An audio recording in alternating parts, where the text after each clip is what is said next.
Chapter 986. Zhao Hanzhong stood in front of Zhang Xiaobao. He couldn't help but feel excited and worried. He hoped that Zhang Xiaobao's skills wouldn't be as good as the midfielder who just went down. He was worried that Zhang Xiaobao would make a mistake and secretly practice. "Xiao Bei, tell Uncle Emperor, how's your brother's skills?" Li Longji disregarded the code of brotherhood and sat on the winning side. He asked Xiao Bei, who was looking at the situation with a pair of binoculars. Xiao Bei put away the binoculars and said uncertainly, He's okay. He should know some basic skills." "Really?" Li Longji was also unsure. "More or less." "Uncle Emperor, have you ever seen my brother touch a ball?" Xiao Bei tried to find evidence to prove that he was right. "I haven't seen him perform kung fu yet. That time at the sword competition of Mount Hua, he went up like he was flying." "Xiao Bei, I think your team's number 6 has a great future. As long as you leave him to me, I'll train him well." "Uncle Emperor, look at the game. It's starting. Look at my brother." Xiao Bei once again put the binoculars in front of his eyes and shouted. "A family of smart people," Li Longji said angrily. The game had indeed started. Zhao Hanzhong called the two forwards to his side and imitated the victorious team's formation of a midfielder, forming a 2-3-5 formation. The 10,000 Generals team had lost 11 goals, but number 15 was still in charge of offense. Opposite him was Zhang Xiaobao. He also didn't feel confident, but he still bravely rushed up. He was betting that Zhang Xiaobao had so many things to do every day and couldn't find the time to practice. Zhang Xiaobao saw his opponent's serious expression. Wei Wei smiled and stepped up to meet him. "Cover!" Number 15 shouted. Number 9, who was next to him, quickly ran to his left, ready to receive his pass. Zhang Xiaobao faced the opposing number 15. He stretched his right foot forward and made a hooking motion. Number 15 did not hesitate. He kicked the ball with his left foot and passed the ball towards his own number 9. Zhang Xiaobao's right foot suddenly landed on the ground. His left leg stretched back horizontally. With a bang, the heel of his left foot blocked the pass from number 15. This was the simplest form of blocking. Defensive players would often use it to confuse people by extending their legs in the opposite direction to block the ball. Number 15 was stunned. He had seen Zhang Xiaobao's action just now. He had clearly used his right foot, so he should have been able to pass the ball. Why did he suddenly do that? By the time he wanted to chase the ball, it was too late. Not to mention that he was stunned for a moment. Even if he was not stunned, it was too late. He needed to turn around to chase the ball. Zhang Xiaobao directly started. There were still 3 strikers on the opponent's side. They were a little distance away from number 15. Zhang Xiaobao caught the ball. When the opponent's number 8 stretched out his leg, Zhang Xiaobao gently flicked the ball under the football. He just flicked the ball over the opponent's head. Without waiting for the ball to fall naturally, Zhang Xiaobao rushed forward and jumped. He quickly tapped the ball with his head. His right knee gently pressed and smoothed. His body leaned to the left, just in time to block the opponent's number 17. The opponent's last striker in front of Zhang Xiaobao thought that an opportunity had come. He stretched out his leg. Zhang Xiaobao moved his right foot ahead of time and pulled the ball back to the right. His body continued to lean against the opponent's number 17. He stuck close to the number 17 and completed a 270-degree turn. In the process of turning, his left foot touched the ball. The ball was kicked out. It was an irregular Maasai roundabout. From the beginning of the kick to the head, the knee pad was removed, the right foot came back, and when he completed the turn, his left foot kicked away. Zhang Xiaobao passed 3 opponents in succession. Every movement seemed to be about to let others grab the ball, but he always touched it a little bit earlier. The spectators watching the game went crazy. They watched Zhang Xiaobao's movements from stealing the ball to leaving the 5 people behind him in just a few seconds. The spectators jumped and shouted like crazy. Zhao Hanzhong was dumbfounded. He secretly cursed, "Is he still human?" and braced himself to rush up. Zhang Xiaobao had already sped up. There were still 5 people behind him who wanted to catch up, but it was too late.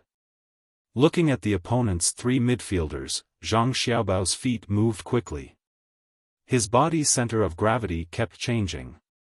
He used the dual technique of pendulum passing and bicycling, so that Zhao Hanzhong and the other 2 could not determine what he was going to do. Was he going to pass, or pass? Which direction was he going to pass? Where was he going to pass? "General Zhao, be careful." Zhang Xiaobao was getting closer and closer to Zhao Hanzhong. With a shout, his left foot kicked the ball to the left, and his right foot lightly pushed forward. The ball directly passed under Zhao Hanzhong's crotch. Just now, when he saw Zhang Xiaobao kick the ball with his left foot, his right foot moved. He wanted to stop Zhang Xiaobao, but he thought that Zhang Xiaobao passed by his right side, so the ball passed through his crotch. Seeing Zhang Xiaobao pass by his left side, he wanted to turn around, but found that his center of gravity was still on his right leg. He could not use any strength, so he could only turn his head and shout behind him, "Stop him." Then he fell because of this turn of his head. Zhang Xiaobao was facing only one midfielder at the moment. The other one wanted to learn from the always winning team's midfielders and run to the side. Now he could not run back.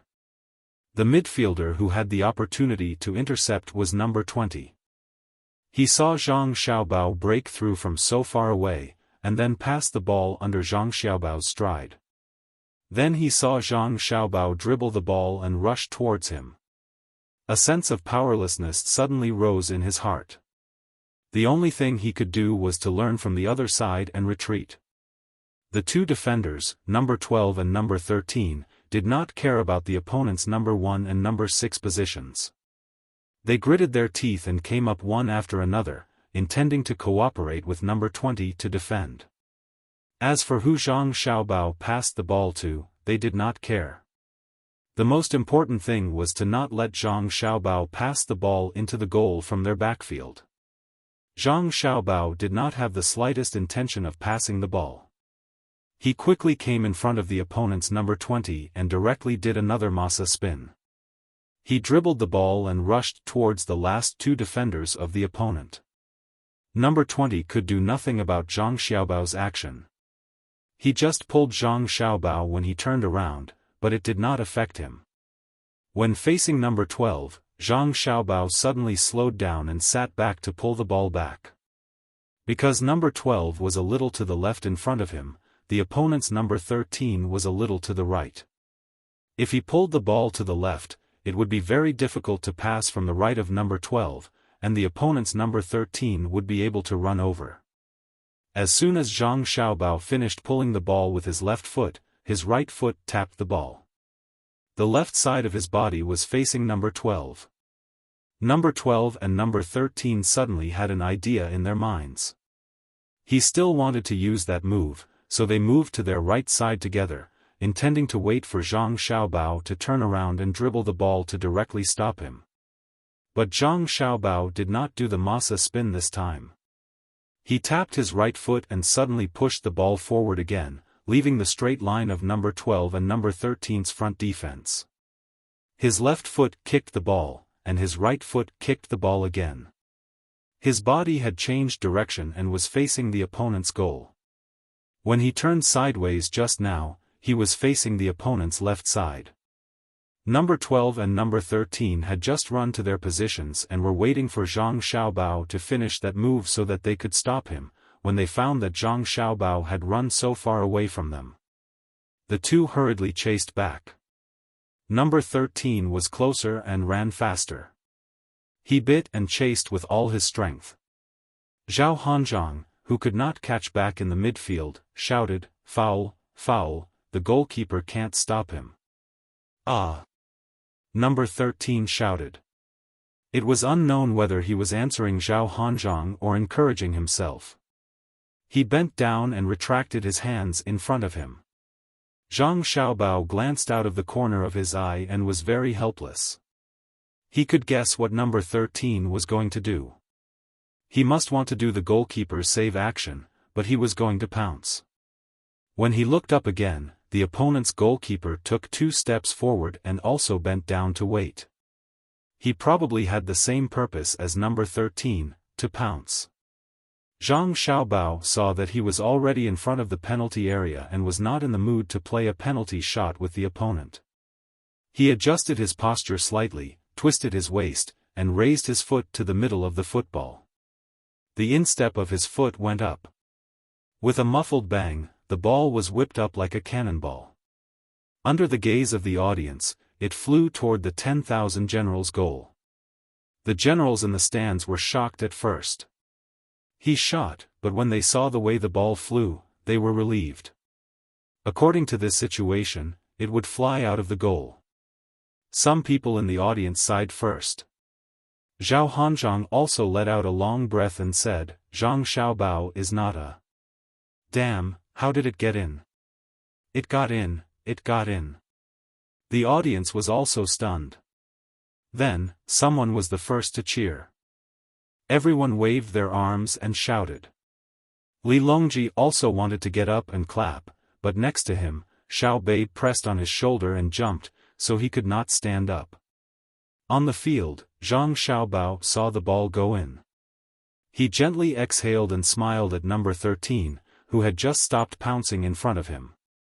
"If you really pounced on me, you could have easily been sent off with a red card, but it's better than number 11 from before." "No, no." Number 13 shook his head vigorously and refused to admit it. Zhang Xiaobao would not force him to admit it. He just said it. He raised his hand and waved it in a circle, causing the audience to cheer even louder. It had already surpassed the cheers for number 6 of the victorious team. Because no matter how good number 6 played, he was still just a Kuju player. Zhang Xiaobao represented the prestige of Tang Dynasty. Together with Wang Wan, he had long become the idols of Tang Dynasty's people. Idols were always the best. Even if they did something wrong occasionally, they could be forgiven. Moreover, Zhang Xiaobao and Wang Wan had never missed a chance. Tang Dynasty, Xiaobao, Tang Dynasty, Xiaobao. It was unknown who started shouting first, but the audience adjusted and followed suit. Unlike the slogan of "Victorious Team Number 6, when they shouted for number 6, the audience shouted for Tang Dynasty when they shouted for Zhang Xiaobao. They believed that Zhang Xiaobao was qualified to represent Tang Dynasty and represent them. The goalkeeper of the 10,000 generals team was still looking at the football in the net behind him. He was stunned and motionless. He could not understand why this happened. It should have flown out. Sitting in the commentator's position, Wang Wan, who had not spoken until now, finally spoke.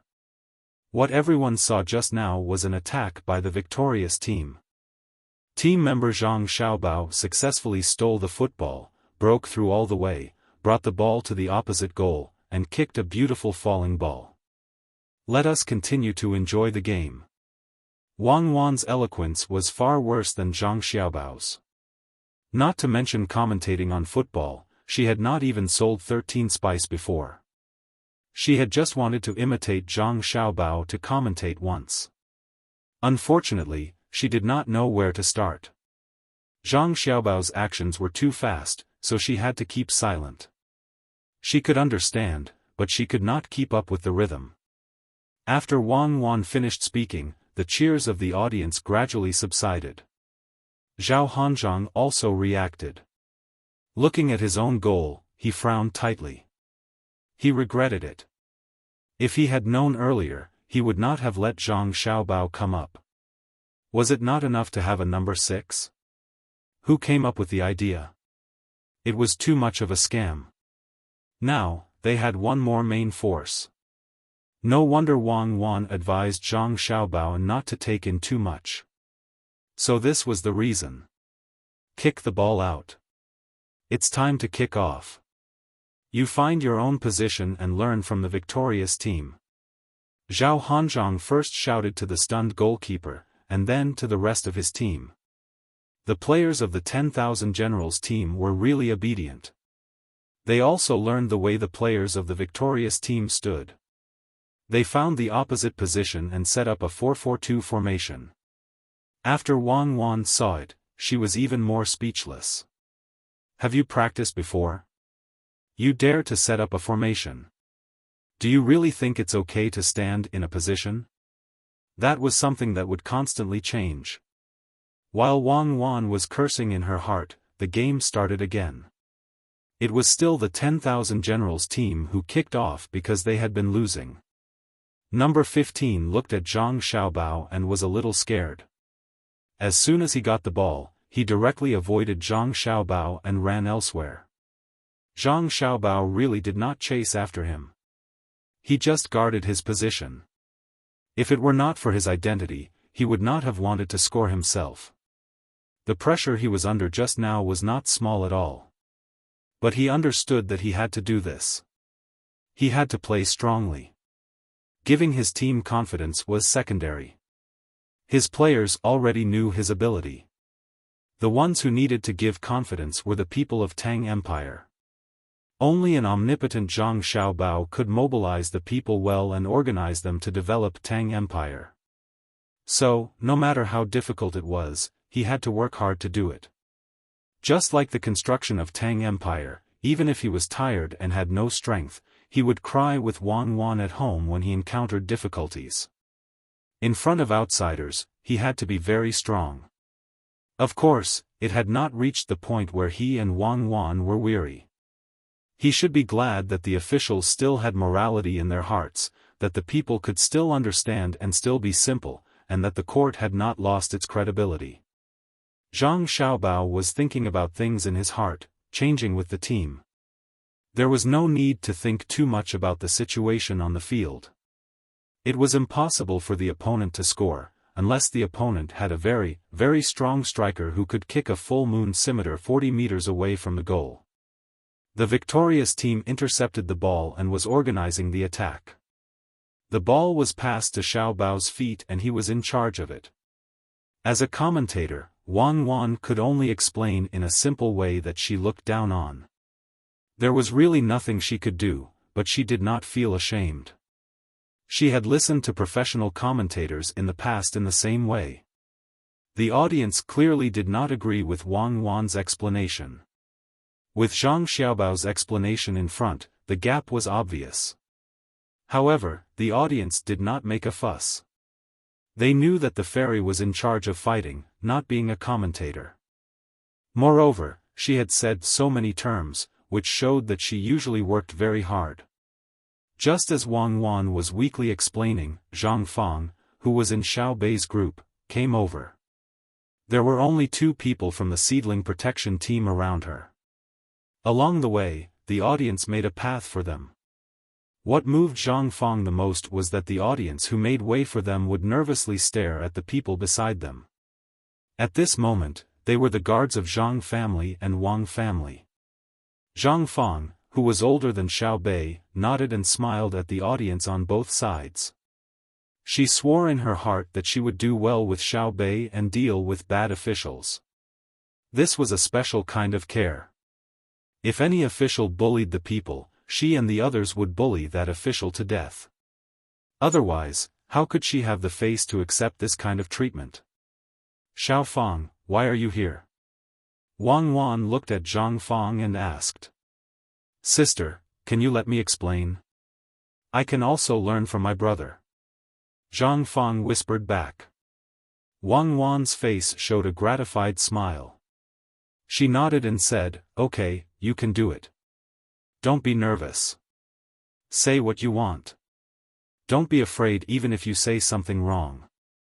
Zhang Fang also smiled sweetly and took the microphone. She first tried to say hello before sitting on her sister's lap.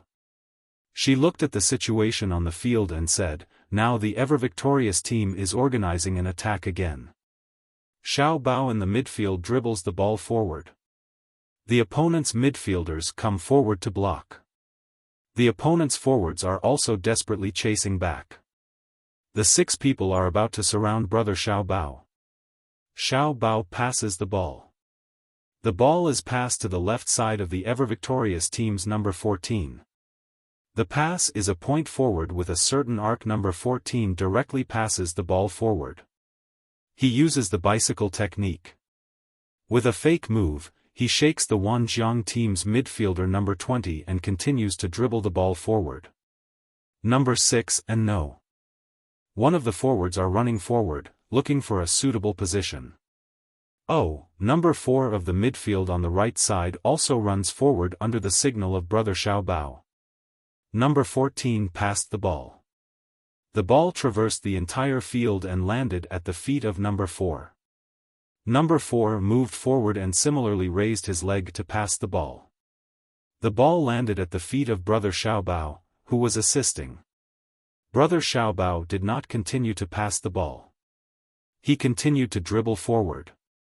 The Wanjiang team's midfielder number 17 and Zhao General ran toward brother Xiaobao together.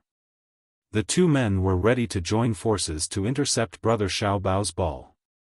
Xiaobao did a Xiaobao spin, and then did a tail swing, relying on the opponent's defender number 12 to pass the ball. He passed a lonely high penalty. The ball went straight to number 14 of the ever-victorious team's left winger. Number 14 stopped for a moment, jumped up and crossed the ball from the air to number 6's head. Number 6 also jumped up, swayed his head, and made a fake move. The ball passed, and number 6 blocked number 13's starting position. It fell to number 1's feet. Number 1 leaned sideways, swung his left leg, and faced the football flying horizontally. He volleyed, and the ball rushed into the Wanjiang team's goal with a whistling sound. It's a goal. Audience friends, the score on the field is now 13 goals in the lead. Brother Xiaobao showed me the importance of the center midfielder. This position not only needs to defend, but also assists. At the same time, it is the soul of the whole team. It is not a marshal, nor a general. It is a general who organizes the team to kill on the battlefield. It can be killed by itself, but it is also necessary to organize the team. Commentator Zhang Fang will explain for you. Zhang Fang's voice resounded on the field. The audience's cheers were also like a tide. They cheered for the goal of the ever-victorious team, and also praised Zhang Xiaobao and Wang Wan's sister. It was almost as if the audience's eyes were all looking at the commentator's position. Chapter 987. Feeling so many gazes on her, Zhang Fang shyly lowered her head. Wang Wan was also very surprised. Zhang Fang usually didn't like to talk. Why did she suddenly change today? Her imitation of Zhang Xiaobao's way of commentating was too realistic. If it wasn't a girl's voice, people would have thought that Zhang Xiaobao was commentating. On the field, Zhang Xiaobao was also stunned. He turned his head to look at the commentary platform. He didn't expect his sister Zhang Fang's performance to be so outstanding today. The commentary just now, even if compared to his and Wang Wan's era, would make countless commentators who thought they were good feel ashamed. Zhang Fang saw her sister Wang Wan looking at her and explained in a low voice, "That day when brother was teaching the team, I thought it was very interesting. It was the first time I realized that the ball could be played like this. So when I had time, I thought about how brother played the ball. Later, when brother was talking about the formation, I also tried my best to memorize it. I realized that the Kuju field needs the overall cooperation.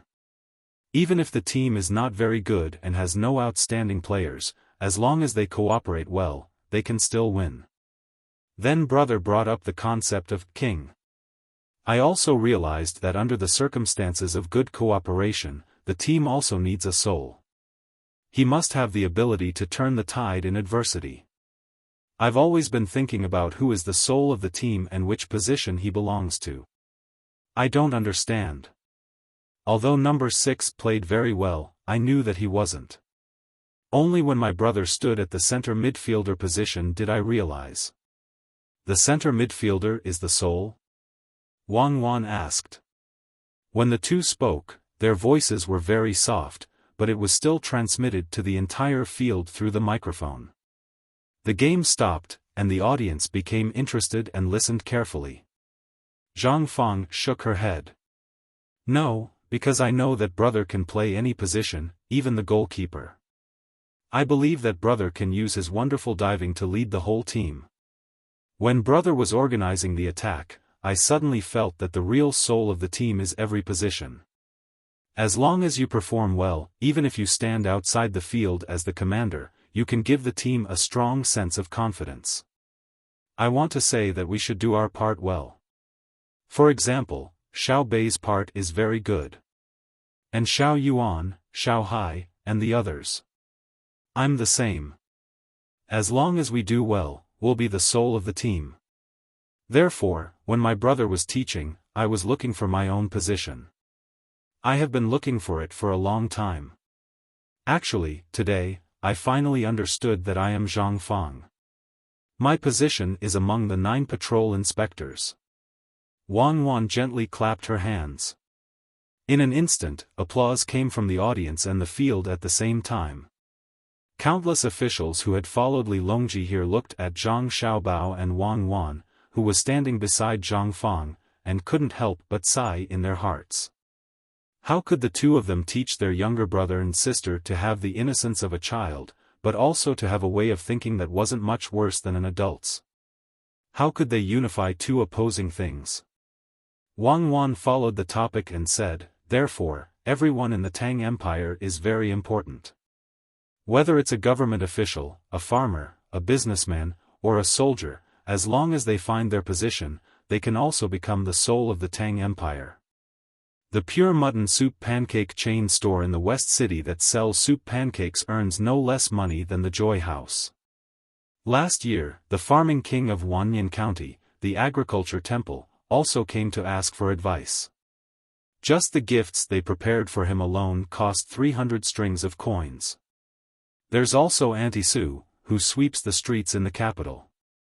In order to let her son use the same broom as her, she invented a broom with a telescopic handle. The Ministry of Works rewarded her family with a courtyard. Her son also connected a dustpan that could be turned back to the garbage truck. The Ministry of Works also used it to add coal to the boiler. Similarly, she also received a lot of rewards. In every industry, as long as you do your job well, you can achieve results. Of course, the key lies in whether the relevant people and officials notice it. However, if the officials don't notice it, it also means that they don't grasp their position well. After Wang Wan explained Zhang Fang's words, she listed out 2 common things as if she was familiar with them. Once again, she won applause from the audience. This was because these things couldn't be made up randomly. They had to go and find out about it regularly. This showed that Zhang Xiaobao and Wang Wan had always been concerned about every little thing. Li Longji was also interested. He also waved to the side and asked for a microphone. He said, "My thoughts are the same. Just like the several degrees ready-made clothes shop beside Vermilion Bird Street, the clothes they make are divided into 3 layers, the inside, the outside, and the outside. The inside and outside can be removed and washed, so the business is prosperous." Another example is the painter in the zoo. He first draws the shape of the animals and leaves the empty space for the tourists to fill in. Then, he draws the sugar-blowing figures. The people who make the figures blow their own trumpet, and the buyers don't eat it because they think it's dirty.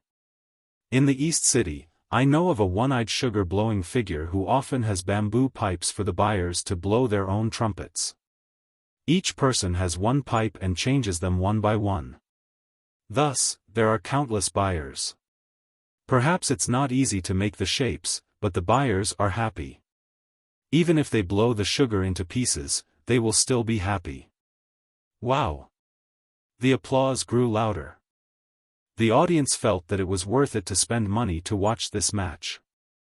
Not only did they get to watch an exciting match, but they also got to hear the exciting commentary. They even got to see Zhang Xiaobao, Wang Wan, and the Emperor, whom they could only look at but not reach, casually talk about trivial matters of the common people. This was the Emperor, after all. He even knew about the clothes making and the sugar-blowing figures. Could they say that he didn't care about the common people? It turned out that the Emperor had always been watching them and was always with them. Don't look at me. I'm not going to play today.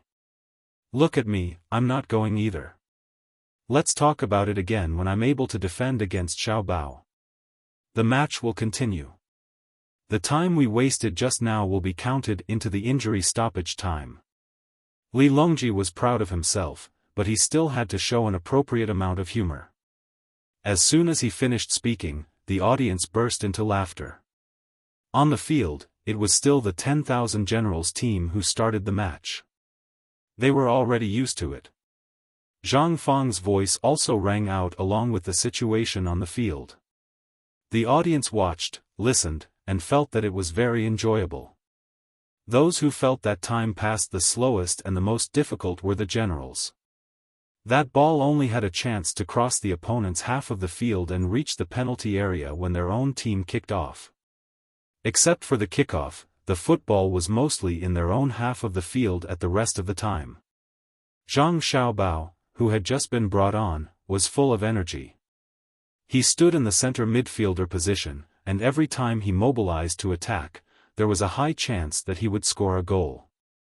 Although their own team imitated the other team's positioning, they were running around the field blindly. It was not easy to get the ball, so they did not dare to stay at their feet for too long. They needed to pass it out immediately, or else it would definitely be snatched away. One could also see the standard of this pass. The ever-victorious team rarely passed high balls. They basically passed the ball below the head.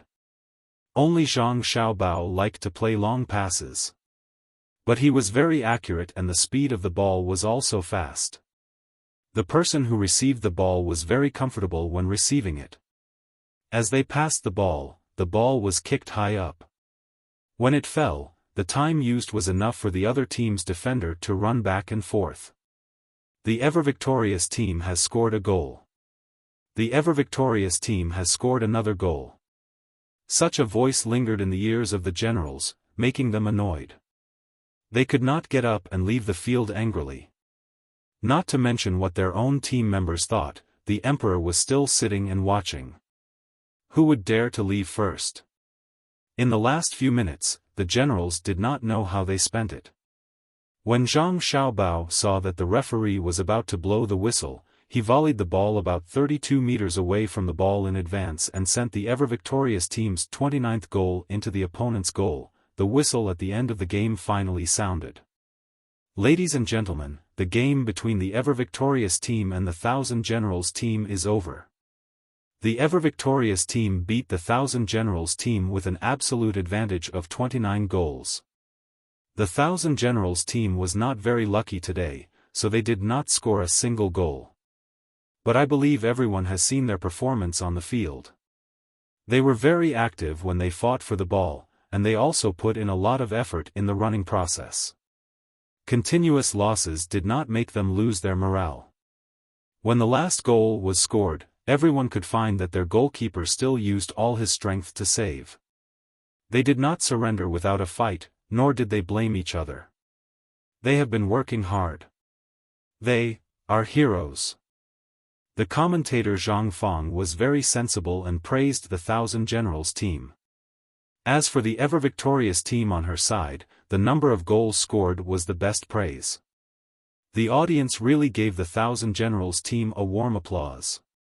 They did not underestimate the members of the 1000 Generals team. They believed that if it was another opponent, they would definitely win, and even win the game with the same big score. They lost because they were not prepared enough.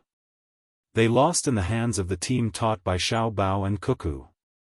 If it were another team, it might not be as simple as losing 29 goals. Which team dared to say that they could play better than the Thousand Generals team? The people of the other teams on the viewing platform were also nervous. After a little comparison, they found that their teams could not beat the Thousand Generals team. As for the ever-victorious team, they could not compare for the time being. The substitutes that the ever-victorious team usually sent to play against their teams were not at the same level as their main team. They were all fooled. At first, they thought that the ever-victorious team was not that good. They had to go back and think about it carefully.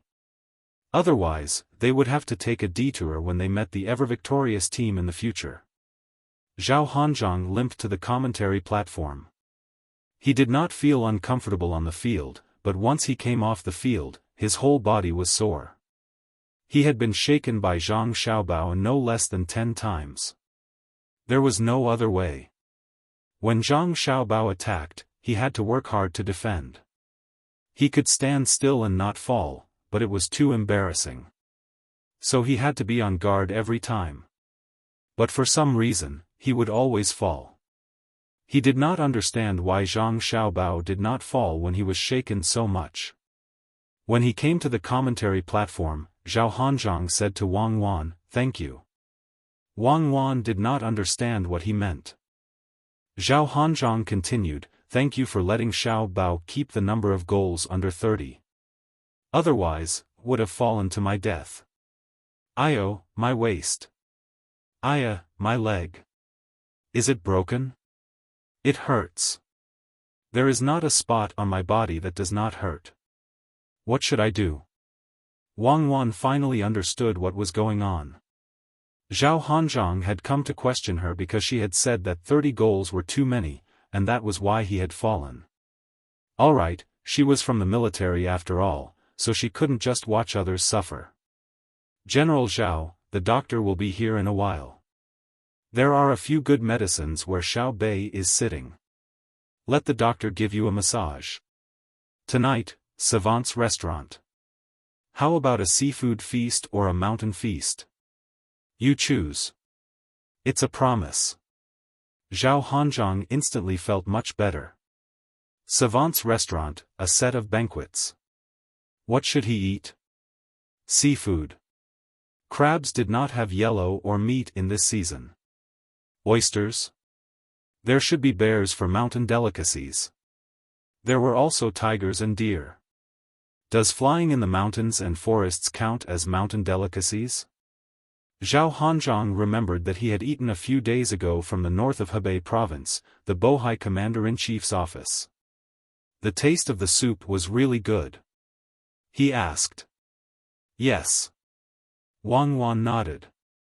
Even if a sea turtle crawls ashore and runs to the side of the mountain, it is also considered a mountain delicacy.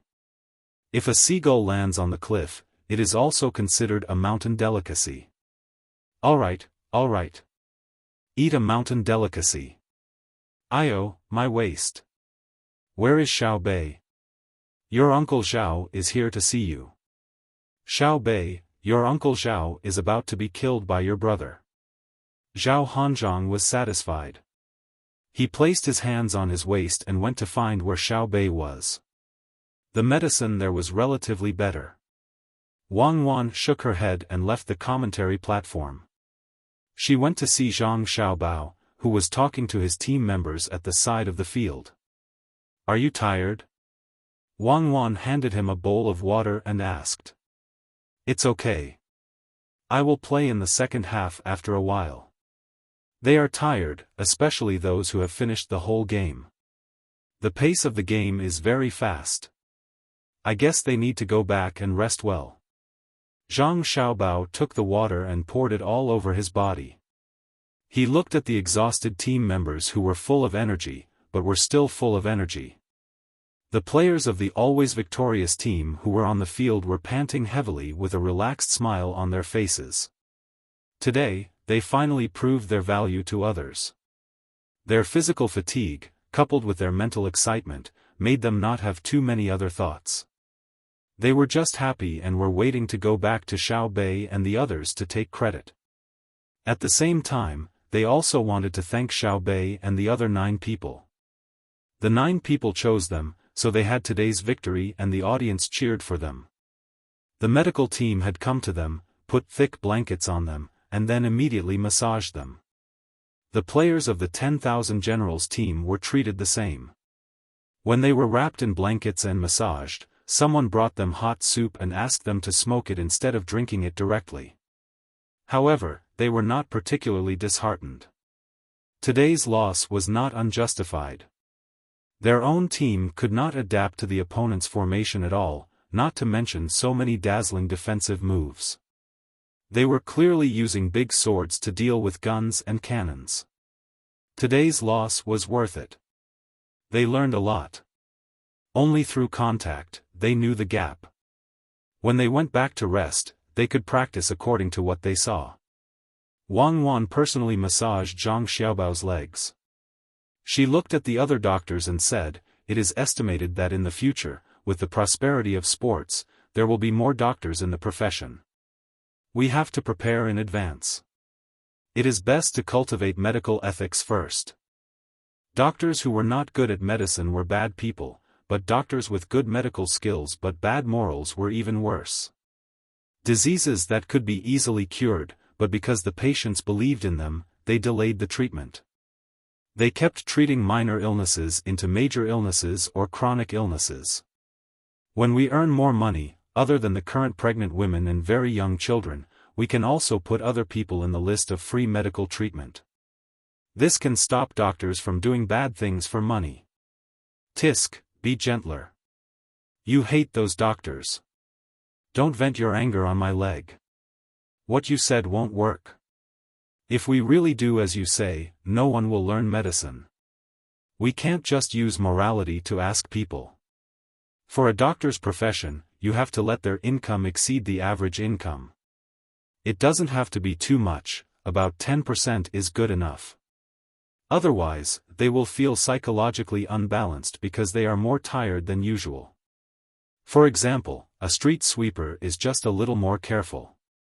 When he is tired, he can rest. When a doctor is performing an operation, can he rest when he is tired? How much psychological pressure does a gynecologist have to bear? On one hand, it is morality, and on the other hand, it is instinct. Now in the Tang Empire, morality restrains instinct. I hope it will be like this in the future. But when it restrains instinct, it will inevitably have an impact on him, so his income should be higher than the average. Otherwise, he will only treat people who can afford to buy diesel engines and cars every day. He doesn't even have a bicycle. He will doubt his profession. What is the point of living? Zhang Xiaobao grimaced from Wang Wan's pinch, but he still maintained his rationality and analyzed the profession of a doctor. Wang Wan's hand movements became mechanical. Thinking about Zhang Xiaobao's words, she said, "Then we can only increase the tax of people with high income to balance the gap between the country's financial income and subsidies. Because some professions are paid by the country, but for people who earn money with their own abilities, it is not fair. They earn more because they are capable. Why should they pay more tax? Because they are better than others. Just like the businessmen who are contributing in the Chaoyang operation now. You can't use your ideas to replace them. If you ask them if they are willing, many of them are willing. I alone can support all the expenses of a school. Can you? Look at Hongnong County, where Xiaobei and the others went to the school that was flooded. We didn't say that we would let the businessmen keep some of their goods and wait for the school to have something to eat, right? We just want them to be willing. Yes, willing to give some of their goods to the school children. But there, the children can live well with the goods they deliberately left behind. The nutrition is balanced, and there are fruits, vegetables, meat, and eggs. This shows that when most people have the ability to contribute, they feel proud. This pride is selfish, but to society, it is selfless. So we should take more money from the rich. Zhang Xiaobao said a lot of principles, which confused Wang Wan. She thought carefully and said, "Let's do this first. If there is no good way, then we can use pure capitalism, the law of the jungle, and the law of the jungle. Anyway, it can't be communism. See, you admit it too. Zhang Xiaobao suddenly said. What did I admit? I'm just saying. Maybe we don't have enough thinking now. When we have enough in the future, our thinking will be different. Wang Wan exerted strength in her hand. Aya, are you trying to squeeze me to death? Yes, I admit that our thinking isn't enough. Not to mention now, even in 1,000 years, it won't be enough. Xiaobei is here. Xiaobei, come and help your brother rub his legs. As Zhang Xiaobao spoke, he turned his head and saw his sister coming. The other 8 people followed, and their expressions didn't look good. Xiaobei held a newspaper in her hand and pouted. She came in front of her brother and helped him rub his legs. Then she said, "Brother, sister, we have to go on a long trip. Okay, we can go out and play. Where do you want to go? How long will it take? I have to prepare the things you want to learn. You can't just play and delay your studies." Zhang Xiaobao didn't even think about it before agreeing. Let's go to Hongnong first. The business in Old Willow Village was unexpectedly dealt with by the officials outside. They let our brothers and sisters in charge there send gifts to them. We didn't do anything illegal. The telegram just arrived. We have to go there and take a look. If it's our fault, we will accept the punishment. If it's not our fault, I won't be able to deal with them. It's not the officials of Hunan Province in Hongnong. It's Jiangnan Province in West Province. Yuanzhou is there, and Yuanzhou is there, Xiaobei said angrily while waving the telegram in her hand. Chapter 988. Zhang Xiaobao reached out, took the telegram, and read it carefully. It said, "Sister Xiaobei, I'm Lu Feifei from Old Willow Village. We made a lot of dolls. After my brother finished the reconstruction of Hongnong, he came back with the dolls to sell elsewhere. He saw where they needed a large number of dolls so that we could develop the company. My brother didn't come back during the new year. He went to Jiangzhou. There is a big lake in Jiangzhou. I know about it. My brother also sent a telegram saying that he found a businessman there who was willing to cooperate with us to sell dolls. But as soon as my brother made the deal, he was caught by the government. They said that my brother made charms to harm Tang. They asked my brother who ordered him, but my brother didn't say you. Later, the government asked us to give them a share of the money for every doll we sold. They sent the telegram to the county. My brother didn't agree, so he was locked up. I didn't want to trouble you, but I really had no choice. You helped me. They are all officials, and your position is very high. You asked them to release my brother. I asked a roast duck seller in Sanshui County to help me send the telegram. My father took me to the county. I saw it. The county is more beautiful than before. Remember to send the telegram. It was the government office in Jiangzhou's Dukheng County who caught my brother. After reading it, Zhang Xiaobao understood that either Lu Feifei's brother was tricked by the businessman, or the local government wanted to share the benefits directly because the business would be big in the future if the businessmen cooperated with them. As for why the telegram was so long, it was naturally because the people in the roast duck shop helped to send another message, the intelligence system of Zhang family and Wang family. Otherwise, it would cost a lot of money to write so many words. Your Old Willow Village doll group has been investigated. Are you going to send a telegram? Zhang Xiaobao handed the paper to Wang Wan and asked his brother and sister. Xiaobei shook his head. No, we've discussed it. We'll directly send a message to our local intelligence organization and ask them to protect Sister Lu's brother. We'll go personally. We have to find out who's behind this. How dare they ruin my business? Are they still lawless? Xiaobei was very angry. Wang Wan laughed. I guess they didn't mention your name. Otherwise, it wouldn't be easy for the Tang Empire to find an official with the guts to investigate your transactions. Wouldn't it be better for you to send a telegram to ask? You can't investigate others without reason. Let's go and come back quickly. At that time, you and Big Brother can finish the martial arts examination with them and go to the place where the Tujue used to be. We also want to go to Hong Nong to see the current site of the amusement park. We can bring Xiao Yuan's mother and my mother and treat it as a trip. Xiao Bei explained. The other 8 nodded. It seemed that they had already discussed this matter. Wang Wan neither agreed nor disagreed. She looked at Zhang Xiaobao.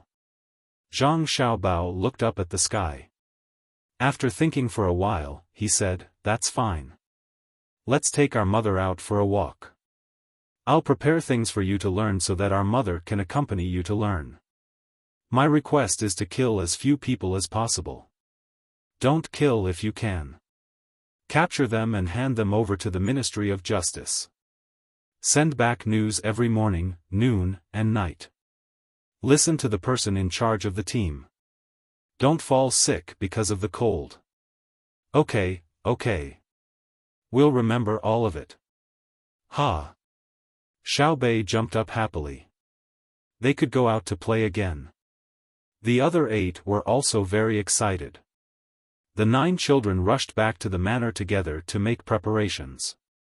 They had spent a lot of manpower and resources on this trip. Just the supply team that followed behind them was huge, not to mention the various weapons that were carried by the people who were supposed to protect them. Seeing her brothers and sisters walk away, Wang Wan helplessly shook her head. "Xiao Bao, you should just spoil them. Look at how wild they have become." "What do you mean by spoiling them?" "If they want to go out to play, then let them. It's not like they won't come back. There's no need to worry about their safety on the road.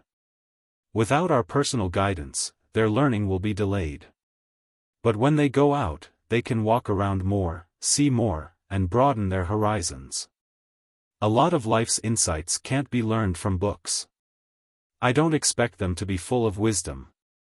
Besides, we're going to participate in the military examination with them. Where would we find the time to teach them? Speaking of the military examination, we don't know how long it will take. Using cold weapons to fight hot weapons, even if they're hard, will take a lot of energy. With the time ratio of 1 to 4, do you think they'll finish in a month?"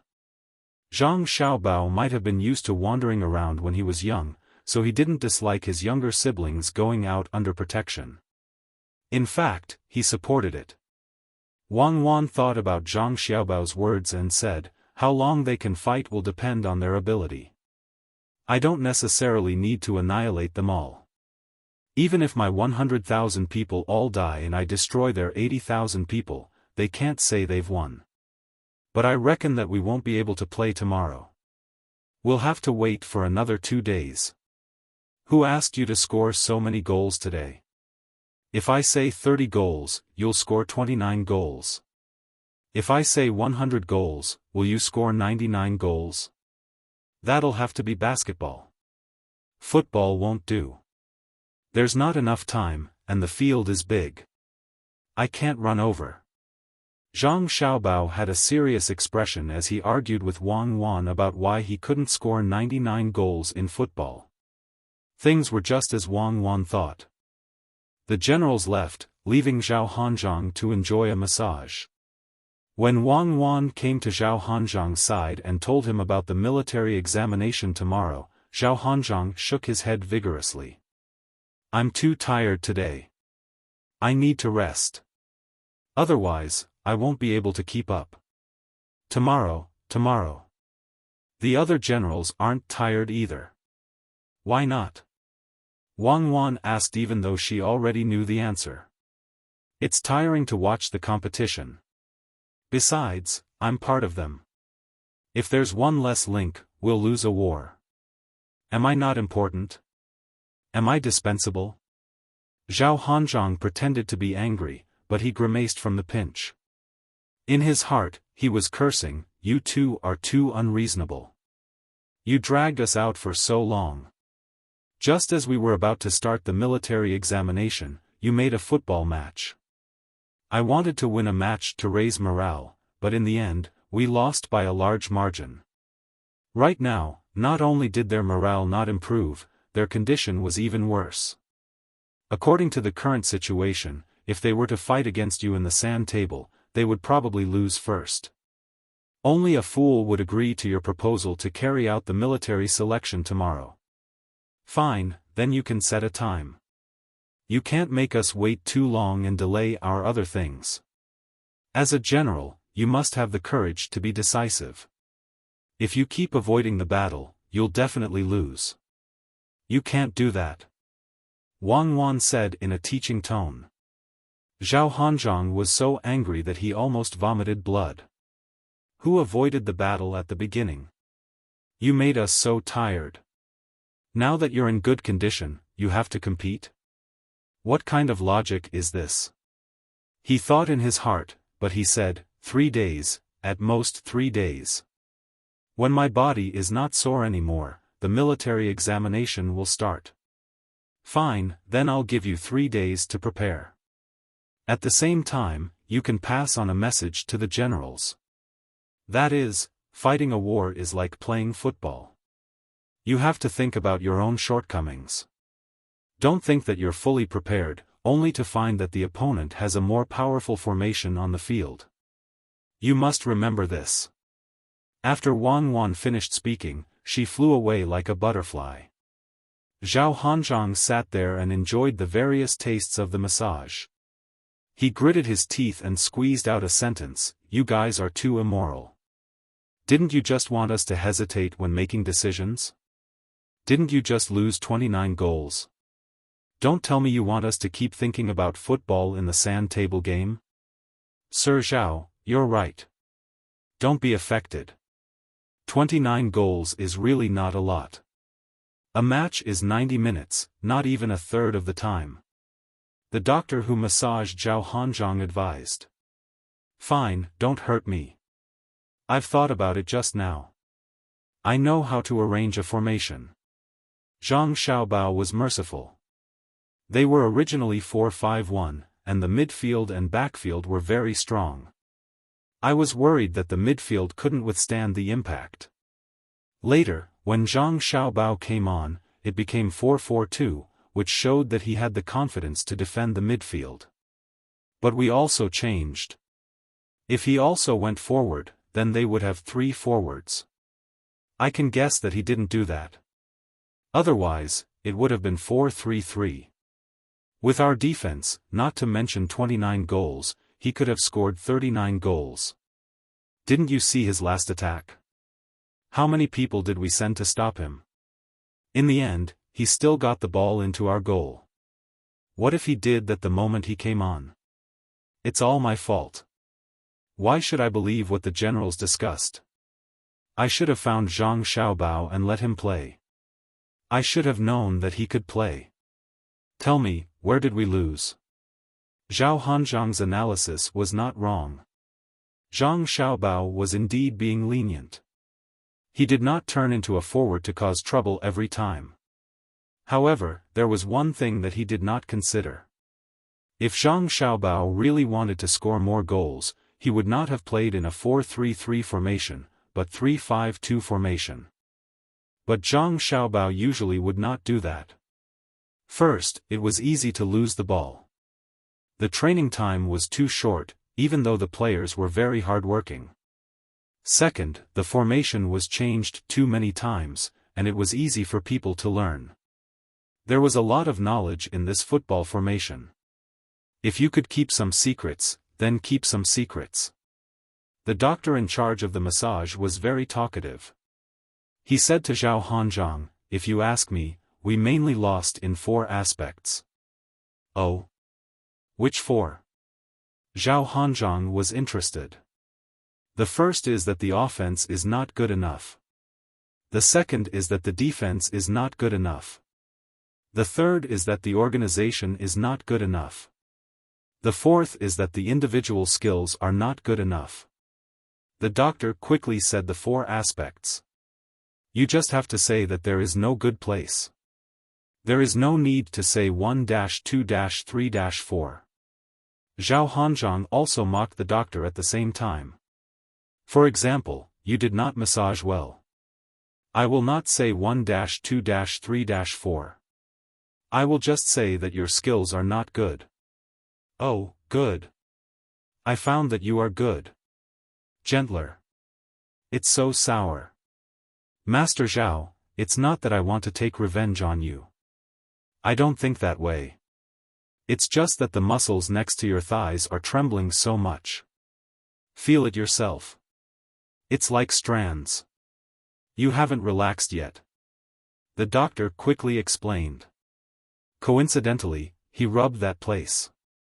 He asked with concern, Master Zhao, have you thought about how to win the military examination? Let me tell you, the young master and young lady are actually afraid that you will compete tomorrow. I believe your first explanation. As for the second, you are definitely on the same side as them.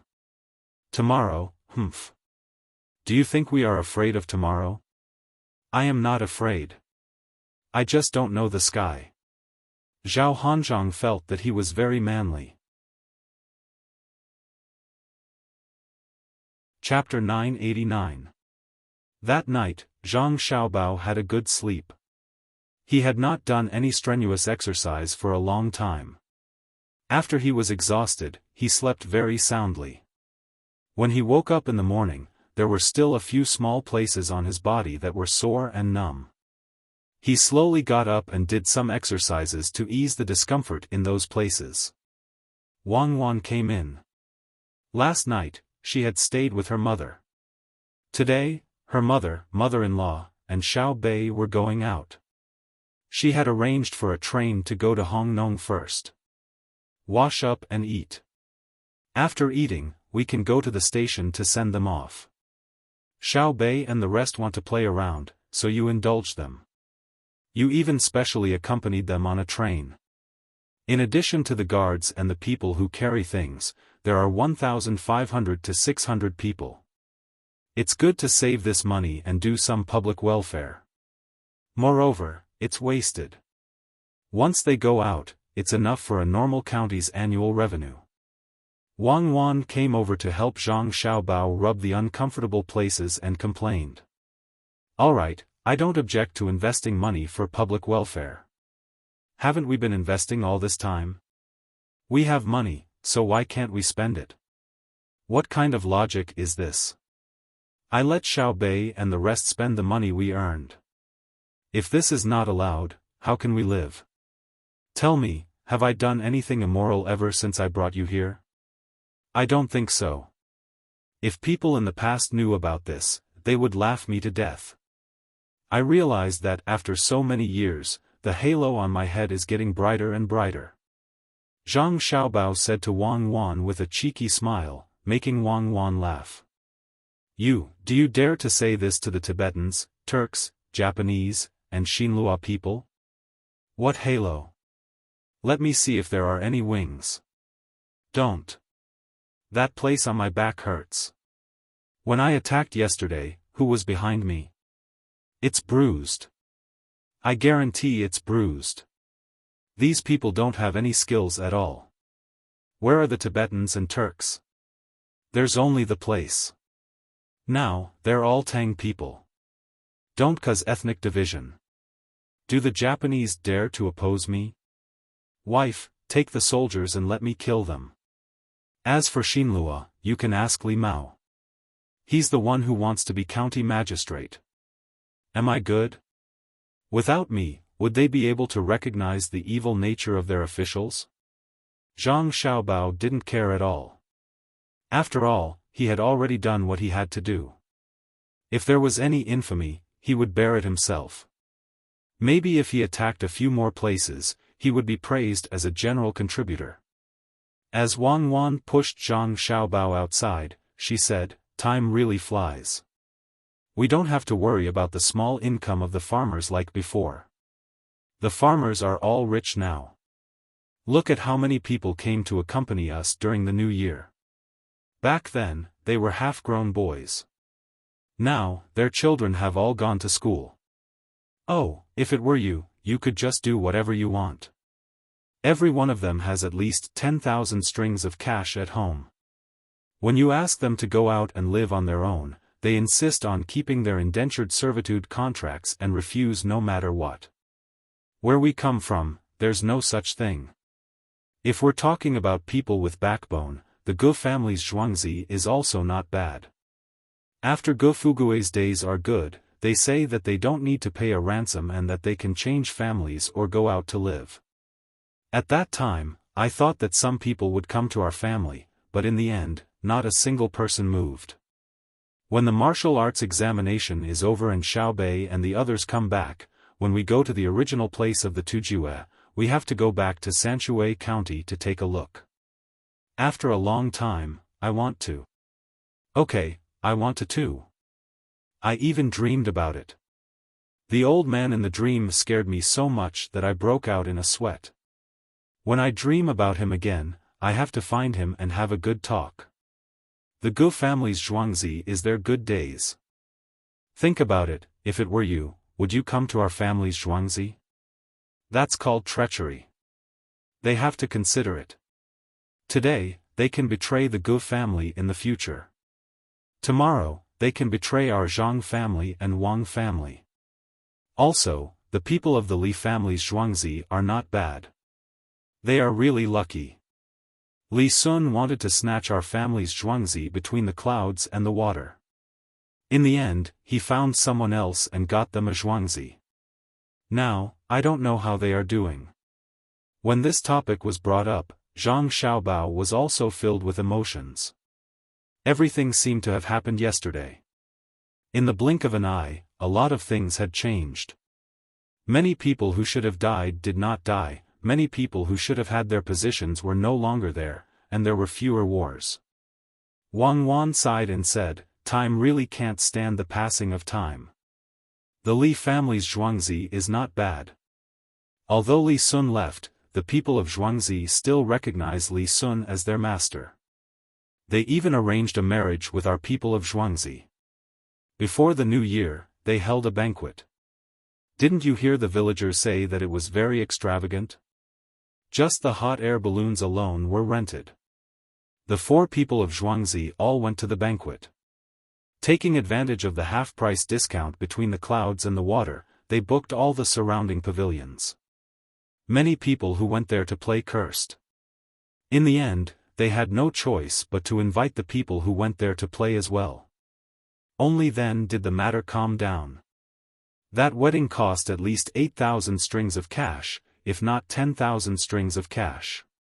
They are really willing to spend money. How can they not be willing? He is marrying our daughter of Zhuangzi.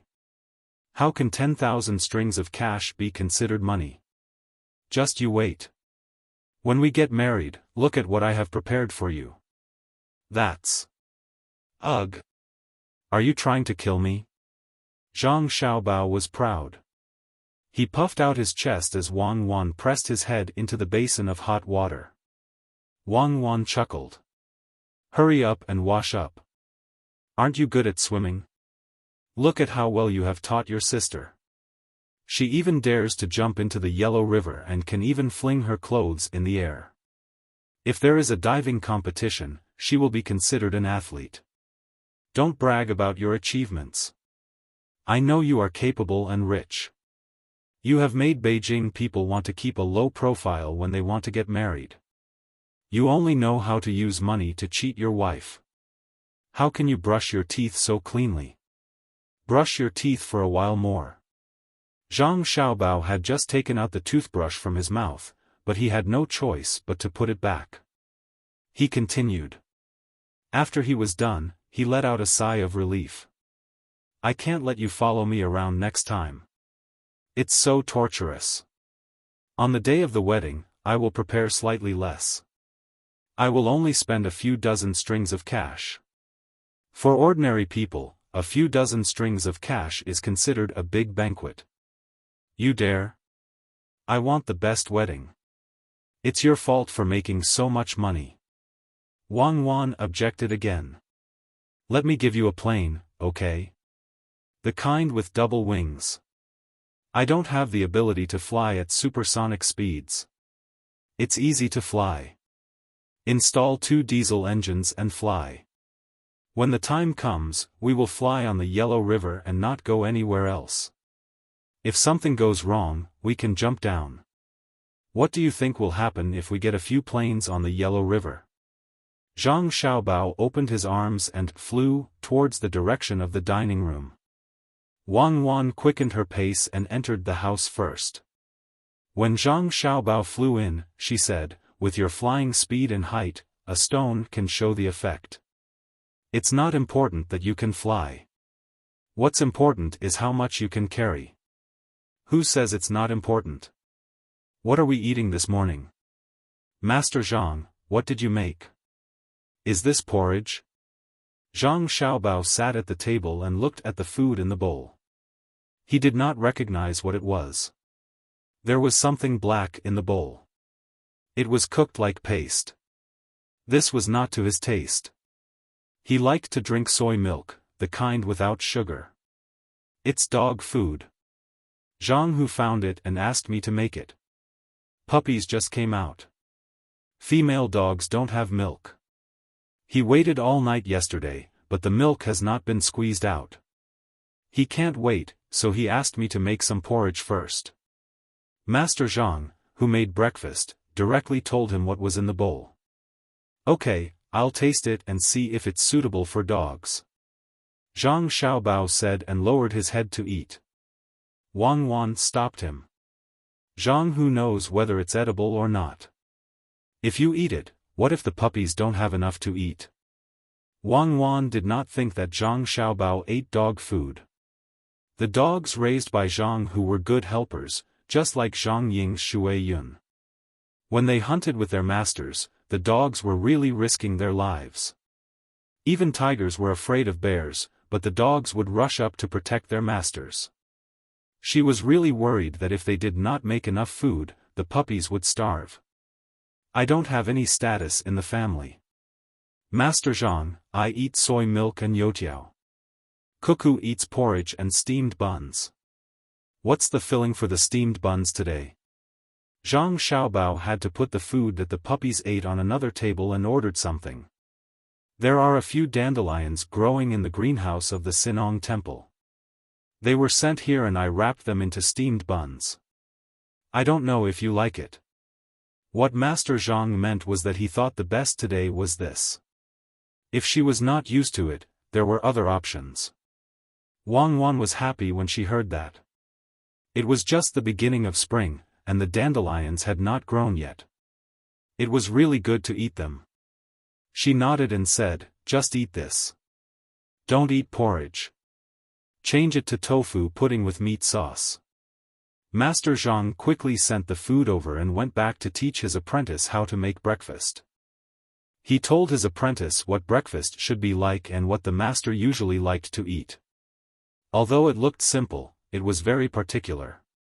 Zhang Xiaobao picked up the youtiao with chopsticks and pressed it into the soy milk. He took it out and took a sip. He closed his eyes and savored the taste for a moment. He said, "It's good that I can eat something in the morning.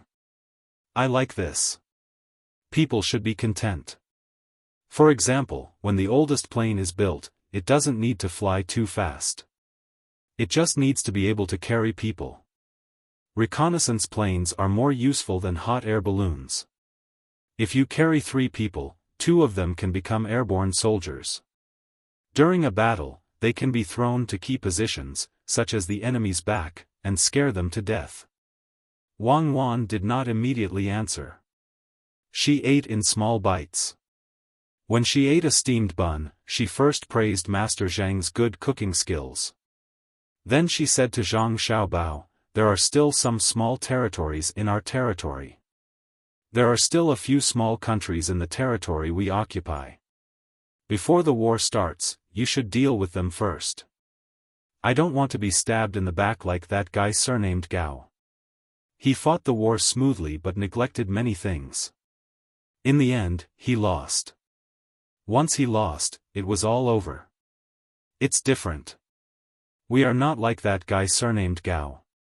He only wants to use force to conquer. I have other means. When the time comes, I will give them an order in advance and ask them to raise Chinese medicinal herbs or more yaks. I will give them money first and then send more food over. It's easy to fight them, but after the fight, who will live there? If you ask people from Jiangnan to go there, 8 out of 10 people will die of illness. People in the northeast can't do it either. They can't adapt to the climate. It's like Tufan. Now it's said to belong to the Tang Empire. But it's still Zuzan child who was released to take charge of the affairs there. We have to do it bit by bit and let people adapt to the environment there. Only then can it truly become a place of the Tang Empire. Zhang Xiaobao didn't stop eating while talking. After a while, a fried dough stick was in his stomach. This was not a single one, but a double one. He also finished the soy milk.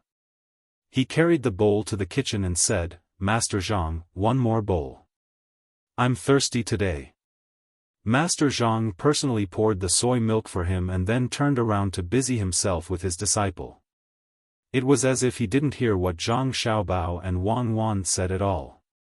Because he and his disciple were the inner courtyard of Zhang Xiaobao and Wang Wan, they knew the rules. They didn't avoid talking about the master's family. Wang Wan was still eating in small bites. When she saw Zhang Xiaobao coming back, she suddenly thought of something and said, "Xiaobao, I just remembered that Zuzan child is coming over. He said 2 months before the new year, so he should be here soon. He said that Princess Jincheng is homesick and is bringing him back for a visit. There's such a thing? Okay, then let's invite them to watch the military selections. Don't give him a chance to be arrogant. The weapons used during the sword meet of Hua Mountain are much worse compared to now. Princess Jincheng is having a good life now, right?" Zhang Xiaobao stopped eating and followed Wang Wan's words. "How can it not be good? You scared them like that. A woman who should have the least status is now in Tufan. Her words are more effective than Zuzan child's.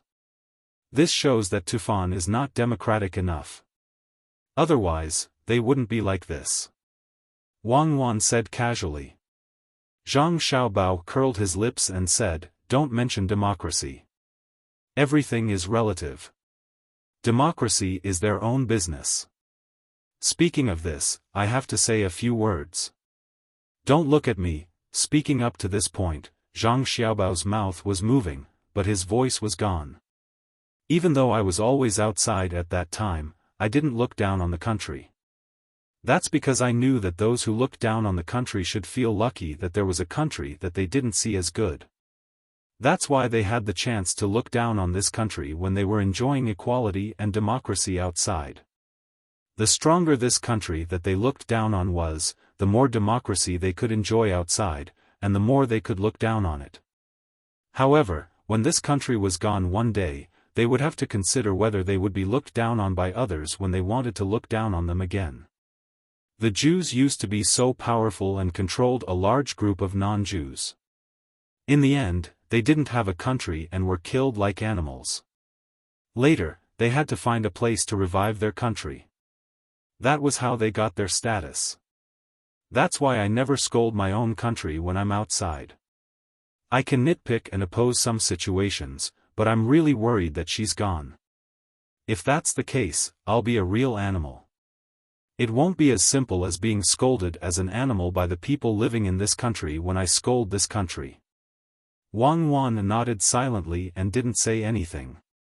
Eating the buns, she felt that the person she should thank the most was the director. Not far from Chang'an, in a place that was only a day's journey, there was also someone who was thanking her country. She was the princess of Jincheng, Li Nunu. In October before the new year, she wanted to come back and take a look, so she made this request to Zuzan child. Zuzan child didn't say anything. He immediately organized people and started to prepare all kinds of things. There were gifts, tributes to the emperor of Tang Empire, and little things to give to Zhang Xiaobao and Wang Wan. Then, the group set off slowly. During the new year of Tang Empire, they were all on the road. Hearing the sound of firecrackers from time to time, Zuzan Child would always think of that letter, the sound of the firecrackers on Mount Hua. That letter said, "West meets Brahma, north is full of grass. Yazhou hangs, Penglai immortals. For barbarians come to court, 8 sides celebrate together.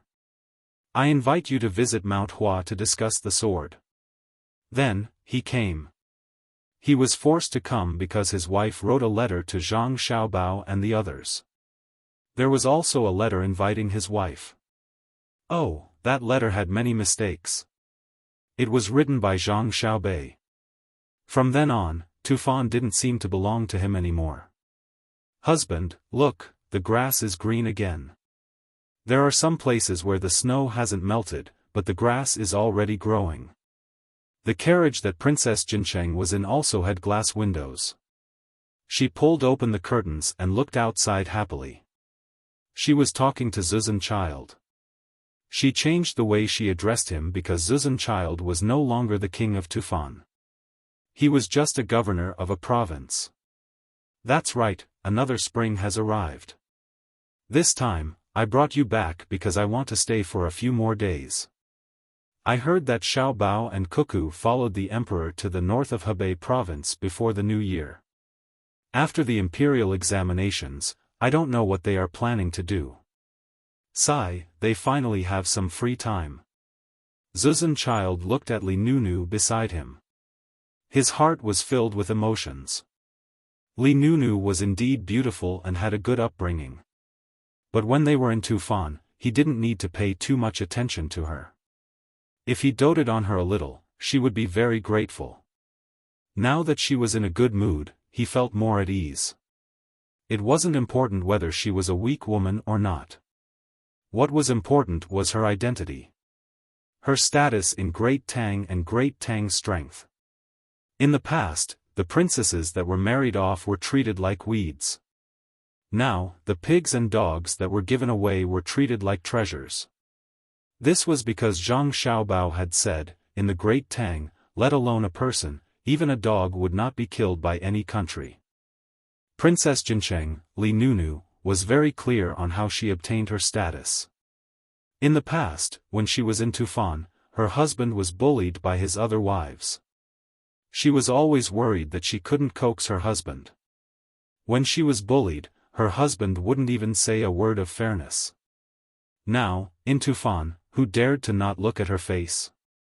Even Xiaobei calls me aunt. Can't I control you all? Could it be that I have to call Xiao Bao and Cuckoo over and ask the hundreds of thousands of soldiers stationed nearby to come over? Just like how I came back this time, I can come back as I wish. I don't care if you all have to wait for the new year or not. If anyone is unconvinced, come forward.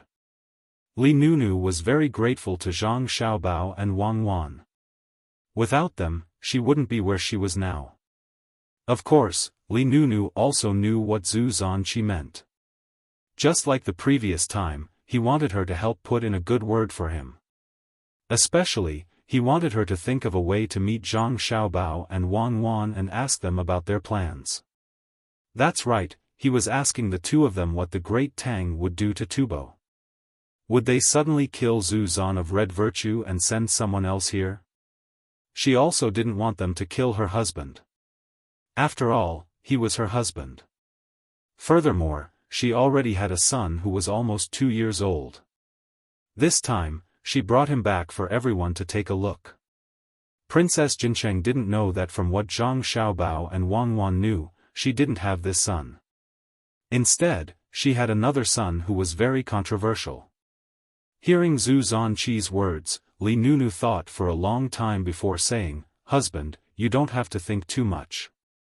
Xiao Bao and Cuckoo won't send troops to Tufan again. Furthermore, husband is managing that place well." When Zhu Zanqi heard his wife's words of assurance, he finally felt a little relieved. He said, "Then I still have to meet Xiao Bao and Cuckoo, as well as Xiaobei and the others. I miss Xiaobei too. What a good child." When Zhu Zanqi spoke, he was very sincere. He knew that he had to constantly think that he was a family with great Tang. Otherwise, if he showed even a little bit of dissatisfaction, Zhang Xiaobao would realize that Zhang Xiaobao shouldn't exist in this world. He was clearly a demon. He still remembered that when the team from the sword competition on Mount Hua was blocked by a protruding rock, he rushed over and said, "I'll do it." Tufan was schemed against time and time again because of him. However, he still wanted to ask them what they were going to do this year. They couldn't have set their sights on Tufan, right? Tufan had already recognized the status of a local government. Yes, he wanted to ask the two of them. In Great Tang, Li Longji would support whoever they wanted to attack. Li Longji rarely schemed against such things. Unless he had a good idea, or if some country's envoy angered him. It was only at this time that he would take the initiative to care about Great Tang's foreign wars. However, even if he went to war, he would still ask for advice from Zhang Xiaobao and Wang Wan. He would send other generals to attack first. If they couldn't win after a long time, that country would have to pray for its own good. This was because at that time, Li Longji would probably send Wang Wan to battle. If it was just Wang Wan, it would just be a clash of swords. What he feared the most was that Zhang Xiaobao would play tricks behind the scenes. Zhang Xiaobao's methods were almost always to destroy the enemy. When Zhu Zanqi thought of this, he sighed, "Sigh. Madam, to be honest, I am really unwilling to accept this. I lost so vexingly. In a daze, I was schemed against by Zhang Xiaobao. Only then did I know that a knife doesn't have to be used to kill people." Princess Jincheng understood Zhu Zanqi very well. However, understanding was one thing. She couldn't agree with him. Otherwise, she wouldn't have her current status. She could only persuade him, "Husband, the lives of the people in Tufan are much better than before. In the past, they would always come over to steal things. When did they not die? It's because we don't have enough food. Now that our food supply is slightly affected, Xiao Bao and Cuckoo will immediately send a large amount of food over. Not only will we be able to eat delicious rice and noodles, we will also be able to eat seafood by the seaside. In the past, we could only eat fried and barbecued food. It's because Xiao Bao and Cuckoo didn't say that there wasn't enough pressure and that we couldn't cook rice with water.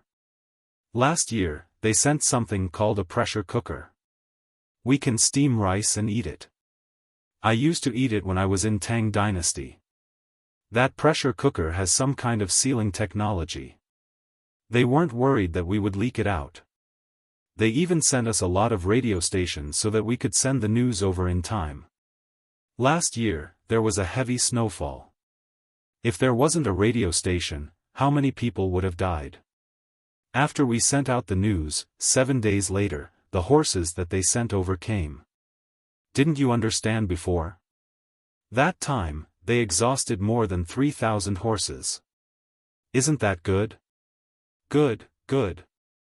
It's indeed better than before.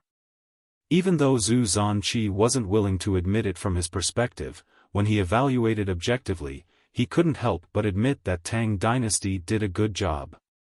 When Zhang Xiaobao was scheming against the Tufan Empire, he was sharp. But when he helped them, he was just as swift. More than 3,000 horses died from exhaustion or cold just to deliver the goods. He didn't even say a word. When the person who delivered the goods came over, he asked about how many people died and whether there were any diseases. "I know that they are good, and I know that they are amazing. Last summer, you said that you wanted to eat drunken crabs. You even specially ordered the lake-tide drunken crabs. In the end, they immediately picked out the best crabs. While the southeast wind was blowing, they took over 30 hot air balloons and flew to our place. Along the way, they used the water from Lake Tai to raise the crabs. In autumn, which was right before you returned to Tang Dynasty, they sent the crabs over. At that time, the crabs were ready to be eaten. They cooked them in front of us. When I was the king, I couldn't do this. I know that they didn't just send us crabs. They also wanted to show Tang Dynasty's strength. But I'm afraid that they... When Zhu Zan said this, he didn't know what to say.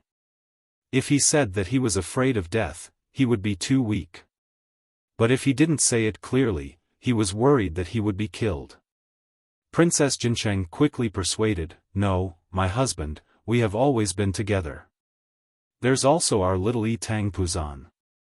Even if it was according to the thoughts of the previous emperor, if my brother emperor wanted to kill someone, Xiao Bao and Cuckoo would not agree. Xiao Bao likes children the most." Zhu Zan thought for a while and nodded, "I know. I hope that little Tang Puzan can be liked by Xiao Bao. Tomorrow, we will arrive at the capital. I heard that the capital is bigger than before." That night, Princess Jincheng and the others set up camp in the wilderness. They didn't want to trouble other people, so they stayed in tents. They were used to staying in tents. When Zhu Zan was waiting for dinner, he suddenly found something. His subordinates reported that after entering Tang Dynasty, the soldiers in charge of protecting every place should be the soldiers of Shannon East Road. Hearing this news, Zhu Zan was not happy.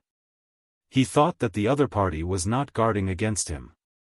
Instead, he became worried. He thought that the other party was looking for an excuse to get rid of him. So he quickly went into Princess Jincheng's tent and picked up his son. No matter what, he didn't want to go out. It was too dangerous outside. Princess Jincheng was also a little nervous. If Zhu Zan died, what would she do?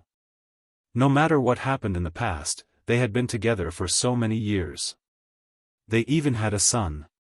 She didn't want her child to lose his father. Just when the two of them were worried that the child would be curious about everything, the curtain of the tent was lifted. A soldier came in and said in a panic, "There are people coming from the direction of Chang'an. There are many of them. Listening to the sound of the horses, we can't guess how many people there are." "What?" Zhu Zan was shocked. He ordered the soldier who came in, "Check and report again." The soldier obeyed and left. Zhu Zan lost all his strength and threw his son to the ground. The child started crying. At this time, Princess Jincheng pulled out her knife and said to Zhu Zan, "Husband, don't worry. If they want to deal with you, I will die in front of them." Zhu Zan was really touched. He couldn't pull out his knife. "Let's die together." At this time, it was suddenly bright outside, and a lot of light shone down from the sky. Needless to say, Zhu Zan and Princess Jincheng knew that the light was from the hot air balloon. They heard that the great Tang had developed a new thing that was very useful and could do anything. The two of them took a deep breath. Suddenly, a voice came from outside, "Tang Dynasty's emperor has arrived. Hebei Province's Jidushi Zhang Xiaobao and Wang Wan have arrived." With a pa sound, the two of them dropped their knives and heaved a sigh of relief. The emperor of Tang Dynasty, Zhang Xiaobao and Wang Wan had arrived. Naturally, they weren't here to kill anyone. There was no need to alarm the three of them. If anything were to go wrong during the killing, the three of them would be finished. The entire Tang Dynasty would be finished as well. Li Longji had indeed arrived. When he heard that Zhu Zan was coming, he looked for Zhang Xiaobao and Wang Wan to discuss whether they should go and take a look. Zhang Xiaobao thought about it and finally agreed. If he didn't agree, Li Longji wouldn't be able to come. This meant that he wasn't prepared and was in danger. However, Wang Wan, who was accompanying him, knew very well that Zhang Xiaobao wanted to see a child. A child who was about the same age as Pan Er. As for danger, what danger could there be? When they arrived, the guards had to be changed to Tang Dynasty soldiers. They couldn't let Zhu Zan's guards stand by the side. Thus, the three of them came out on horseback. Li Longji didn't have an imperial carriage. That thing was too troublesome and slow. Most importantly, Li Longji's personality had become very mild. He felt that putting on airs in front of his sister was too hypocritical. What was the point? Back then, his sister had married him for the sake of peace between Tang Dynasty and Tubo. She had suffered a lot in the beginning. At that time, Zhang Xiaobao and Wang Wan hadn't fully revealed their abilities. If he really wanted to blame someone, he could only blame himself for being useless. He had sent his sister away, regardless of whether she was his biological sister or a distant relative. Who would dare to propose a marriage alliance with him now? According to Zhang Xiaobao and Cuckoo, if they couldn't deal with him, Tang Dynasty no longer needed to sell women in exchange for peace. Whoever dared to cause trouble would have a taste of guns and cannons. Thus, Li Longji always felt that he had let down his sister, Princess Jincheng. When he came to welcome them, he just rode a horse and didn't put on any airs. In the sky, there was also a group of eagles led by Shui Yun. They were responsible for part of the protection mission. Shui Yun's children were already able to fly. However, his 11 children were still unable to do so. Their bodies were too big, and he was afraid that the children's wings wouldn't be able to handle it. One was probably because of good genes, and the other was because they had sufficient nutrition. With 11 children, even if they wanted to eat grasshoppers in winter, the Zhang Xiaobao and Wang family would still prepare it for them. That was how arrogant they were. They didn't care about money. They had strength. Thus, the intelligent Shui Yun decided to wait a while before letting the children learn to fly. She had to inform the Zhang Xiaobao and Wang family first and have them prepare everything. Otherwise, what would she do if they fell to their deaths? She had to be good to her own children. There was nothing to be afraid of if they could fly later. She couldn't compare them to other eagles. What was there to compare? Could the children of other eagles sleep in nests made of cotton flowers? Could they eat lamb every day? In this way, even if Li Longji didn't show off the imperial carriage of an emperor, he was still very awe-inspiring.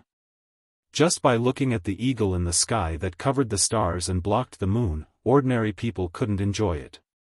When the sound of horses' hooves surrounded the tent, Zhu Zan and his family came out. Under the illumination of the lights in the sky, they saw the flag of the Tibetan Metro Cavalry Battalion, followed by the Imperial Army, followed by the Jinwu Guards, and finally the flag of the Rice Seedlings, which was the protection team of the Rice Seedlings. Li Longji and his family's horses came over. He didn't need others to take care of him. He directly turned over and dismounted from the horse to show his horse skills. Under the accompaniment of Zhang Xiaobao and Wang Wan, he came to the front of Zhu Zan and his family. This slave greets the emperor. Princess Jincheng was so moved that she was about to cry. Her eyes were red. The emperor personally came to greet her. She knew that he was giving her face. Li Longji nodded to her and took 2 steps forward to help Zhu Zan, who was about to kneel down and kowtow. He didn't let him kneel down and said, "You're finally here. I've been looking forward to it every day. Ever since you said you were coming, I've been counting the days and asked people to report to me several times a day. It's too slow. Why don't you walk faster? I'm so impatient." He was very easygoing. Zhang Xiaobao was very nervous. He was really afraid that Zhu Zan would suddenly pull out a knife. Wang Wan also prepared the knife in her sleeve. At this time, the use of a gun was not very useful. It was too close to the enemy. It was not as convenient as a knife. Zhu Zan was stunned for a moment. He had imagined countless possibilities, but he had never imagined that the emperor of the Great Tang would not ask for him to be excused, nor did he put on airs. Instead, he very naturally supported him and did not let him kneel. Then, he said something that ordinary people would say when their relatives came. At this time, Li Longji spoke again, "We'll talk later. There's no need to be polite. Carry my nephew over and let me see. Isn't he very handsome? Xiaobao, Cuckoo, you two also take a look. It's a pity that you were far away when you were born, so you didn't see it. Xiaobao, you have to build the railway as soon as possible. When Nu's second child is born, I have to see it personally. Otherwise, I won't be at ease. Zhu Zizan's tears began to flow. He had never imagined that the emperor of the great Tang, Li Longji, would become like this. The words he said were truly heartwarming. The sovereign of a country was speaking to him, the sovereign of a fallen country, in such a manner. At first glance, he didn't care about him and Nu. But he mentioned his son, which meant that he didn't regard him as an outsider. Otherwise, why did Zhang Xiaobao and Wang Wan appear in the Tang Empire? The emperor was so good. He couldn't compare to him. Zhu Zan was very happy today. There was something flying in the sky, and it was so bright. The night was almost the same as the day. There was also a person who smiled and made him feel very comfortable hugging him. Beside them, there were two people who were also smiling. There were so many people around. It was very lively. Xiao Bao, help me with this. Li Longji took out a big jelly from his sleeve. It was wrapped in oil paper and handed it to Zhang Xiaobao. Zhang Xiaobao didn't need to look to know that it was definitely something from the precious candy house. He cursed in his heart. Li Longji, you are too careless. You even want something that belongs to my younger brother and sister. Do you think it's easy for them to earn some money? However, his hands didn't stop moving. With a flip of his hand, the knife first came out. Then, he kept it back and replaced it with another small knife wrapped in oil paper. He cut the jelly into small pieces and carried it over with the oil paper. Zhu Zan looked at Zhang Xiaobao's movements. His body couldn't help but tremble. He understood. Just now, Zhang Xiaobao was ready to kill at any time. That knife changed too quickly. Li Longji didn't care about what other people thought. He used a very small spoon to scoop up a small piece of jelly and fed it to Zhu Zan. He said, "My good nephew, try this. This is the jelly from the precious candy house. It's very expensive." Zhu Zan didn't know what precious candy house was. When he saw food, he opened his mouth and ate it. When his tongue touched the jelly, he narrowed his eyes. The taste was really good. The texture was also not bad. He swallowed it in two mouths and continued to ask for more. He even said in a vague voice, "Good, good, delicious." Of course, how can the things from the precious candy house not be delicious? This is something that your sister Xiao Bei and other brothers and sisters eat. Zhu Zan, Nu, you guys try it too. It will be convenient for you to eat it in the future. Li Longji kissed Tang Puzan and said. Zhu Zan wasn't stupid. He immediately realized that the last sentence was not simple. He really took a small piece and stuffed it into his mouth. He asked, "Your Majesty, is Xiao Bei's precious candy house going to open a branch there?" It's not just the precious candy house. Many businesses have to open there. Xiao Bao said that the railway is too difficult, but the land road also needs to be fixed. At least hundreds of thousands of people need to transport food. 1 year later, in the northwest, Xiao Bao and Cuckoo will make a move. Li Longji was still chatting casually. Zhu Zan's heart twitched. He said seriously, "Your Majesty, this subject understands.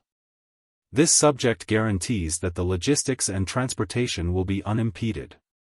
This subject will bring my head to you. Don't, it's not a big deal. It's a small matter. When the time comes, I will also go to your place for a stroll. I always wanted to go, but I never had the chance. The main reason is that the people in the court opposed it. Fortunately, Xiao Bao and Cuckoo supported it. When I go, there will be a lot of good things. You should prepare to receive them." Li Longji was still so peaceful. Chapter 990. Hearing Li Longji's words, Zhu Zenchai's heart was both warm and shocked. Li Longji's words implied that he did not intend to transfer him to the capital and wanted him to stay in his original place. He was shocked that Zhang Xiaobao and Wang Wan were finally going to make a move. After a period of silence, he pointed his sword at Duoshi. Yes, Duoshi, not those small countries. Fighting those small countries was not worth the two of them personally making a move. Furthermore, his own country was gone, so how could those small countries dare to not submit? Zhang Xiaobao and Zuzan Chide probably just need to send a messenger and those small countries would submit. Princess Jincheng was relieved and was also happy. Your Majesty, what are the good things? It would be best if they are horses that can farm. At that time, a large number of horses were exchanged for food to Xiaobao and Cuckoo. Princess Jincheng said that it was an exchange, but in reality, it was a gift. Since there was no resistance, why did Tubo still need so many horses? Could it be that they were still thinking of reviving their country? Thus, they were all given to the Iron Cavalry camp in Tubo. The Iron Cavalry camp used them to fight a few battles. They were all Tubo's nobles who did not agree to submit. In the end, they were trained by Wang Wan into 8 battalions of elite cavalry. Although there were only 8,000 people, as long as there were not many mountains and rivers, they could destroy cities and strongholds. Li Longji thought for a while and waved his hand. The horses are gone. They were all taken out by Xiaobao and rented to the people here. There are steam engines for you to use. The Ministry of Works is still researching hydroelectric power. It is very difficult. When the time comes, if they can make a small unit, they will send it to you. However, this thing requires too much technology and must be heavily guarded. If it is attacked, it is better to destroy it than to let it fall into the hands of others. My main purpose is to deliver seeds to you. Corn, potato, and other seeds can't always eat highland barley. Wudo, eat. When Tang Puzan heard the familiar name, he clasped his hands together and made a eating action. He did not forget to wipe his mouth with the back of his hands. As soon as he did this, everyone understood that he had eaten the roasted potato and had a black mark on his mouth. Ancestor Cheetah's eyes lit up. Last year, he had eaten various new varieties of food that the great Tang had sent to Li Nunu. The taste was really good, but it was a pity that it was gone after a few tries. There were many people, and they all wanted to try it. It was said that the requirements for the growing environment were not too high, and the output was high. There was also news that the various nobles in the capital were going crazy over this year's seeds. If they could really go over and plant them, the lives of the people in his area would be much better. Those 2 years without food would be really hard to bear. Thinking of this, Ancestor Cheetah couldn't help but look at Zhang Xiaobao. It was all his fault. He had used all kinds of underhanded methods. Zhang Xiaobao pretended not to know. He reached out and took Tang Puzan over. He hugged him and said, "Potato, let's eat potatoes again today, okay?" Tang Puzan probably understood. He swallowed twice and wiped the corner of his mouth to express his agreement. "A child came once, and you gave her a potato?" Wang Wan said unhappily. "Are potatoes not good? If it's not good to eat, it means that the person who made it is not good enough. I'll roast potato chips for her to eat. Roast them until they are golden brown and crispy, and then put tomato sauce on them," Zhang Xiaobao retorted. Ancestor Cheetah and Princess Jincheng looked and listened. They were completely relaxed. Zhang Xiaobao really liked children. He was willing to personally cook for his son to eat. Princess Jincheng took Wang Wan's hand and pushed a string of beads from her arm to Wang Wan's arm. She said with a smile, "Cuckoo is getting more and more beautiful. It makes people feel happy when they look at you." Wang Wan glanced at the string of beads and understood. The golden outer layer was wrapped with smaller red beads inside. There were 12 of them. This was the Z beads, the top-grade Z beads. If this string was sold in Chang'an, it would cost 500,000 strings of coins. There would be people who would fight to buy it. This kind of golden and red color, this kind of jelly-like texture, it was usually difficult to find one, let alone 12 of the same size. But it was really a treasure. However, Wang Wan understood the value, but she didn't seem to be excited. She accepted it with a smile. "Thank you, princess. Don't call me princess, call me sister. I'm not much older than you.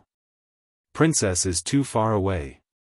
Princess Jincheng didn't expect a string of zi beads to make the other party not dare to accept it. If it was an ordinary person, not to mention giving it to them, they would probably be scared to death. But what was Wang Wan's identity? With Zhang Xiaobao's money box next to her, why would she care about jewelry? How many people were shocked when Na Zheng shocked? Countless gold and silver were scattered. Just the house made of crystal made countless people tremble, not to mention the countless hot air balloons covering the sky above Chang'an. She was already giving face by accepting the gift. Perhaps, she would give a more valuable gift in return. As expected, Wang Wan accepted the gift and agreed with the title of Princess Jincheng. She said, "Sister Nunu, Xiao Bao and I came in a hurry and didn't prepare anything. We also brought a pair of little turtles. They're still alive. I want to give them to you to raise. Men, bring the pair of little guys that Lu Zhou sent here." Immediately, someone came over with a tray covered by a layer of silk. The tray was brought to Wang Wan. Wei Wei squatted next to her. Wang Wan lifted the silk and revealed the glass jar inside. The glass jar was not expensive. What was precious was the two little turtles. They were actually hawksbill turtles. If one didn't measure them carefully, they would be the size of a palm. When the light shone on them, they opened their eyes and looked outside curiously. Princess Jincheng had seen the world, but when she saw the so-called little turtles, she could not help but take a deep breath. Everyone, including Li Longji and Zhu Zan, was shocked by the pair of hawksbill turtles. This was because the patterns on the back of the two tortoiseshell that were bigger on one side were almost exactly the same. Even the shade of the color couldn't be seen at once. The rest of the tortoiseshell's shell patterns were evenly distributed like squares. There was a small circle in the middle, and in the circle, there were inhuman words. One of them had the word Li, while the other had the word Gui. Just taking out one of them was enough to show its value, let alone two of them at the same time. The meaning behind this was extraordinary. "Alright, I've seen it now. Xiao Bao, you're really rich. You're quite capable as well. I can't believe you can take out such things." Li Longji did not expect to see such a pair of hawksbill turtles. Compared to the Tian jewels, they were even better. Princess Jincheng sighed softly and said to Zhu Zan, "Husband, do you like these two things?" Zhu Zan looked at the pair of tortoiseshell shells with complicated feelings. He understood what Zhang Xiaobao and Wang Wan meant. One was polite and the other was noble. It was a saying that, the use of politeness is precious. This came from the Analects of Confucius. It meant that he, who was once the king of Tubo, had to admit his current position, be polite, and behave in peace. It did not mean that everyone should live in peace and be friends. There was absolutely no such meaning. These two words were from the Analects of Confucius. It meant that he had to admit defeat and follow the lead of great Tang. Tubo would no longer have a country. As long as he accepted these two little guys, it would mean that he had admitted his position as a direct subordinate. From today onwards, he could forget about reviving his country. What if he did not accept them? Once he thought of the consequences, Zhu Zan could not help but tremble. He immediately said happily, "I like them. They are so beautiful. It's just that your majesty can't go back on your promise. If I accept these two hawksbill turtles, your majesty will have to send the items over." Li Longji and Wang Wan quickly said, don't keep calling us subjects. We are a family. With you there, I can rest assured. When the time comes, we will only send more and not less. You have to keep an eye on the key technical items." At this moment, Li Longji was also filled with emotions. They thought about how Zhang Xiaobao and Wang Wan had forced Zhu Zan to accept his position as a gift. It was just a pair of hawksbill turtles. From today onwards, Tubo would belong to him. How much would these two little turtles be worth? Even the jade annulus of He clan, which could be exchanged for 15 cities, could not compare to these two turtles. What was that string of Tian jewels worth? Xiao Bao and Cuckoo were indeed powerful. They were really the sea stabilizers in the stories they told to Xiao Bei and the others. They could rule the country internally and help the people externally. Zhu Zan and Princess Jincheng accepted the two hawksbill turtles. Regardless of the additional meaning of this item, just the two items themselves were already priceless. If they were not given together, it would be even better if one of them was given out alone. Regardless of whether it was a gift or a gift, the value of each one was much higher than that of the string of Zi beads. Since they had accepted the items, Zhu Zan had also thought it through. What else could they do? Revive the country? With Zhang Xiaobao and Wang Wan around, they could dream on. Their cannons were not just for decoration. 5 beans. At this time, the little girl, Tang Puzan, who was in Zhang Xiaobao's arms, looked at the jelly in Li Longji's hand and pointed at it. "Well, 5 beans it is. It's fine as long as you like it. Don't worry and eat it. Baby, there are no additives in the candy house. It's just that the shelf life is a little short. Additives can't be made." Zhang Xiaobao did not correct Tang Puzan's words. He took the jelly from Li Longji and began to feed it to Tang Puzan. Wang Wan looked around and said to Princess Jincheng, "Sister, let's continue to go to the city. The construction there is still not finished. It's still working. It's more lively on the road." Princess Jincheng heard this and went to see Zhu Zan. She was not sleepy. If it were not for the large group, she would have gone in directly. Zhu Zan was not sleepy either. He had been on tenterhooks before, but now he became energetic again. Since Wang Wan said to let them enter the city, they could naturally go in. They did not have to worry about walking too fast when they were close to Chang'an and causing misunderstandings. There was also no need to report in advance. The emperor was next to them. Who should he report to? The Ministry of Rights? There was no need. So he nodded, "Thank you for coming, Your Majesty. Shall we go?" "Let's go, can we ride?" Li Longji asked Zhu Zan if he could ride a horse. He looked at Princess Jincheng. He was afraid that his sister could not ride a horse. As for Zhu Zan, how could he not know how to ride a horse? Zhu Zan did not stupidly explain that he could ride a horse. That would be stupid. Instead, he said, "This slave also likes to ride a horse." "That's good. Get on the horse, let's go home." Li Longji stretched out his hand and asked for the reins. Zhu Zan and Princess Jincheng also followed and got on the horse. They looked down at Zhang Xiaobao. They were looking at their son in his arms. They didn't want him to fall. Wang Wan looked at Zhang Xiaobao. Zhang Xiaobao did not care and put Tang Puzan in his right hand. He jumped up directly. After jumping up, he patted the horse's neck with his left hand and then straightened his waist. His body was flat on the horse's back. He twisted his waist and swung his right leg. He steadily landed on the horse's back with Tang Puzan in his arms. He did not even touch the reins. Wang Wan used the same movement to get on the horse. She did not carry the child. She was lighter. There was a burst of applause around. Li Longji once again said to Zhu Zan, "The two of them like to play around." When I first paid attention to the two of them, they were still very young.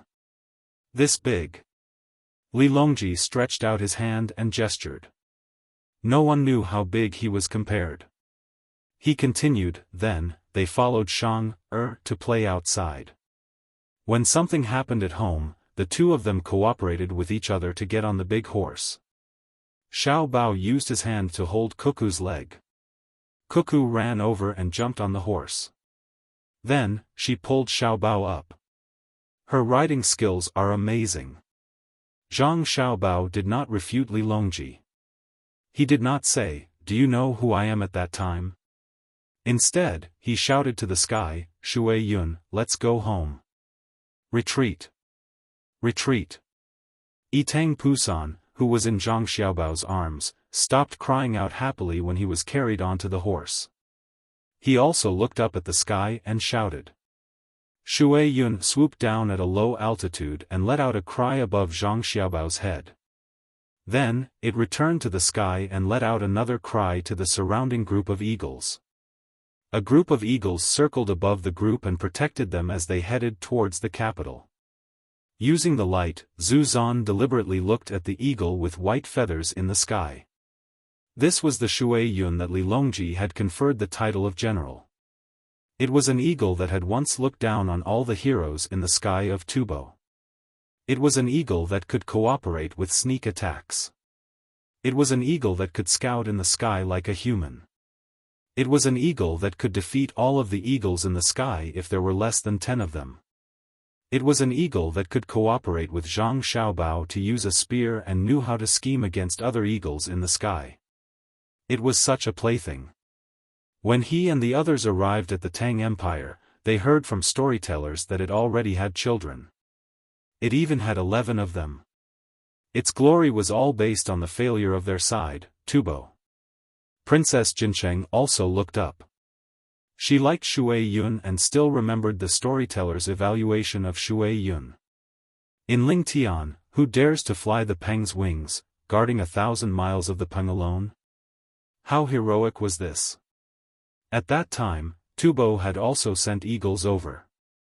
In the end, there were only a few eagles in the beginning. They were actually intimidated by Shui Yun and did not dare to fly. Later on, when more eagles arrived, they did not dare to do anything to Shui Yun. The heroes of the sky were only a so-so. Perhaps only people like Xiao Bao and Cuckoo were qualified to own Shui Yun. Shui Yun did not care about those who were not strong. Eagles had their own pride. Yes, yes. A child's heart was the purest. Tang Pusan also took a fancy to Shui Yun at first glance. He might not understand Shui Yun's domineering aura, but he was able to like Shui Yun first and not other eagles because Shui Yun was also so agile. No more this year. All 11 of them have been divided. Your little brothers and sisters will each get one. There are still 2 left. You can ask His Majesty for them. Zhang Xiaobao was up to no good. He pointed at Li Longji and said to Tang Pusan. Tang Pusan immediately looked at Li Longji and kept blinking. It looked like tears were about to flow out of his eyes. Li Longji was depressed. Xiao Bao, I don't want those 2. I will give them to Jun, and Pan, You can decide. There are only 11 in total. I will give them to whoever you want. Zhang Xiaobao was confused. What should he do? Shui Yun and Hong Wuan only had 11 children. Fortunately, he and the others had taken good protective measures and didn't let other children who were born before them push their younger siblings down. As an eagle, Shui Yun also had the status of a general and could eat a salary. How many people wanted his children? There were too many monks and too little meat. Oh, there was too little porridge. It wasn't good to give them to anyone. Zhang Xiaobao looked up at the white dot in the sky and shouted, Shui Yun, come down. It's all your fault. Can't you give birth to a few more? If you give birth to 15, it's only 4 more. Look at how stingy you are. Shui Yun replied with a cry. Everyone could hear the dissatisfaction in his cry. Come down first. Let's discuss. You can play with the little guy for a while. The sky doesn't need you, right? Come, give me a gun. I will support him. Zhang Xiaobao continued to talk to Shui Yun. He asked for another gun. He put it on his shoulder and held the gun with his hand. Under the gaze of Princess Jincheng and Zhu Zan, Shui Yun really did come down. He stood on the gun and lowered his head to look at Tang Puzan. Tang Puzan wasn't afraid at all. He stretched out his small hands and made gestures. He said something that no one could hear clearly to express his excitement. At this moment, Zhu Zan was finally convinced. No wonder Shui Yun could be made a general. He was too smart. How was he an eagle? He was clearly a human. He had seen people raise dogs and horses like this, but he had never heard of someone raising an eagle like this. Good eagle. A priceless treasure. If I had it, I wouldn't sell it no matter how much money you give me. Zhu Zan praised when he found that Shui Yun was very cooperative with his son's actions. Zhang Xiaobao curled his lips. Shui Yun, I have always regarded him as a brother. Who would dare to say that they would buy him? Back then, I even flew side by side with him, side by side in the sky. Zhang Xiaobao didn't say anything about fighting side by side because the loser was right next to them. Zhu Zan also didn't talk about this topic. He admired Shui Yun very much. Such an eagle could no longer be used for hunting. That would be a blasphemy to Shui Yun. When there was nothing to do, accompanying Shui Yun to eat and chat was the most normal thing to do. With envy in his heart, he said, Xiaobao, I promise you that next year, if Shui Yun and Hong Wan, which is also very smart and beautiful big red eagle, have another child, you must leave one for my son to grow up with him. Princess Jincheng also nodded at the side. Shui Yun was really too beautiful, especially those eyes. When he looked at her son, it always made people feel that he revealed a kind of affection. When her son touched his neck, he didn't object. Would it be possible for other eagles? Who could say that Shui Yun was docile and honest? How many eagles had died under his claws and beak? How many people had died in his hands? She then said, it seems that there's no need for next year. As long as the situation is right, Hong Wan can give birth to many children. Once every few months is enough. Isn't that right, Cuckoo? More or less. After all, they are different from other eagles. Other eagles are affected by the pressure of survival in the 4 seasons. They give birth once a year or once every few years. They don't have to worry about food and shelter, and they don't have to worry about being disturbed. When Wang Wan heard Princess Jincheng's words, she also realized this matter. Since Shui Yun and his wife had less pressure, it should be easier to have more children. That's great. When the two of you go to the northwest to fight, Shui Yun and Hong Wan will be able to use their strength. Zhu Zan said enviously. At this time, Li Longji spoke up, there's no need for that. This time, the military selection will be held in 2 days. By then, Cuckoo will be able to use the Aqua Cloud. Since the Aqua Cloud is not affected by hand technology, why don't we watch together? Military selection? Can the generals win against Cuckoo? I heard that Cuckoo always gives them lectures. Zhu Zan asked in surprise. That's not the case. The generals use guns and cannons, while Cuckoo commands the soldiers with swords, spears, and bows. They fight in an asymmetrical sand table. Li Longji explained. That's fine. Zhu Zan's heart suddenly moved, but he calmed down in an instant.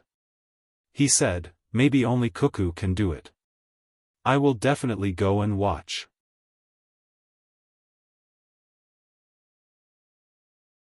Chapter 991. In that instant, Zuzan Chai's thought was that if cold weapons could win, even if the other party was severely injured, wouldn't his tubo be able to stand against the great Tang? Just as this thought appeared, he crushed it. He had just taken the other party's tortoiseshell, and now he was thinking about reviving his country. This was a very dangerous action, and he had to control himself. It didn't matter if Great Tang had cannons or not. What was important was whether they had Wang Wan and Zhang Xiaobao. They didn't have to use cannons, and it was the same as using cold weapons. Furthermore, the people of Tubo had already calmed down. Those who didn't want to submit would be hunted down and killed. Why should he think about starting a war again? Is Cuckoo confident? Princess Jincheng asked. How can there be a definite victory in a war? We can only do our best to prepare. When the time comes, we will look down on the enemy strategically and value the enemy strategically. Zhang Xiaobao carried Tang Pusan and helped Wang Wan. It turns out that Xiaobao is also a person who understands soldiers. Princess Jincheng praised. Zhang Xiaobao's face didn't turn red, and his heart didn't panic. He calmly accepted this praise. Shuiyun also called out, appearing very happy, as though she was praising him. I know that Shuiyun knows soldiers. It's better for you to fly. I will support you with one hand and carry the child with the other. Don't throw me down. Zhang Xiaobao felt that it was a little difficult to maintain his balance. As long as Shuiyun moved her wings, the weight on his arm would change, and it was very unstable. Shuiyun actually let out a continuous goo-goo sound, as though she was laughing. She then spread her wings and used the force of Zhang Xiaobao's push to fly up. Tang Pusan looked up at Shuiyun in the sky and clapped his hands, fly, fly. Okay, when we enter the capital, I will bring you to fly in a hot air balloon. Zhang Xiaobao coaxed Tang Pusan, afraid that he still wanted Shuiyun to come down. Seeing that his son could be doted on by Zhang Xiaobao, Zhu Zan was very happy. He said to Li Longji, Your Majesty, do you feel tired to welcome me in the middle of the night? Zhu Zan knew that other than Zhang Xiaobao and Wang Wan, he was probably the first person to enjoy such treatment. To be personally welcomed by the emperor gave him a lot of face.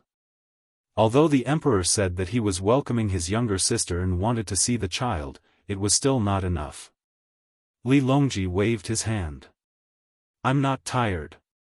I don't have much to do at the moment, so I've left most of the matters to the officials. The commoners weren't like before, where they didn't have enough to eat and would always cause trouble. Now, there was an announcement. No matter how far away the commoners were, they would know. If they really encountered a problem and didn't have enough to eat, they could go to the local yamen. The yamen had a house that specially served the commoners and they could eat there. The food might not be good, and there's no money, but it can guarantee that you won't starve to death, so why are you still making a fuss? Since the officials had received the telegram, they did things very quickly. There weren't any major matters in the court. Occasionally, I would hold a court meeting to chat with the officials. Otherwise, I would meet with a group of envoys from a small country in the southwest. I listened to them talk about interesting things there, and then looked at the local specialties. They all said not to send living things over, as it's a waste of money and manpower. Furthermore, they always die. If I really want living things, I'll ask Xiaobao to send them over. It's better than them. I also don't know what Xiaobao and Cuckoo think of that place. If there's time, I'll send both the army and the navy to the Tang Empire, so that the commoners there don't have to live a hard life. Of course, I'm not their emperor, and they might not be willing to let me manage them. I also don't have good intentions. The main thing is that Xiaobao said that if they were to plant rice in the future, the yield would be very high. They can't grow such good rice themselves, so it's a waste. Li Longji rambled on like an ordinary person talking about trivial matters. Zhu Zan and Princess Jincheng were so engrossed in listening that they forgot that they were talking to the emperor of the Tang Empire. They listened to Li Longji talk about the fall of a large number of officials on Hong Nong's side. He said that they needed more labor this year to build 30,000 li of railway. He said that the amount of iron on the railway seemed to be insufficient. He also said that the development of the steam engine had already progressed to the 4th generation. He wanted to sell the 1st generation to Japan and Silla. He told them that the Tang Empire now had something called a diesel engine that would be very powerful in the future. He mentioned the rare things he saw when he went to Jili province to play before the new year, as well as the beauty of the Tianqi Lake. He also bluntly said that he wanted to occupy more territory, but he didn't have much malice towards the people of other places. He just wanted some resources to speed up the development of the industry and make planes. In the future, when he wanted to go out to play, he could quickly fly to the place and see the magnificence of the world. We don't expect the world to be harmonious, because everyone is different. We want to travel to other places where the commoners will welcome us. Everyone is our guard. As Li Longji spoke, he habitually changed the way he addressed himself and reverted back to being the emperor. Zhu Zan and Princess Jincheng also woke up from the dream described by Li Longji. After secretly comparing, Zhu Zan realized that he was far inferior to Li Longji. Right now, even if he could restore his country in Tubo, he wouldn't agree. Otherwise, without the Tang Empire, his own people would overthrow him. How could he, who couldn't even eat, compete with others? Unless he could control all the methods of spreading news and not let the commoners know how the people outside lived, then he would be so backward that he wouldn't even be able to defend himself. What was the point of being the emperor like that? Princess Jincheng's consideration was more practical. She asked, "Imperial brother, when the time comes, can you give us dozens or even hundreds of diesel engines? We will use them to farm." "Not for now. Our Tang Empire doesn't have many of them. We need to use them for the military first. When there are a few newer generations, I will give them to you.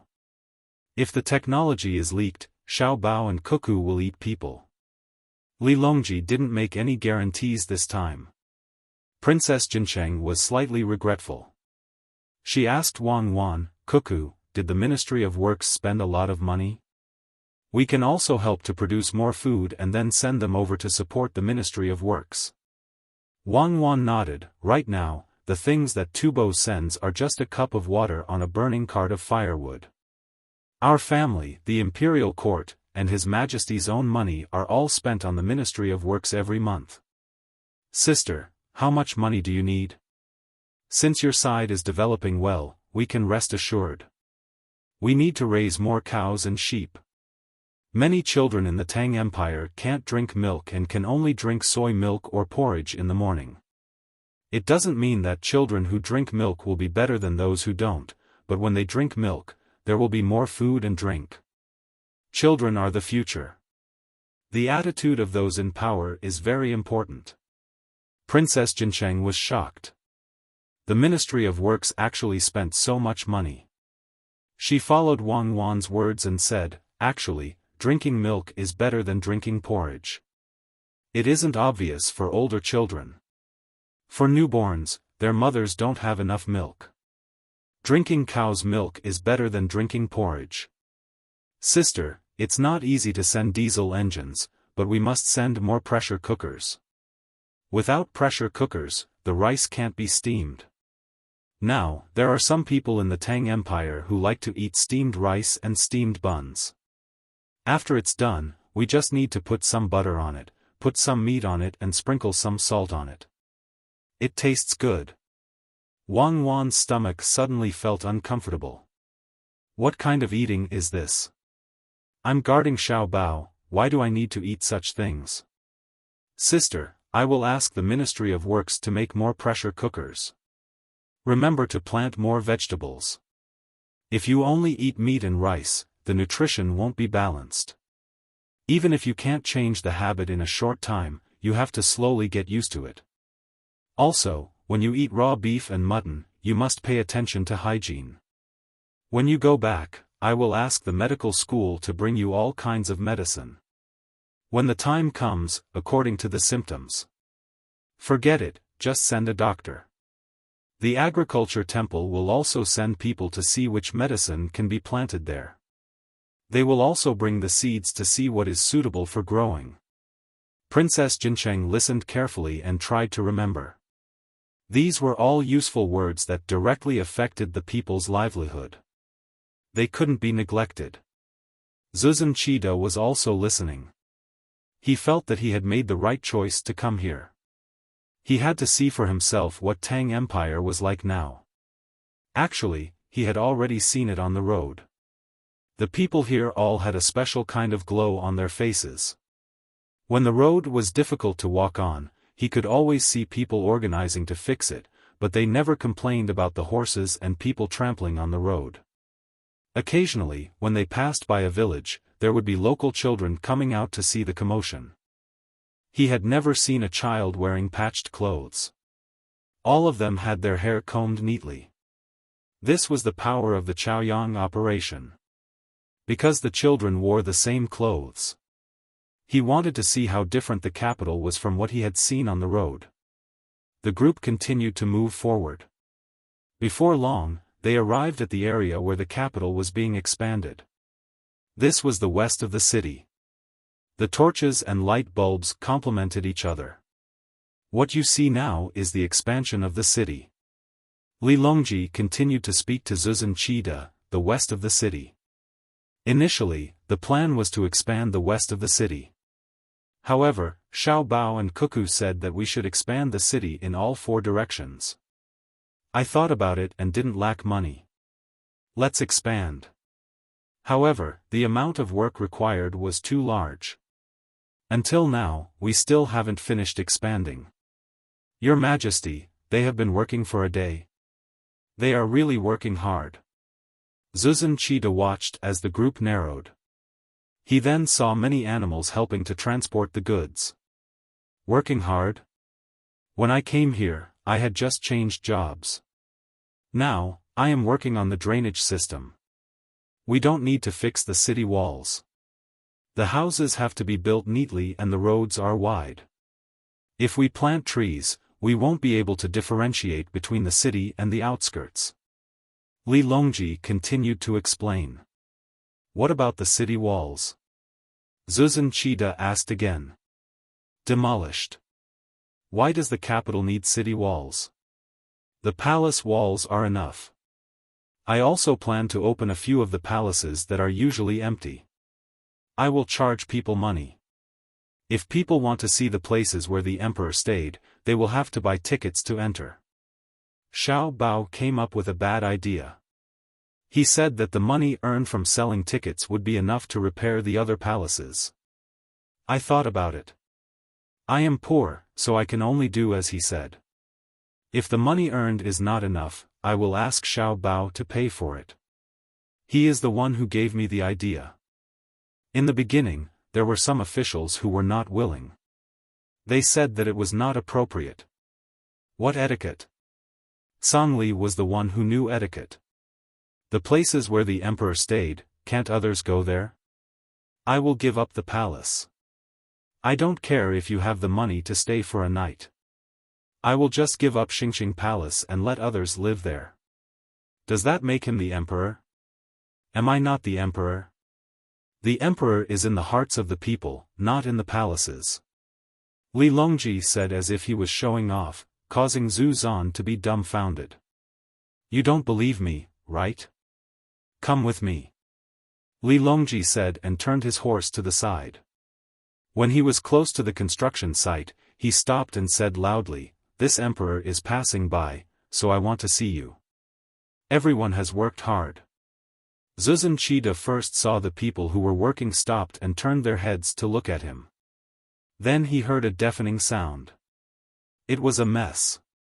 For a moment, he couldn't tell what everyone was shouting. Gradually, the people who were working also found this problem. Some people began to take the lead and shouted together. Finally, it became a shout of "Long live the Emperor." Immediately, the other construction sites that couldn't be seen from other places also had the same noise. It was really a wave after wave, mighty and endless.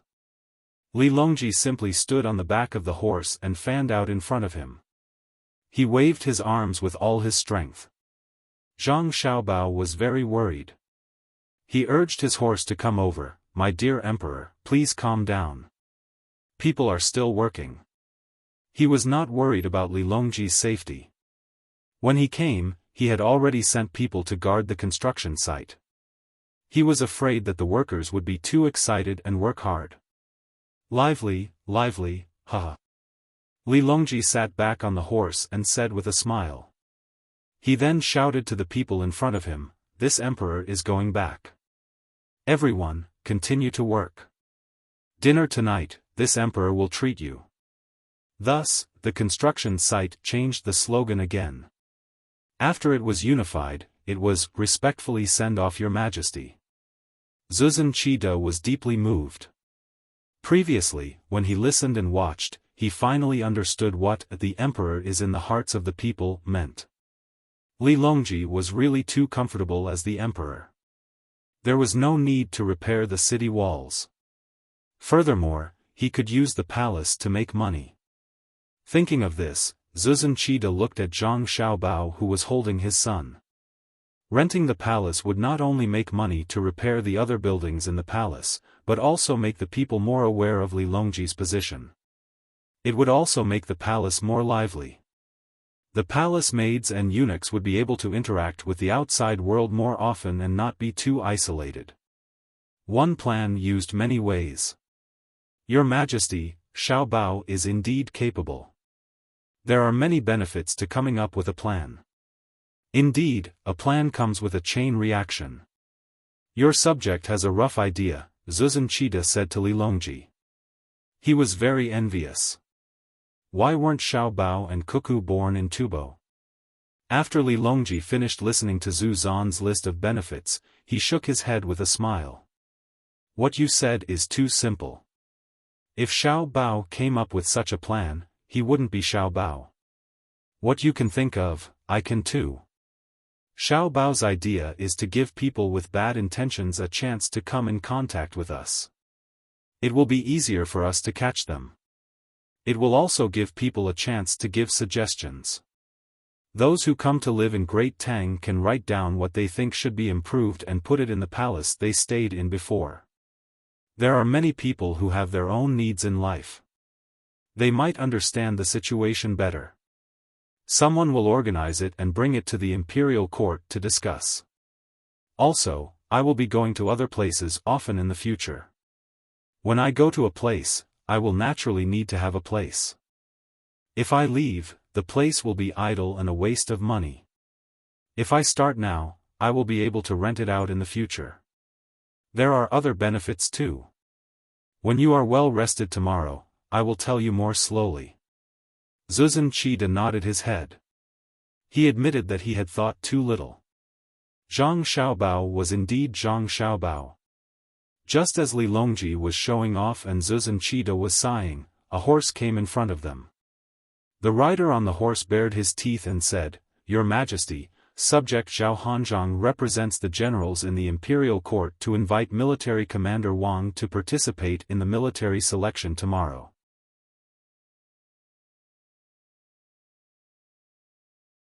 Chapter 992.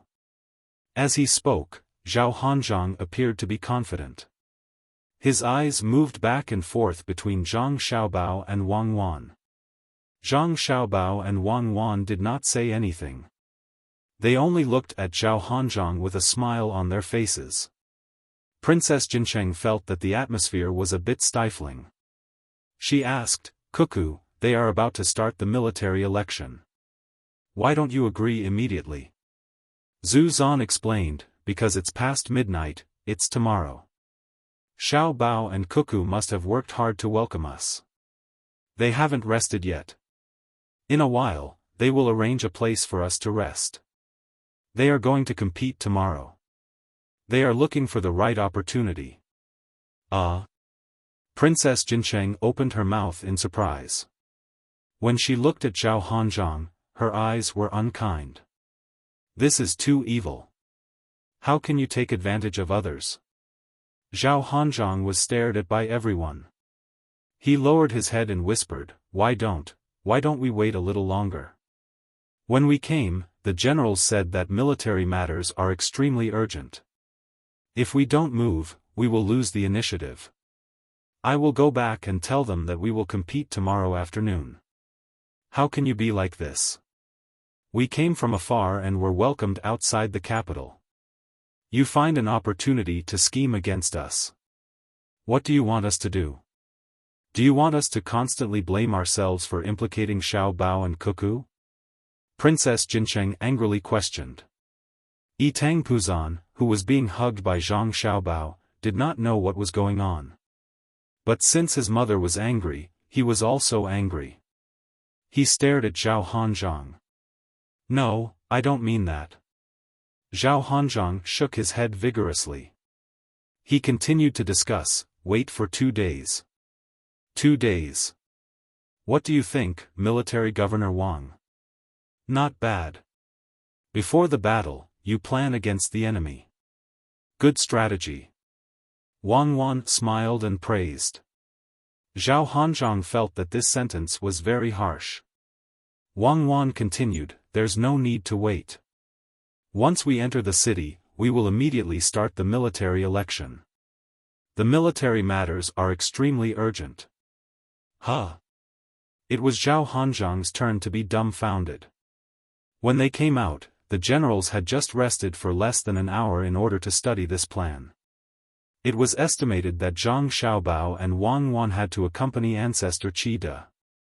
Even if they heard about the military selection and immediately went to rest, they would not be able to sleep well. However, he did not expect that Wang Wan would directly compete with him. If the generals slept for 2 hours, it would be better if they did not sleep just now. Right now, they were sleeping comfortably. If they got up and put on their clothes, they probably would not even have time to wash up.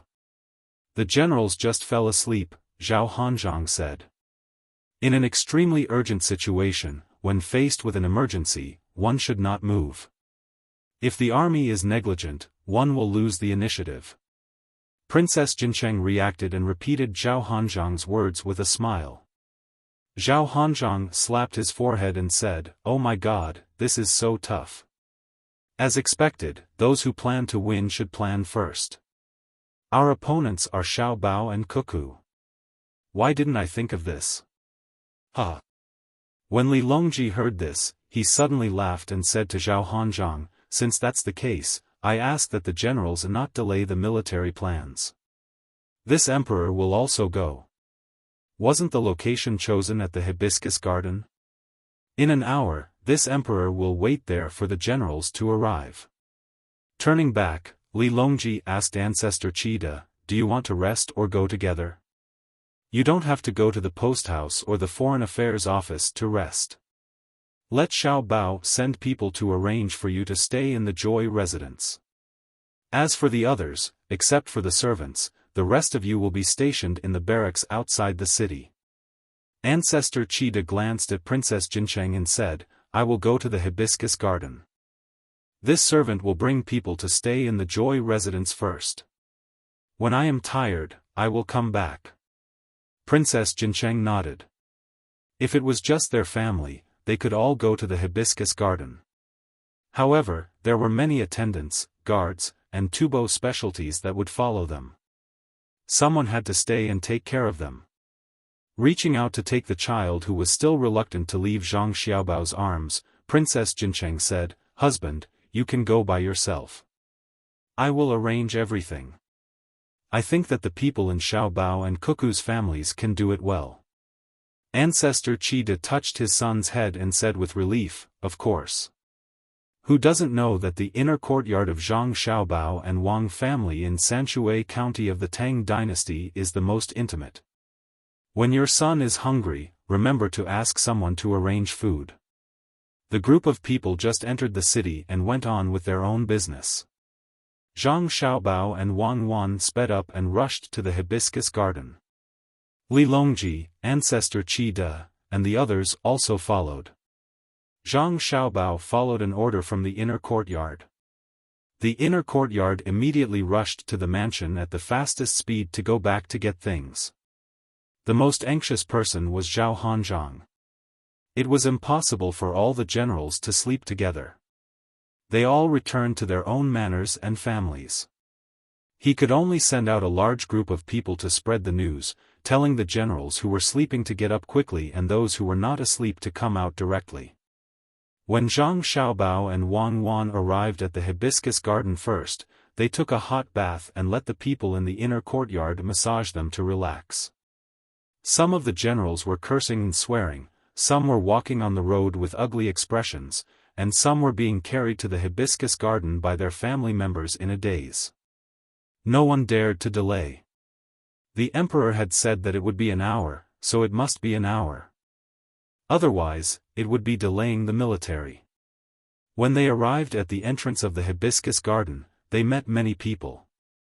They accused and scolded each other, saying that the other person's idea was not good.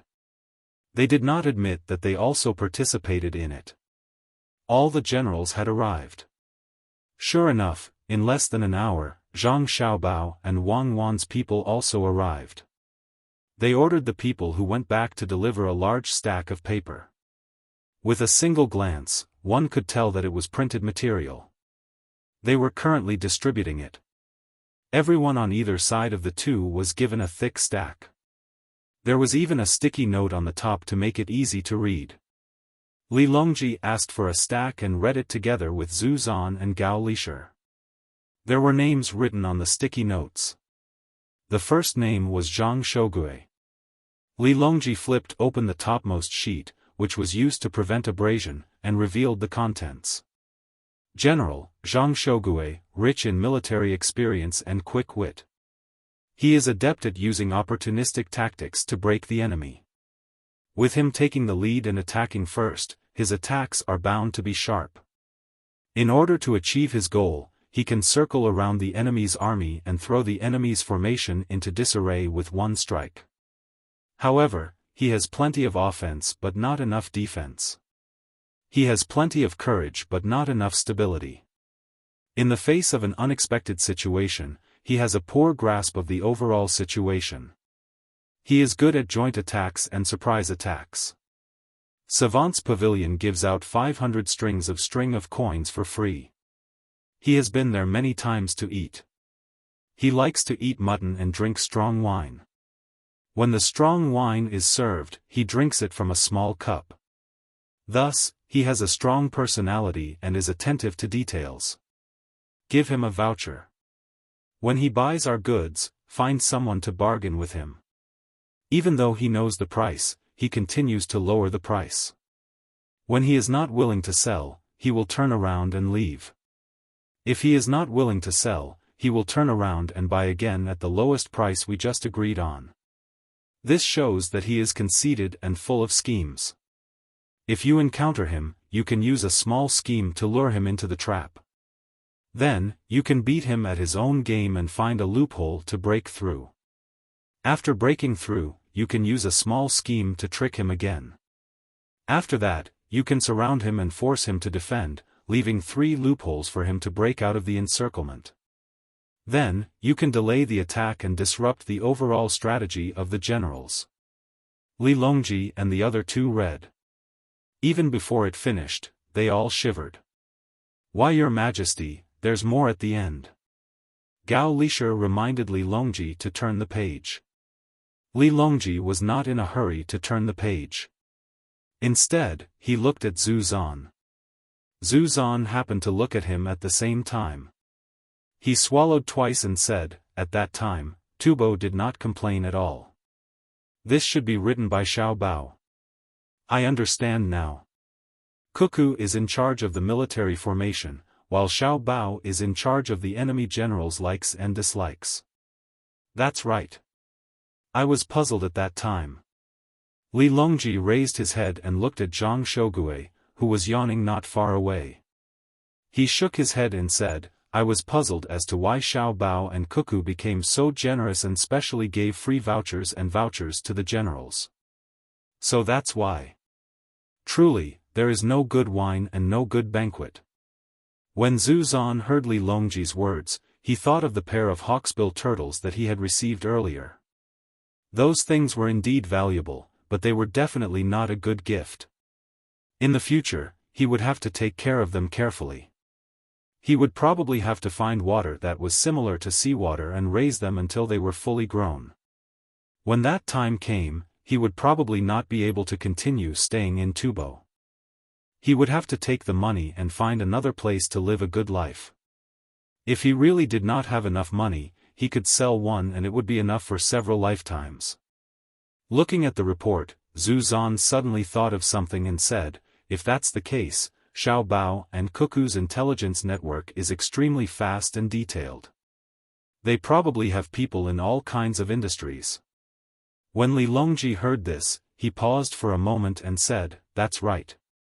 Their intelligence network is even more powerful than the great Tang's. It's so powerful that they know what I eat, where I sleep, and what I say every day. The more it is like this, the more at ease I feel.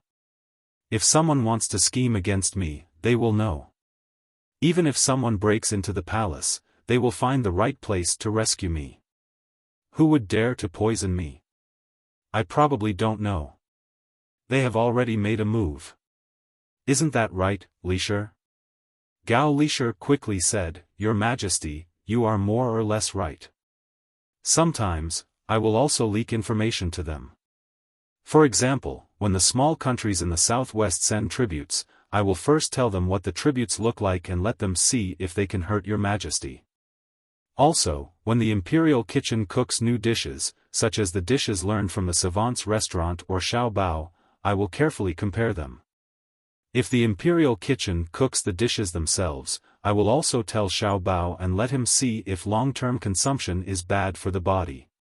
When Zhu Zan heard the conversation between the two of them, he knew that there was a misunderstanding. Perhaps they wanted him to sow discord. He was wronged. He did not mean that. At the same time, he inwardly sighed. It seemed that the other party's plan to sow discord was not going to work. The two of them had spoken too clearly.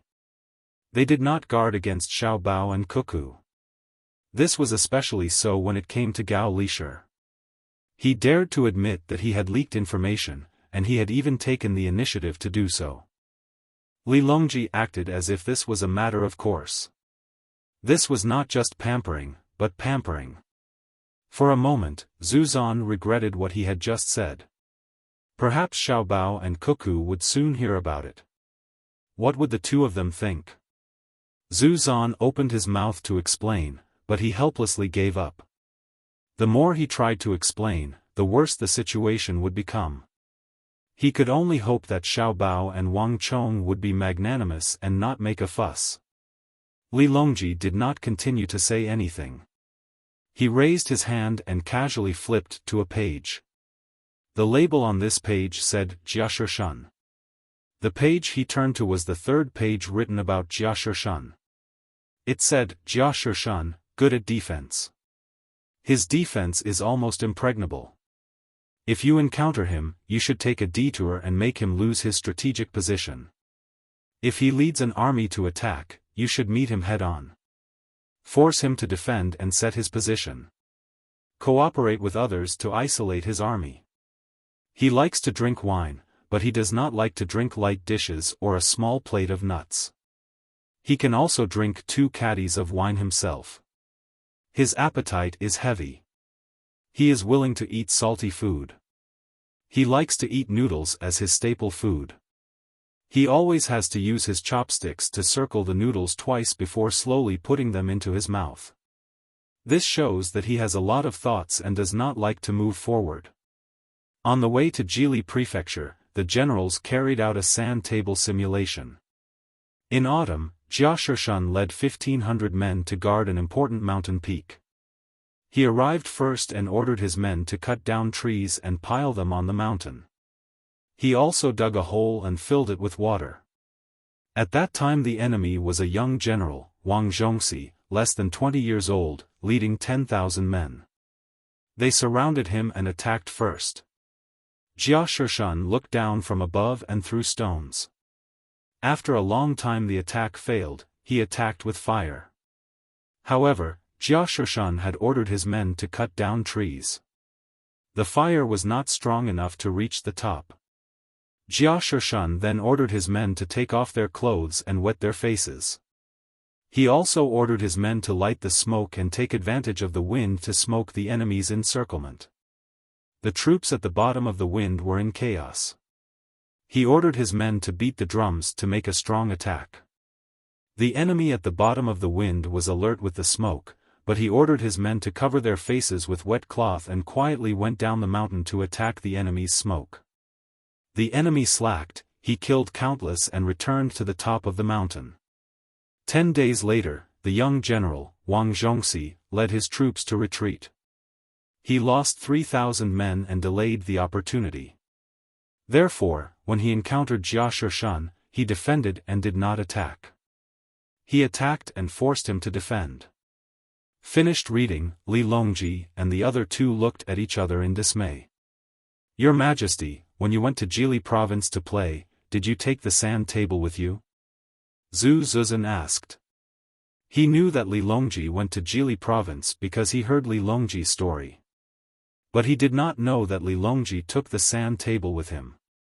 Not only did I take it with me, the entire third floor of the ship was used to calculate the sand table. At that time we agreed that there would be a military expedition on the way, the generals could not wait any longer. Who would have thought that as soon as we boarded the ship, Xiao Bao and Cuckoo kept talking to me about national policy and all kinds of strategies. I was confused listening to them.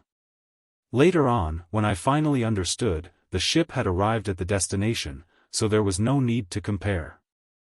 Tell me, how could I not listen? Is national policy more important, or is the military expedition more important? When it came from Xiao Bao's mouth, how could I not be 120% alert? Also, when it came from the two of them, not only did I have to listen, I also had to ponder. If the generals wanted to carry out the military selection, who would dare to come and interrupt the two's plan, one after another? They were often busy until dawn. They were working so hard, yet they still forced them to carry out a military expedition that was not considered too important. What was the meaning of this? Do you want to harm the country and the people? Li Longji roughly told Zhu Zuzan about what happened on the ship. He imitated Zhang Xiaobao and spread out his hands. That's why we can't compare. Then, the generals should familiarize themselves with it first. Who knew that the attack and defense records of their sand table were also taken by Xiao Bao to study? Do you know how happy I was at that time? The two of them supported me to go on a trip. They would rather pay for me to see the scenery over there. At the same time, they also asked me to help them get the Xinlua people to join the Tang Empire and form a county.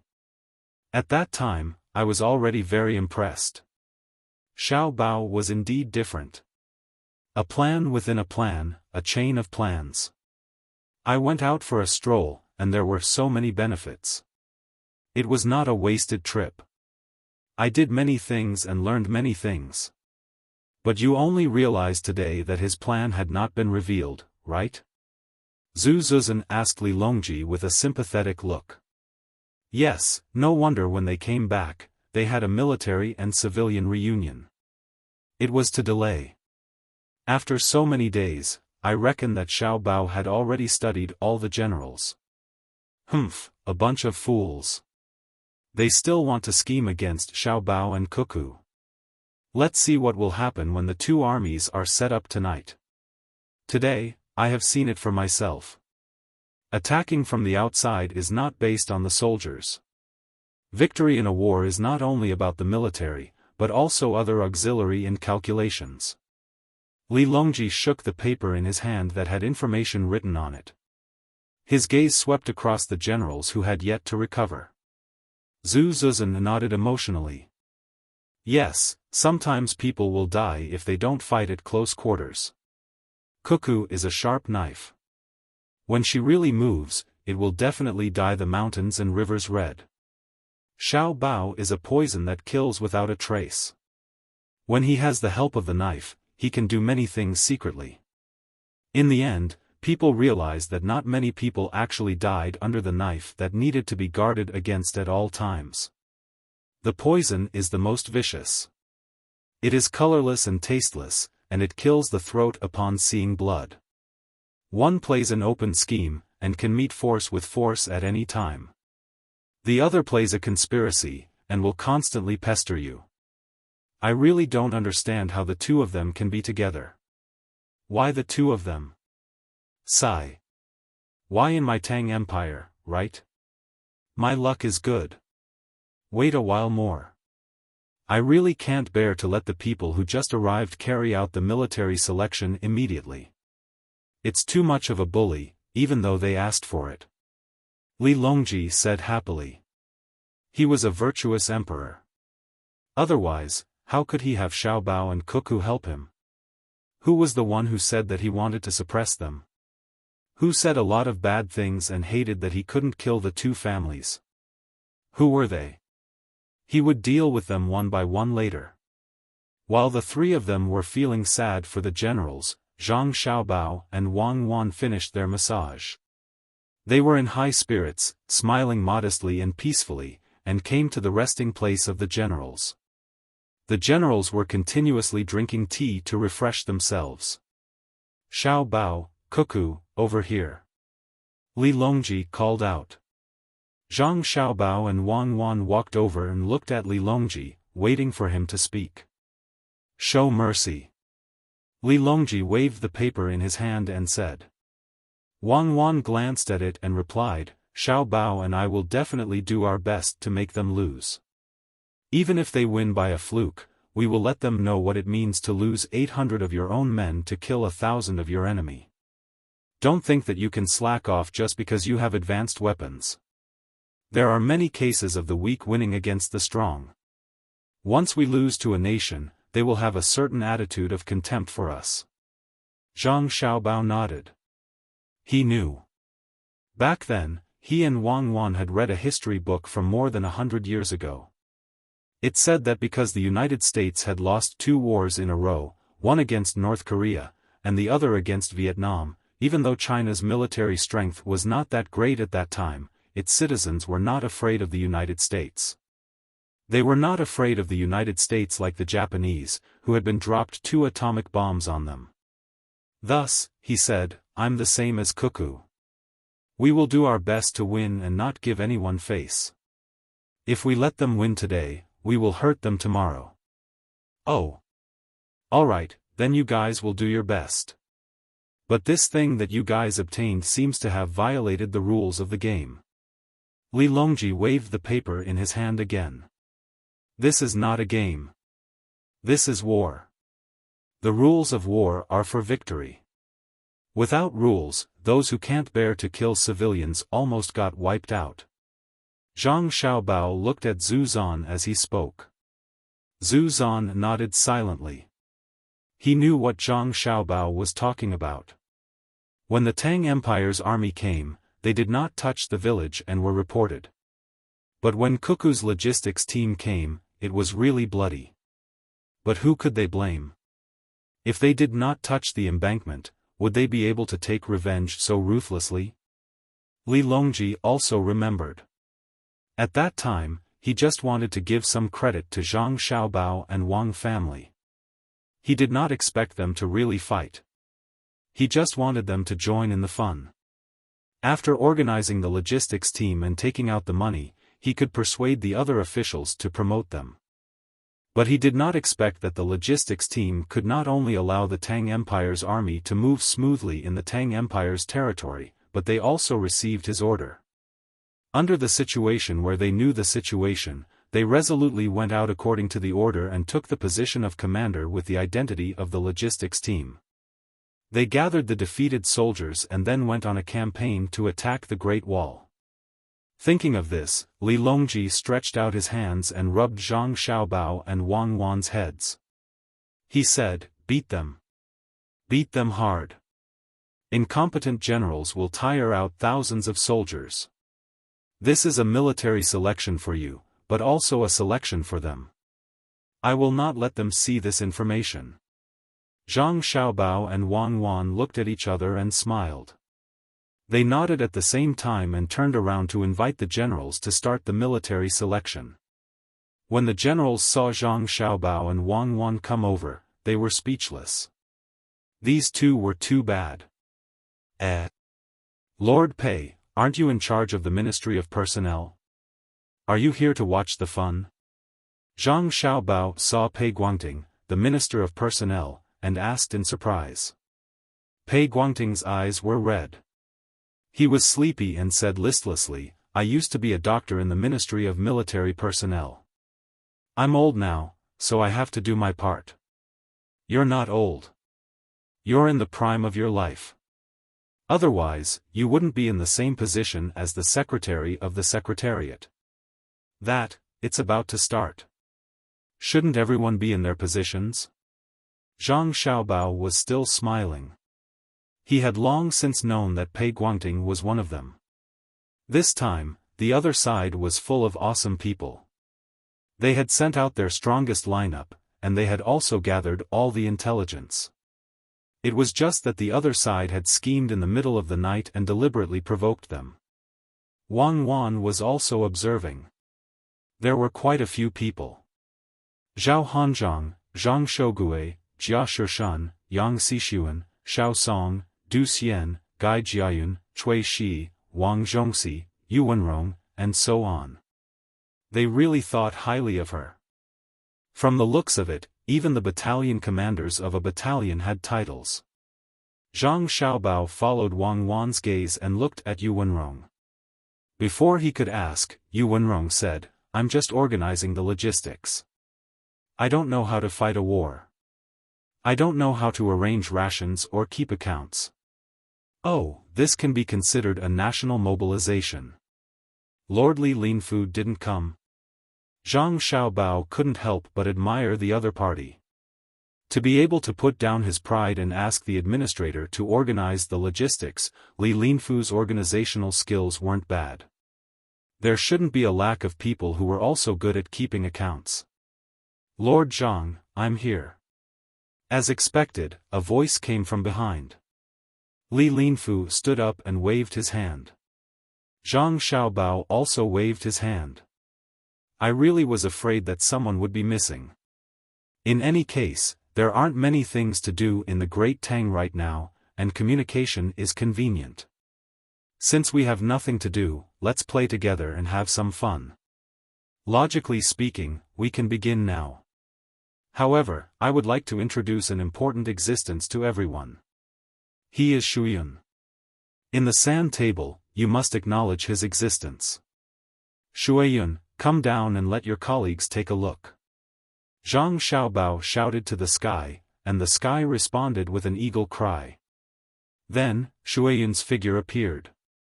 He circled twice and found a branch with better branches. Once again, he flew high into the sky and swooped down. He grabbed the trunk with his claws and broke it with a crack. This was not the end of it. The water cloud adjusted its two claws, then took the trunk into the air and swooped down again. It directly pressed the broken part of the trunk into the middle of a small ditch nearby, where the ice and the ground were in contact. Shuiyun flew up and slowly landed on the branch he pressed on the ground. It was very suitable. Everyone was already used to this. Shuiyun was just making a place for himself to stand. Even if he chatted with someone one day and asked if they had eaten in the morning, it was very normal. There were many birds that could talk. However, everyone still looked at Zhang Xiaobao with jealousy. That was because Shuiyun had a wife, Hong Wan, who was almost as smart as him. She could give birth to litters of children. All of them belonged to Zhang Xiaobao and Wang Wan. General Shui is coming down. What I want to say is that he will fight with us. In the sand table, we must take him into consideration. How smart he is will be the extent to which the generals on the sand table will acknowledge him. Is that okay? Zhang Xiaobao explained what he meant. No, Shuiyun is too smart. It's not fair. Zhao Hanzhong, who was still sore all over, objected. Zhang Xiaobao looked at Li Longji and asked him to speak up for him. Li Longji thought for a moment and said, "How is it fair? You use guns and radios, while Cuckoo uses cold weapons. This is unfair in itself. Can you say that there won't be an existence like Shuiyun in the places you fight in the future?" Zhu Zizan chimed in, "That's right. Firecrackers can be bought at will in the Great Tang. Can you guarantee that when people from other countries come and buy a large number of firecrackers, they won't make simple guns for war? Can't other countries buy a lot of firecrackers and use them as explosives?" Zhao Hanzhong didn't say anything. Indeed, who said that firecrackers couldn't kill people? He looked at the others, hoping to get some help. The others lowered their heads and pondered. Then, Zhang Shogui stepped forward and said, "Okay, we acknowledge Shuiyun. But you and Cuckoo can't receive the signal after stealing our radios and deploy according to the message inside. You have to acknowledge this. We use a separate encryption system. If others get it on the battlefield, they can't translate it. Also, when you get guns and cannons, you can't use them proficiently because you haven't practiced. Although we know that you are more proficient in this, you are not playing the role of people from the Great Tang, right?" "That's right. Even if we get the radios on the battlefield, there won't be people outside to relay information to us when we fight on the sand table. When we fight with the cannons, they will even explode. The captives will also be captured according to the previous rules. Neither side can get anything out of them, and they would rather die than submit. Are there any other changes? If not, let's begin." Zhang Xiaobao agreed with Zhang Shogui's view. He repeated the rules and asked the others. The generals looked at each other, but none of them proposed any new changes. The rules were more or less done, and if there was a need, a panel of referees would be in charge. The only regret was that they couldn't test it in actual combat, because what happened in actual combat was outside the rules. But there was nothing they could do about it. They couldn't really fight.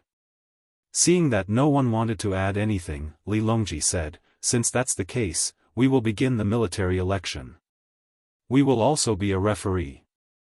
If there is a major dispute over fairness, we will personally rule. Let's enter." Whether the generals were sleepy or uncomfortable, they all went to their respective positions. Zhang Xiaobao, Wang Wan, and the others did the same. The large group went to their own rooms. Each person had their own room. Only when their armies encountered each other could they gather together to discuss matters. In the middle of the countless small rooms was a large sand table. It was the sand table of the Jiangnan circuit, and many people in charge of relaying information to the various rooms were ready.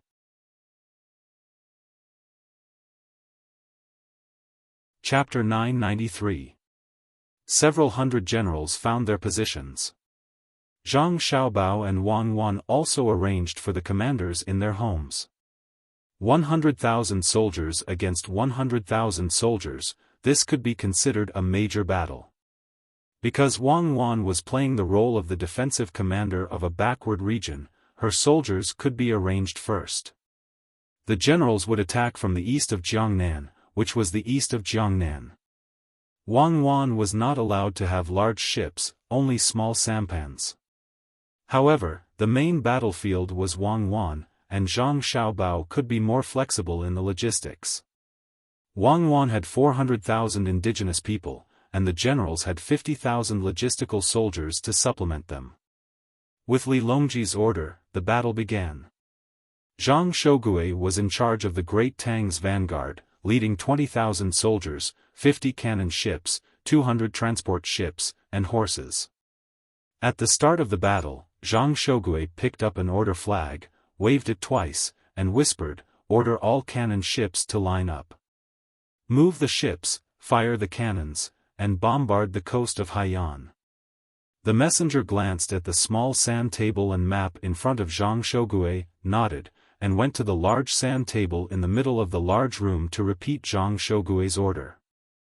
At this time, many people had entered the large room to deliver the message. The referees were staring at the sand table, and the people in charge of recording were also moving their brushes like they were flying. The model ships representing the cannon ships moved across the surface of the sea on the large sand table. Several referees looked at the sand table and shook their heads, giving a result. Tang Vanguard cannon ships are firing blanket fire. Based on the maximum range of the cannons, 0 native casualties. Because there are no troops stationed along the coast, if the Tang Vanguard cannon ships continue to fire, 1,500 shells will be consumed in 15 minutes. Wang Wan also looked at her sand table and map and softly ordered, "All personnel have finished setting up the traps. All lines are to retreat. With Qiantang as the center, form a straight line from north to south. Retreat to Wucheng, Deqing County, Wukong, Yongxing, and Fuyang County in a line. Prepare to retreat again and give up on Lingyin Mountain. If the various vanguard units have already arrived at their designated positions, and no new orders have been received within 72 hours, it means that the command center has already moved, and orders them to freely adjust the troops according to the deployment before the general battle, or to retreat, or to hide, or to feign attack." The person in charge of delivering the message nodded and left. He went to the house where Huzi and the others were and informed the people outside. The people standing outside expressed that they had heard the message but did not go in to inform Huzi and the other generals. Because Wang Wan was a native, she didn't have a radio, so it would take some time for the news to be transmitted. If the referee had set a time limit of 4 days for the news to be transmitted, then the people outside would have to wait for 1 day before they could inform Huzi and the others.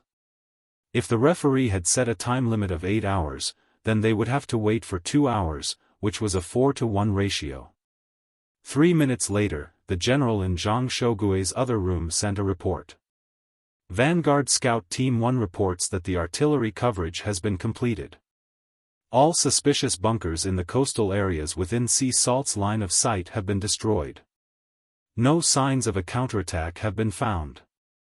Gunship Command Camp reports that 1,150 rounds of ammunition have been expended.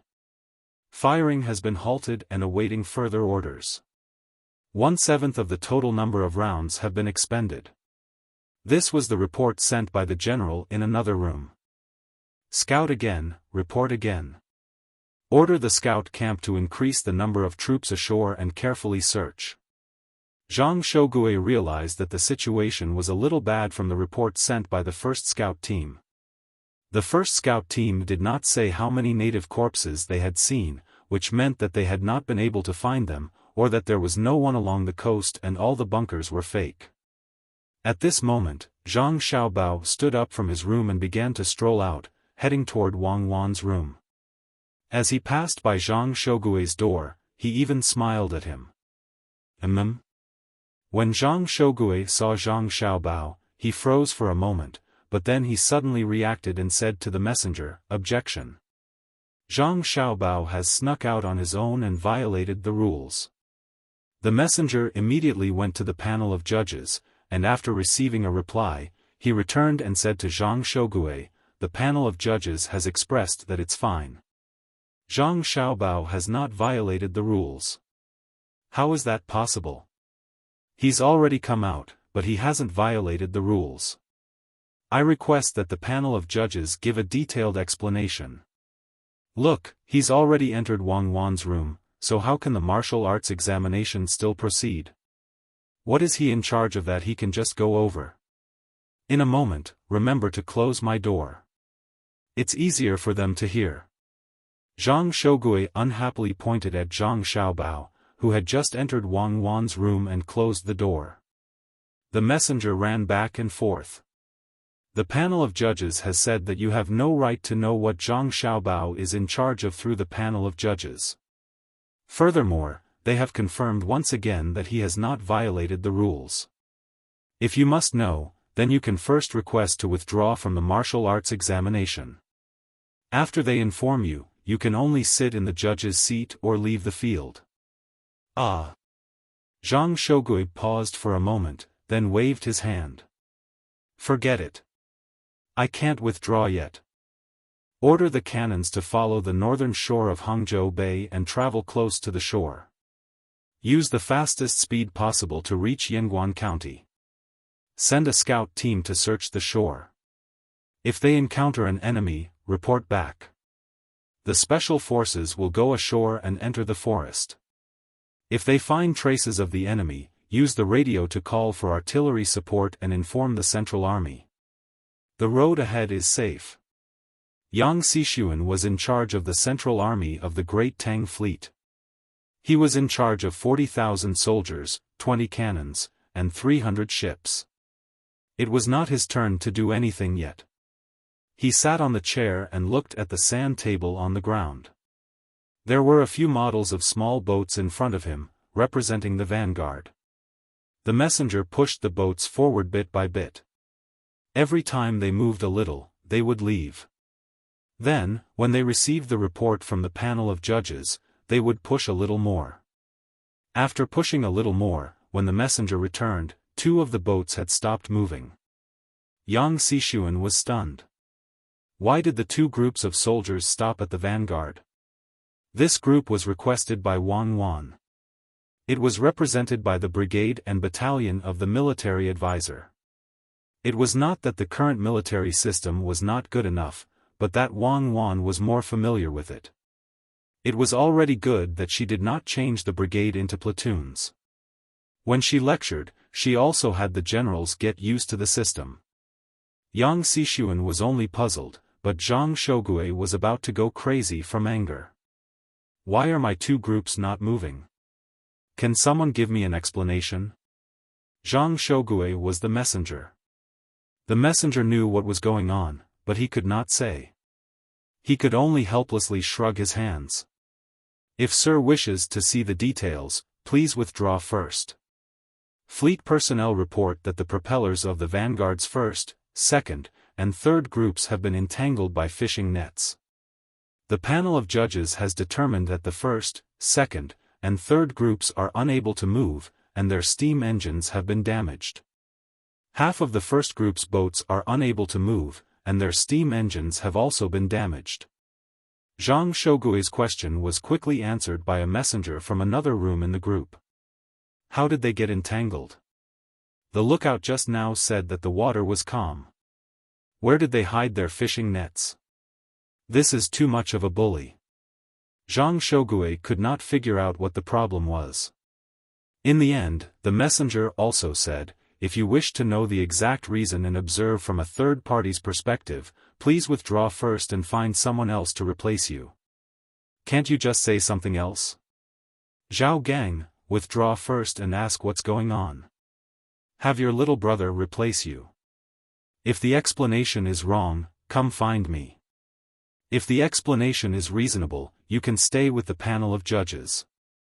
Zhang Shogui shouted as loudly as he could into the room next door. Zhao Gang was the captain in charge of the lookout.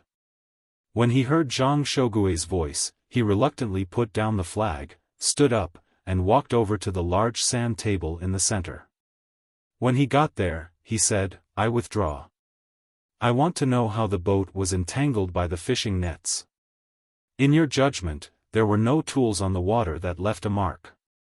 The people of the panel of judges were very easy to talk to. Since Zhao Gang had withdrawn, they would tell him. He explained, Wang Wan had people place a fishing net in the water at the very beginning, using a levitation technique. It's basically a piece of wood with a rock hanging from it. Only after achieving levitation is it allowed to be placed in the water. The fishing net is hung in this manner. This technique is not difficult at all, and the panel of judges has approved it. Do you have any other opinions? Zhao Gang thought for a moment, then shook his head. No. Have my little brother replace me. I want to join the panel of judges. Give me a copy of the rules. Zhang Shogui did not receive Zhao Gang. What he received was news from the messenger. Lord Zhao has already joined the panel of judges.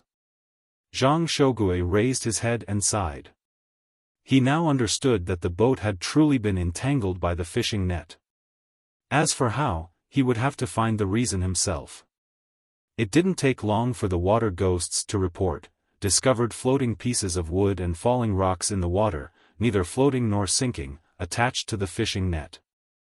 The special forces on shore also reported, discovered countless bunkers and dummies, but no living or dead people.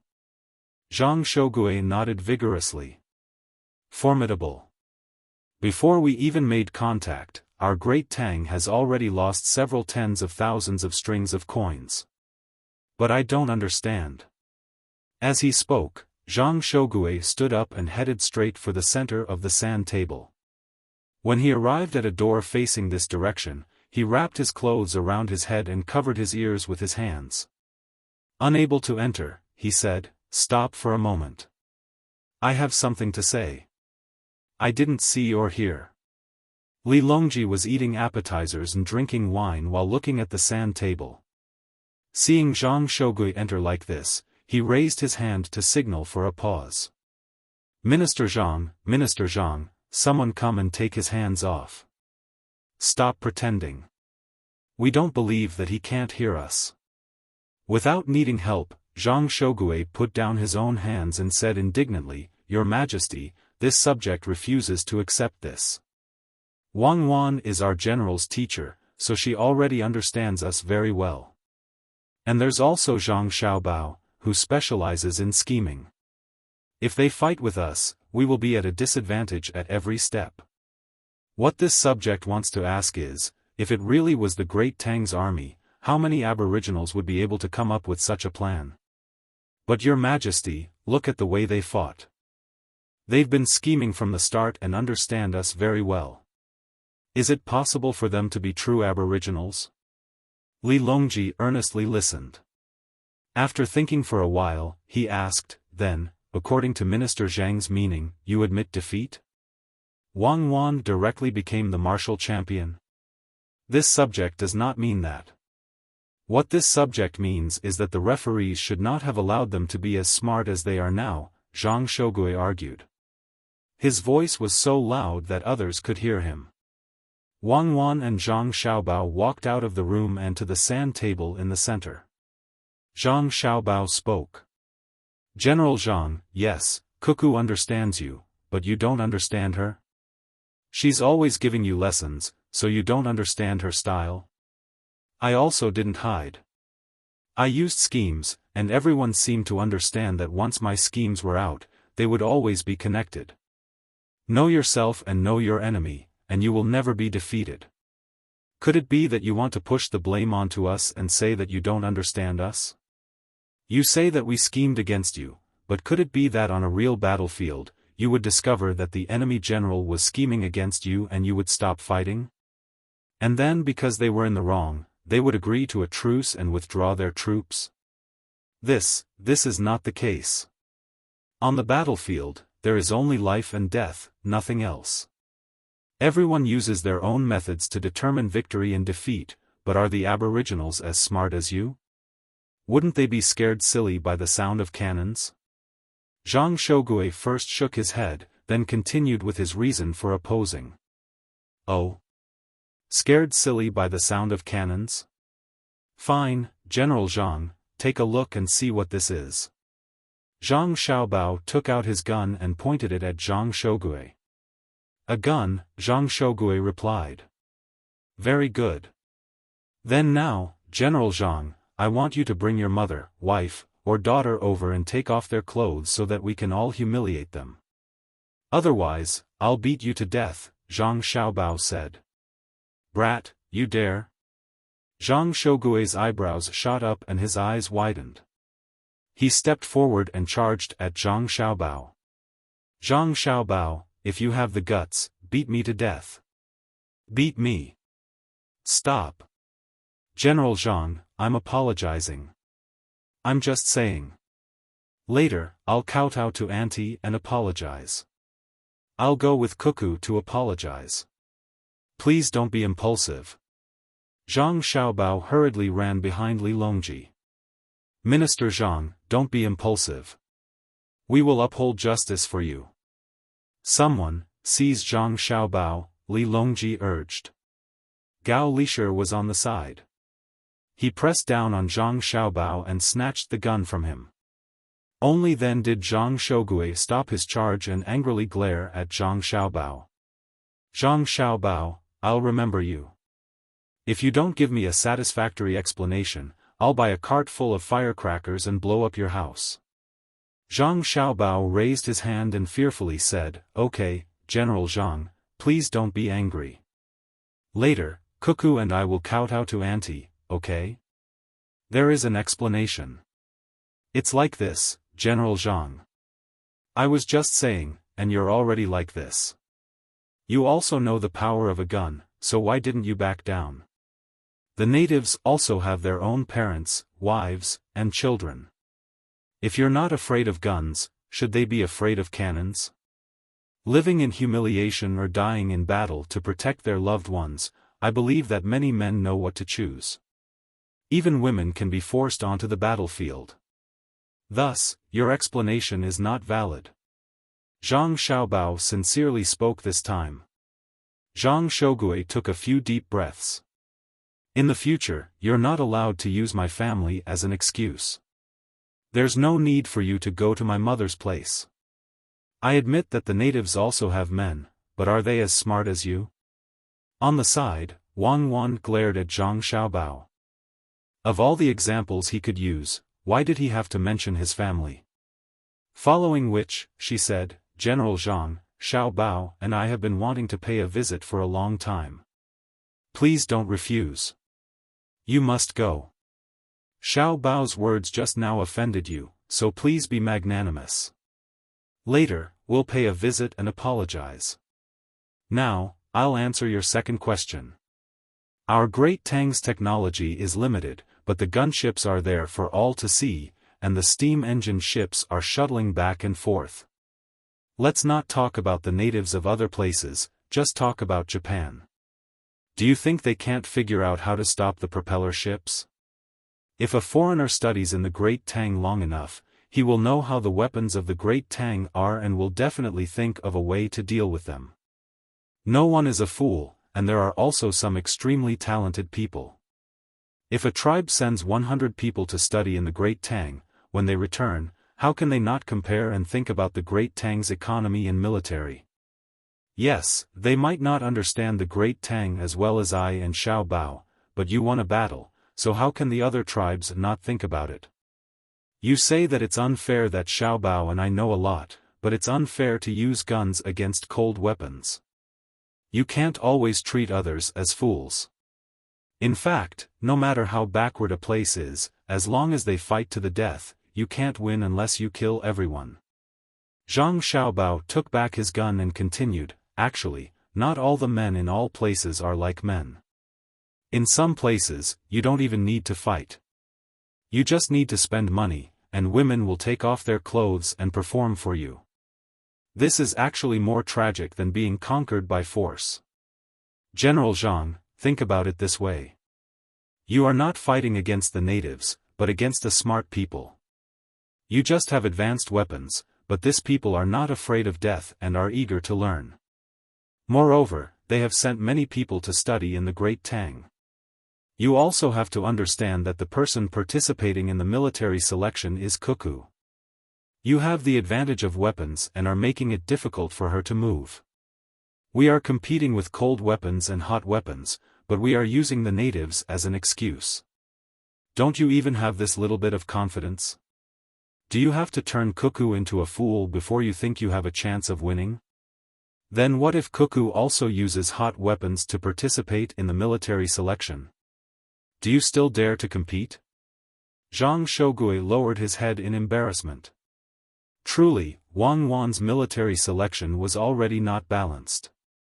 No one knew if the natives would be so formidable that they would not compromise even if their entire tribe was wiped out, or so weak that they would take off their clothes for a little money.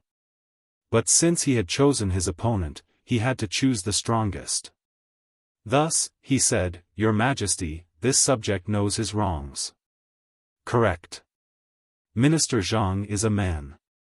Since you are willing to risk your life to protect your family, in the future, when needed, you will definitely be able to protect the country. Li Longji didn't care at all about Zhang Shougui's lack of etiquette. If he really wanted to investigate, he would first investigate Zhang Xiaobao. Who wouldn't be angry after hearing those words? Unless he wasn't a man. If things went wrong, he would have to write a decree to console Zhang Shougui's mother. As for Xiaobao, he would have to suffer even more. He would have to pay his respects. Upon hearing Li Longji's words, Zhang Shougui felt much better. He glanced at Zhang Xiaobao, wanting to persuade him not to come and apologize, but Zhang Xiaobao immediately understood. General Zhang, don't say any more. I have to go. Even if it's for my reputation, I have to go. Otherwise, what will the world think of me? If the two of us switched places, you would already be on the ground. Not even a doctor from the Academy of Dei could save you. Once the military selection is over, Cuckoo and I will pay you a visit. Don't reject us at the door. Cuckoo, what gift do you think we should prepare? An apology is an apology, but a gift can't be lacking. There's no need, there's no need. Zhang Shougui actually felt a little embarrassed. This husband and wife pair had been talking about kowtowing and apologizing for nothing more than the fact that it involved his family. It wasn't like they were actually trying to humiliate him. Their usual etiquette was already more than enough. Wang Wan ignored Zhang Shougui's words. Following Zhang Xiaobao's words, she said, I heard that auntie likes to eat Huainan sweet oranges. This is a must. It's said that auntie worked hard in her youth and coughed for a long time. Tubo's golden fungus is also a must. Also, auntie always has people buy sandalwood to calm the heart. Gifting her a set of sandalwood furniture is also a must. Auntie is also afraid of the cold. When the soldiers of Jilin province went overseas to find seeds, they hunted down a white bear pelt and placed it in Auntie's room. Auntie is also willing to watch the show. How about we bring our acrobatics and crosstalk troupe over to accompany Auntie in her happiness? Also, Wang Wan spoke one thing after another, leaving Zhang Shougui dumbfounded. He realized that some of the things Wang Wan spoke of were things he already knew, but there were still some that he didn't know. For an outsider to know his mother's habits better than him and speak of them as if they were family treasures, wasn't this a little too frightening? Thinking of this, Zhang Shougui couldn't find the words to refuse. She was gifting something to his mother. He felt like Wang Wan was his mother's real daughter. She truly understood everything. Moved, Zhang Shougui couldn't help but sigh. Let's just continue with the military selection. I think we're done for.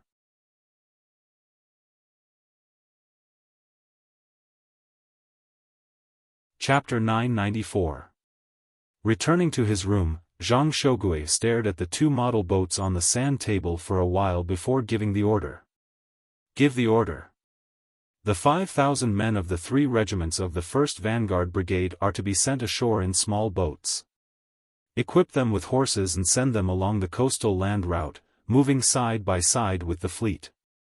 The 2nd Vanguard Brigade is to send small boats forward quickly. Throw hooks and pull out all the fishing nets in the water.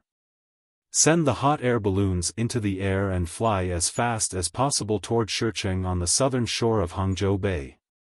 Enter Qiantang along the coast and monitor the situation in the surrounding 100 square kilometers. Wang Wan and Zhang Xiaobao also returned to the room. As for why Zhang Xiaobao was able to stay with Wang Wan, it was because Zhang Xiaobao had arranged the logistics in advance. He had put the command center together with Wang Wan's command center.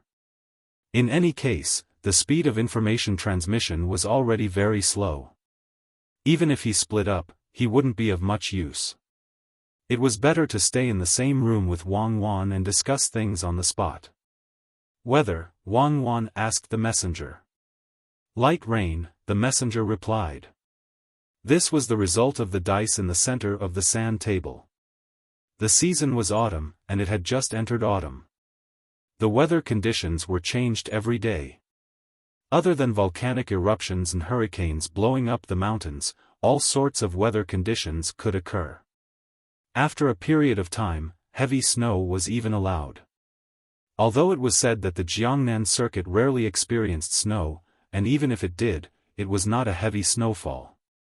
However, previous records showed that the Jiangnan circuit had indeed experienced heavy snowfalls.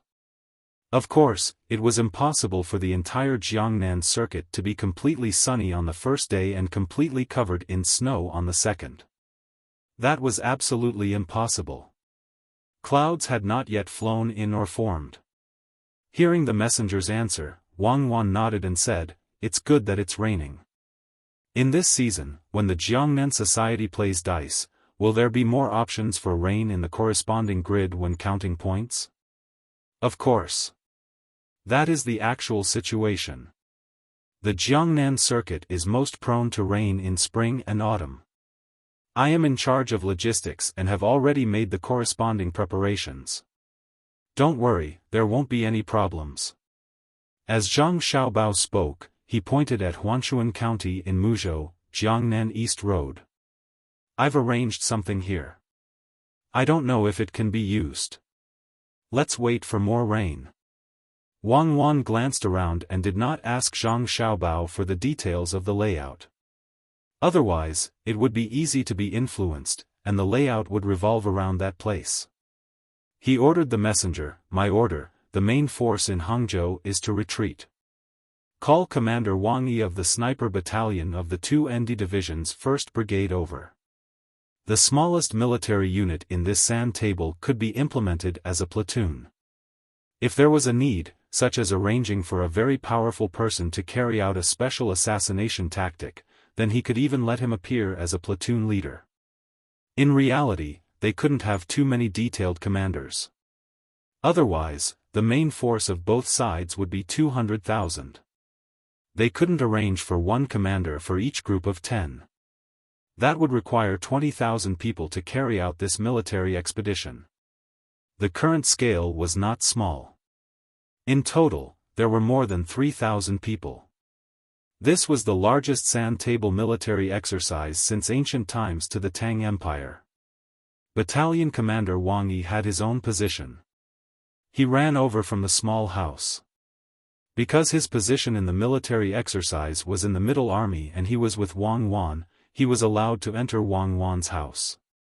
But according to his position on the sand table, it would take him an hour to come over. According to the ratio of 1/4, he would have to wait for 15 minutes before he was allowed to see Wang Wan. After 15 minutes, the messenger guarding the door allowed him to enter. Commander Wang Yi of the Sniper Battalion of the 1st Brigade of the 2nd Division reporting. As soon as Wang Yi entered the door, he stood up straight and reported to Wang Wan. "Commander Wang, our middle army will retreat immediately. Your battalion will be responsible for delaying the enemy's advance. This is the detailed plan of deployment. You can act freely to delay the enemy at any cost." Wang Wan picked up a written battle plan and saluted to Wang Yi. Then she handed the plan to him with both hands. Wang Yi took the plan solemnly and saluted back. He said solemnly, "I promise to complete the mission at any cost. The Sniper Battalion will be reserved for reinforcements. We will pass on the military spirit," Wang Wan said. Zhang Xiaobao also stood up and saluted. Wang Yi turned around and strode out.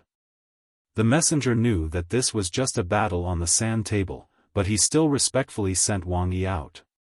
Because he knew that even if it was a real battlefield, Wang Wan would still make the same decision. And Wang Yi's Sniper Battalion would fight to the last person to delay the enemy's advance. Leave the Sniper Battalion.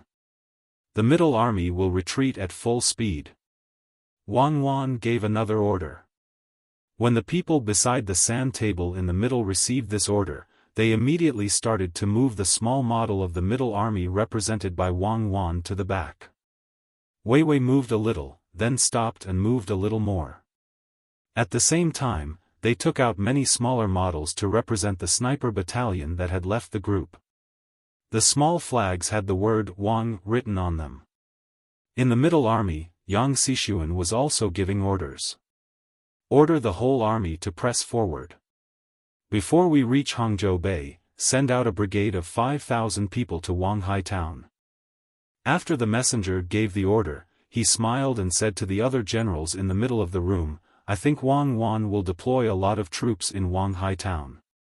We'll use the lives of 5,000 people to hold back their ambusher while the vanguard goes around them. Let's see how they can escape then. The other generals laughed. One of them said, General, you are indeed amazing. No matter how good Wang Wan is at scheming, even if there are 30,000 people here, we may not lose with 5,000 people. In terms of the rules of the game, we have an absolute advantage with our weapons. Li Longji and the others, who were beside the sand table in the middle, heard the different conversations in the two rooms. They sighed and said, Cuckoo won. Chi De agreed. I think so too. Cuckoo and Xiao Bao didn't treat this sand table simulation as a game. Their generals also treat themselves as real members of the battlefield. The generals we are facing are still laughing and treating human lives as numbers. They don't care if 5,000 people will be ambushed by the middle army. Wang Yi's battalion only has 700 people. Cuckoo promised to leave a number. I believe that in a real battlefield, the sniper battalion will fight to the last person. The referees immediately gave Wang Yi's sniper battalion bonus points in the evaluation of morale. In other words, if they had the same number of people, the sniper battalion would win in hand-to-hand combat. The generals didn't know that Wang Wan and Zhang Xiaobao were playing with them seriously, so the people below them were also very relaxed. They looked at the sand table and map in front of them and felt that it was very interesting. I believe that when they are moving forward, they will be vigilant of every mountain and will send a large number of special forces to scout ahead. So I want to leave people behind to harass every mountain that they may pass through, so that they can't judge the situation clearly. This is the tragedy of backward technology. We can only use the lives of countless heroes to make up for it. Everything is for victory, everything is for the sake of not losing the country. After giving the order, Wang Wan had nothing else to do for the time being. She took a magnifying glass and looked at the terrain on the map while talking to Zhang Xiaobao. Zhang Xiaobao was also observing the terrain with a magnifying glass. He said, we can choose Jiangnan province. If we choose the northern part of Hebei province, we can fortify the defense and clear the wilderness all the way. We can drag it out from autumn to winter, and their expedition will be over. Now there are trees and rivers. Even if we can't transport food, we can hunt and dig wild vegetables. The horses can also eat grass. Then we have to cut off their logistics. The rule is that they will arrive here in a month by sea. Every time we cut off their logistics, they will have to live without logistics for at least a month. The wild animals are not enough for 100,000 people to eat. If they eat wild vegetables, their physical strength will be greatly reduced. Wang Wan walked along the map. When she stopped, she had already put the magnifying glass at the location of Dongting Lake. She said, when they arrive here, our army is 20,000 less than theirs. It will be their win. Or they can beat our army to 3,000 people. I want to see how far they can go without supplies. You keep an eye on the logistics. Don't let them steal the food. Don't worry. They can't get it. Even if they get it, they won't dare to eat it. Zhang Xiaobao said confidently. When the chief commander seemed to be a little idle, the people in the various battalions seemed to be busy. They were the lowest commanders and needed to make decisions at every step. Orders were sent out and small models moved on the sand table. Although the two sides had not made any actual contact, they were very careful, especially Wang Wan's people. They used cold weapons because they were afraid of being discovered by the enemy at a long distance. Then they would be attacked by guns and cannons. So the sand table showed that one side was advancing slowly while the other side was retreating cautiously. One side suspected that there might be an ambush at every place but did not appear. The other side wanted to set traps everywhere but gave up hesitantly. "We can't fight today. Let's sleep for a while." Zhang Xiaobao could guess the current situation without looking at the sand table. Wang Wan did not intend to fight for the beach when the enemy had just come ashore or not. The enemy had many places where they could come ashore and also had artillery support. Sniping at the beach would not be a big threat to the enemy and would instead cause more losses to their own side. In this way, they could not fight at all today. With 4-1 time, waiting for a day would only count as 4 days. So he looked at the map again and found that there were no other dangers. He nodded and said, "Then let's sleep." "Sleep here. Get someone to quietly bring in some blankets." When the sun was about to rise, Wang Wan and Zhang Xiaobao lay down and fell asleep, telling others that they would not be eating breakfast. Li Longji yawned and stretched. "I am also sleepy. Let's go back to the palace. Ancestor Cheetah, you go back to your room. Lisher, prepare the carriage." Gao Lisher arranged for a carriage and suggested to Li Longji, for example, go to Savant's restaurant to have some porridge before returning. "Fine." Li Longji nodded in agreement. The members of the adjudicators did not sleep well last night and were also called out from their beds. When the sun was about to rise, they had breakfast and passed the content of last night's recording to the people who came to take over the shift. They then went to the hibiscus garden to sleep. At this time, the generals were having a hard time. They did not rest well last night. Now, other than the few shots fired by the vanguard, there was no other sound of gunfire. In other words, they could not find the enemy. So they were always on tenterhooks, guessing where Wang Wan put the soldiers, making people feel that there was a hidden poisonous snake waiting for the right time. They hurriedly freshened up and looked at the map while eating breakfast. When they saw that there was no movement for a long time, they could not bear the sleepiness and fell asleep one after another. They even told the messenger to wake them up if something happened. The generals at the various positions below, Wang Wan's side knew what was going on. They slept peacefully, but the battalion commanders and captains on the other side were worried that their troops would be surrounded, so they did not sleep peacefully either. Just like that, a day passed. Li Longji slept during the day and came to the hibiscus garden full of energy. He walked around and looked. The generals had already woken up in the afternoon and were still sleepy now. They all had dark circles under their eyes and were still guessing where Wang Wan's men were. Zhang Xiaobao and Wang Wan had just woken up not long ago. They asked someone to bring them a temporary portable bathroom. After bathing, they were eating. Li Longji looked at the generals on both sides and began to feel sad for them.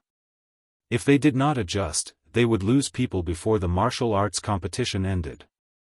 He then said to Wang Wan and Zhang Xiaobao, "Cuckoo, Xiaobao, do you want to find an opportunity to fight a few rounds? If you keep retreating and don't accept the challenge, the generals will not be able to hold themselves back. Being impatient is a taboo for generals. If they can't even handle this, how can they be generals?" Wang Wan said as she took a bite of the fried egg. "They won't go so far as to deal with others, but their current opponent is you. They keep thinking that you will suddenly scheme against them." Li Longji defended the generals. "They are scheming from the start. How can a war be fought face to face? I feel that they don't seem to care. We have to think of a way to stimulate them and make them put in more effort." Zhang Xiaobao put down his chopsticks and made sarcastic remarks. Li Longji admitted, "They really don't take the sand table for real. They just want to win against you. They don't care how many people die, they only care about defeating you. Logically speaking, you are not wrong. But I think that if they encounter a place that they need to conquer, they will lose a lot of Great Tang soldiers in order to win. How will the Great Tang's people live? I don't want to hear every family cry after a battle. You have to think of a way to get them to put in more effort. Zhang Xiaobao and Wang Wan heard something else from these words. So that's how it is. Their condition really isn't good. That's good. Zhang Xiaobao pretended to be serious and thought hard. He even stopped eating. After a while, he opened his mouth and said, "There is a way. I will ask the Ministry of Works to speed up the production of something related to the military. When the time comes, this kind of thing will be distributed according to their performance. Those who do not perform well, those who have many dead generals will not get it." Good idea. We will tell them right now. Li Longji clapped his hands and was about to tell the generals. Zhang Xiaobao hurriedly dissuaded him, "Your Majesty, there is no need to be anxious. Wait for the thing to be produced in a few days. Seeing is believing. That's reasonable. Then let's wait a little longer. You all eat, I will go elsewhere to take a look." Li Longji excitedly left. Zhang Xiaobao watched as Li Longji left. He smiled and said, "They will be exhausted in a few days." "I think so too." Wang Wan agreed.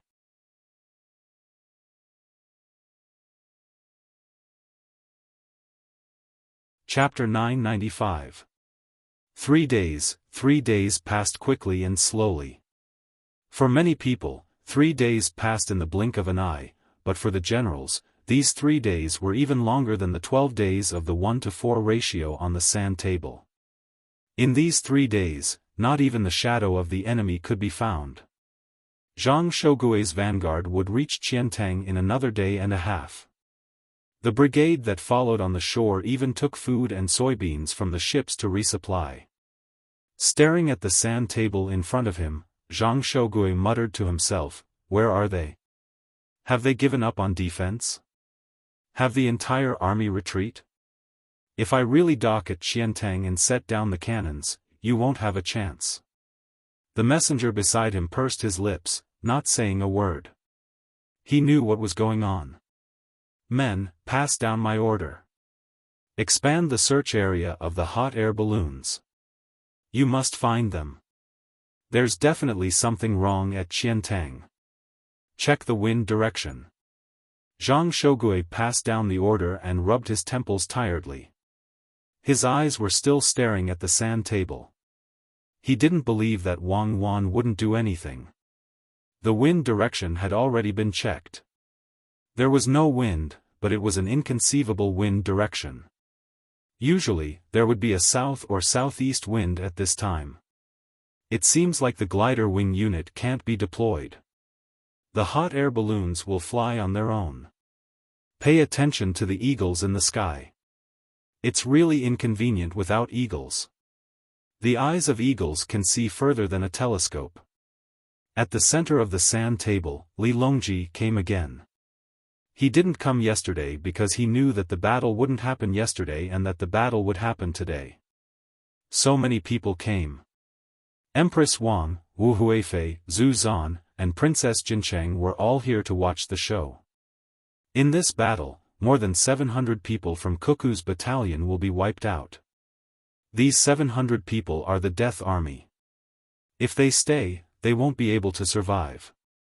It's just that we don't know how long they can delay the enemy. The wind direction is still, which isn't good for the sniper battalion. They need to change their plans at the last minute. Li Longji was the commentator, explaining to the crowd. To be precise, he was explaining to Princess Jincheng and Wu Huifei. Zhu Zan could see that, so could Gao Lishir. As for Empress Wang, she was born in a family of generals. She loved to fight and had long understood the situation. She looked at the arrangement on the sand table and asked, "Your Majesty, who is the battalion commander of the royal banner?" Li Longji really didn't know. Gao Lishir replied, "Empress, the person from the Wang banner is called Wang Yi. He's the second batch of battle commanders that Xiao Bao and Cuckoo trained. The first batch was Huzi and the others, while the second batch has been training for more than 10 years. 10 years old? How could Cuckoo bear to do that? Those under the death banner are the warriors of my great Tang. Why can't we think of some other tactic? Empress Wang's eyes turned red.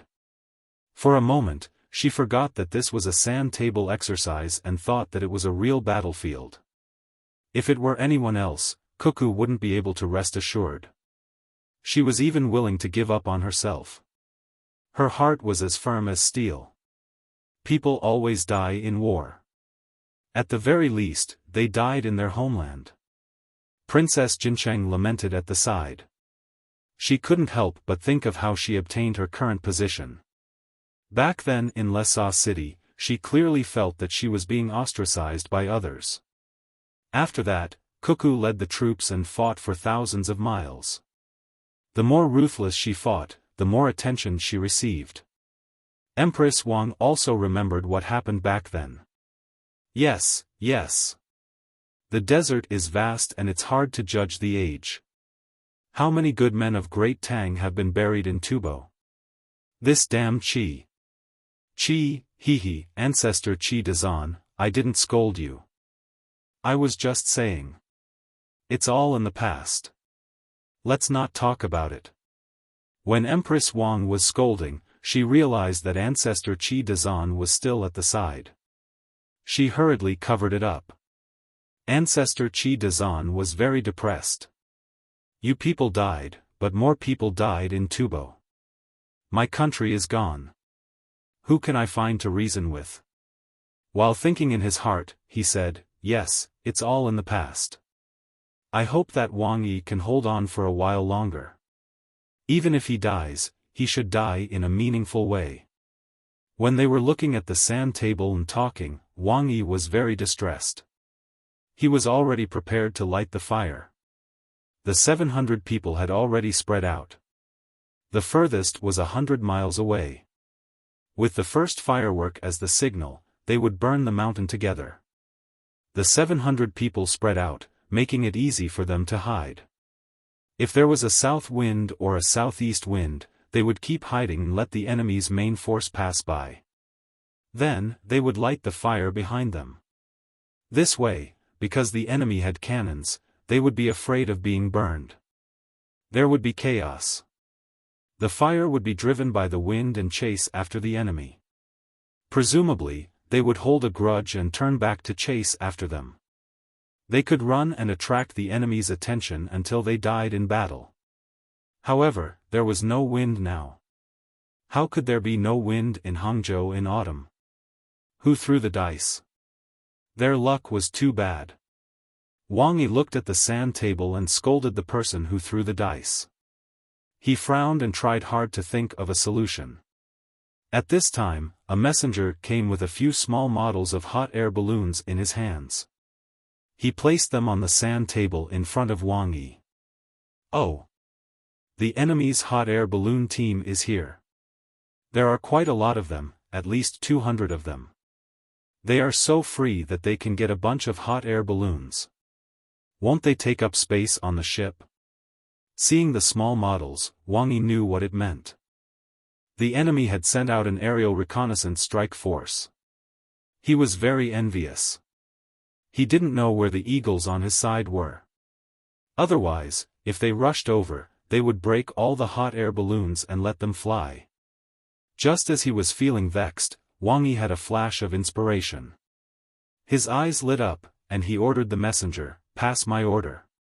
Form a triangle. Light 3 columns of fireworks first. 5 minutes later, light 2 columns of fireworks 100 meters away from the 3 columns of fireworks. Another 5 minutes later, light 1 column of fireworks 50 meters away from the 2 columns of fireworks. Act according to the fireworks signal. The messenger left hurriedly and went to the big sand table to report. Then, many messengers went to the relevant rooms and marked the sand table of the general. Wang Yi's side was divided into 14 teams of 50 people. Because it was a special situation, the 14 people were divided into 14 temporary tents. The team leader closest to Wang Yi saw that 3 models representing fireworks had been inserted into the sand table, which was not very exquisite, and immediately gave the order, light 3 groups of fireworks, form a triangle. After 2 more columns of fireworks appeared, he gave the same order. Then, he said, "Order, burn the mountain. Quickly, retreat after lighting the fire. Quickly, gather at the predetermined target." The team closest to him also gave the same order and passed it down one after another. The leader of the hot air balloon team of Zhang Shougui's vanguard was stunned when he saw the models of fireworks on his sand table. Then, he suddenly reacted. "Telegram, enemy tracks have been discovered. There are 3 columns of man-made fireworks." After a while, he said, 2 more columns of fireworks have been discovered. 5 minutes later, he said, "Telegram, 14 columns of fireworks have been discovered. The enemy is using fireworks to convey orders." 3, 2. 5 minutes later, he said, 14 columns, the numbers haven't changed. The order of fireworks is 3, 2, 1. The interval is 5 minutes. Then, the messenger took out a bunch of small smoke-like objects and scattered them on the sand table. The leader was puzzled. Why were there so many ignition points? Could it be that the enemy's main force was here? With so little, wouldn't they be burning themselves? After another 5 minutes, the messenger brought over a large model of fireworks and covered a large area. The leader's hot air balloon was picked up and placed on top of the fireworks. When he saw this, he said, "Telegram, the entire Hangzhou area, estimated to be 100 li, has been lit. The enemy is probably using small groups to delay our attack." "Telegram," I said, "Telegram, why are you still standing there?" After the leader gave the last order, he saw that the messenger was still standing there, so he anxiously asked, "Telegram," I said, "Telegram, why are you still standing there?" The messenger didn't show any dissatisfaction. He replied, "Your hot air balloon team flew between 130 meters and 150 meters. The flames below are burning." Because the enemy was prepared, the flames grew very quickly. Just now, you didn't give the order to evade or take off immediately. Thus, the referee team determined that you all fainted from the smoke. If the wind didn't change direction and the hot air balloons flew out of this area without outside help, you all would have died in battle. The leader understood. He rubbed his face with both hands and asked in disbelief, we died just like that?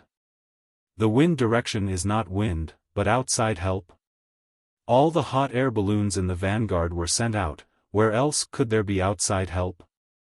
Let me ask, why did we faint from the smoke? Isn't this too fake? I predicted that you would definitely withdraw. Let me explain. They have been preparing for more than 10 days. There are many flammable and smoky things, as well as various kinds of feces, pepper powder, oil, and so on. Thus, we collapsed from the smoke. If you don't believe me, you can try. If you don't faint, we will make a new judgment. The messenger slightly violated the rules and told the leader in advance. Because he hadn't been judged dead yet, he didn't count as withdrawing. When the leader heard what the messenger said, he thought about more than 10 days of preparation and admitted, "There's no need to try. We fell, definitely fell. If there was really such a big fire, not to mention the pungent smell, even if there was only fire, the sky would be gone. It was only 100 meters high, and there was no wind. Once the heat came out, we would have collapsed from lack of oxygen. I'm sorry, General, I didn't send back the crucial information." The messenger smiled and became amiable. "General, your official position is above the 7th rank. You can go to the center of the sand table and watch. His Majesty is also there." "Okay, I'll go take a look. Even if I die, I want to know how the other party arranged it." The leader stood up gloomily and was led to the center of the sand table by the messenger. Li Longji saw him coming and laughed, "Come, Minister Chen, come to Zhen. Let Chen see how you've been smothered by the smoke." This official greets His Majesty, the Empress, Imperial Concubine Hui, Her Royal Highness, General Gao, Ancestor Qi De. This official is indeed muddled by the smoke. This official wants to know where military commander Wang stayed and commanded this sneak attack. Isn't she afraid of burning herself? The military general surnamed Chen first greeted everyone and looked at the sand table. At the same time, he asked where Wang Wan was. When he saw the flag, he was very surprised. Are you puzzled, Minister Chen? As you can see, it wasn't Cuckoo who specifically commanded the battle, Li Longji said. Then which general is this? How did he know there was no wind? Or was it improvisation? The military general surnamed Chen had just finished asking when he suddenly realized that Wang Wan and Zhang Xiaobao didn't have any generals under their command. The only general they had was Shui Yun. When he thought of this, he was suddenly shocked. Gao Lishir said proudly, Minister Chen's guess is correct. The one who commanded this sneak attack is also someone who adapts to the situation. He's a member of the inner courtyard of the Wang family. His surname is Wang, and his name is Yi. He's an ordinary member of the 300 people in the second wave who learned to command from Cuckoo. He has no official position, and no rank. Gao Lishir had reason to be proud. Xiao Bao was his adopted son. There wasn't much difference between him and his own son. When he was 100 years old, all of the family's wealth would belong to Xiao Bao. The servants in the family, as well as that wife of his, would have to listen to Xiao Bao's orders. The fact that Xiao Bao and Cuckoo's families were powerful was also due to him, the father. Don't look at how Zhang Xiaobao and Wang family had only risen to power for a short period of time. What they displayed was definitely the foundation of an aristocratic family. When the military general surnamed Chen heard this, he lowered his head and said, "This official blushes with shame. This official is unworthy of his current position. This official requests to resign." When Li Longji saw that his official had been dealt a blow and even wanted to resign, he waved his hand and said, "That's not a good idea. The Zhang Xiaobao and Wang family aren't only powerful in their commanding personnel. There's also the administrative personnel. Don't tell me that with them around, all of the civil and military officials in the court will compare themselves and then most of them will go home? What should we do? Let their family's inner courtyard take over the position. In the future, most of the court officials will be from their family? From then on, there won't be any need for morning court. We can just hold family meetings in their house. Minister Chen, what do you think?" "No, Your Majesty, you absolutely can't. Otherwise, the country will no longer be a country." The military general surnamed Chen jumped in fright and shook his head repeatedly. "That's right, that won't do. The inner courtyard official named Wang Yi has studied for more than 10 years. All of you have only studied for a short period of time.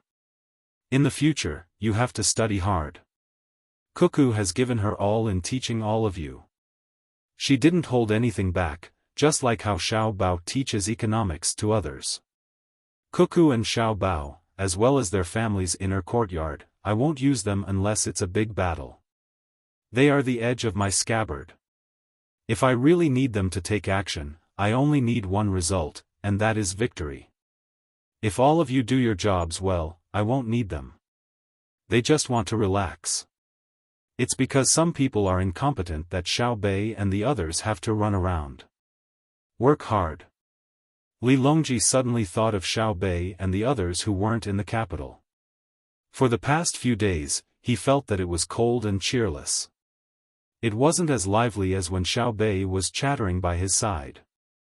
When the military general surnamed Chen heard this, he solemnly said, "This subject will definitely do his best to learn and not disappoint Your Majesty's expectations." "Good, let's look at the sand table. In this sneak attack, all of you lost. Each hot air balloon had a lookout, an operator to control the fire, a helmsman responsible for controlling the direction, and 2 attackers ready to drop the ammunition at any time. There were 100 hot air balloons in the vanguard, but all of a sudden, 500 people died. Li Longji pointed at the sand table as he spoke. Everyone once more looked at the sand table. The one who was staring at the sand table the most closely was Zhang Shogui. He was currently staring at the sand table, and from his perspective, the hot air balloons on the sand table were still there. This was because he didn't know what had gone wrong, unless he himself determined that the hot air balloon brigade had been completely wiped out, or if some other intelligence agent told him. Otherwise, the model of the hot air balloons on the sand table would continue to exist. But the other side didn't answer the message he sent, much less reply. This left him perplexed. An hour ago, he had been continuously receiving intelligence reports. Just what had happened in this short period of time? Could it be that the enemy flew into the sky and simultaneously controlled or killed all 100 people in the hot air balloons? Otherwise, that shouldn't be the case. Zhang Shogui held a cigar in his mouth and took a drag. As he thought about this, he felt very vexed. Over the past 2 days, he had been extremely fatigued. He had drunk a lot of tea leaves and even asked for the coffee that Wang Wan had worked so hard to obtain. In the end, he had smoked a cigar to refresh himself. But the situation on the battlefield had not improved in the slightest. First, they couldn't find the enemy. Then, when they received the news and thought that they had found the enemy, the news was suddenly cut off. Could it be that Wang Wan's main force is lying in ambush around Hangzhou? Then they're hiding really well. The referees determined that so many people wouldn't be discovered by our side unless they dug into the ground and then suddenly appeared. Then, they mobilized 1,000 eagles and destroyed the hot air balloons at practically the same time, not giving anyone a chance to send a message. Does she have that many eagles? It's definitely impossible.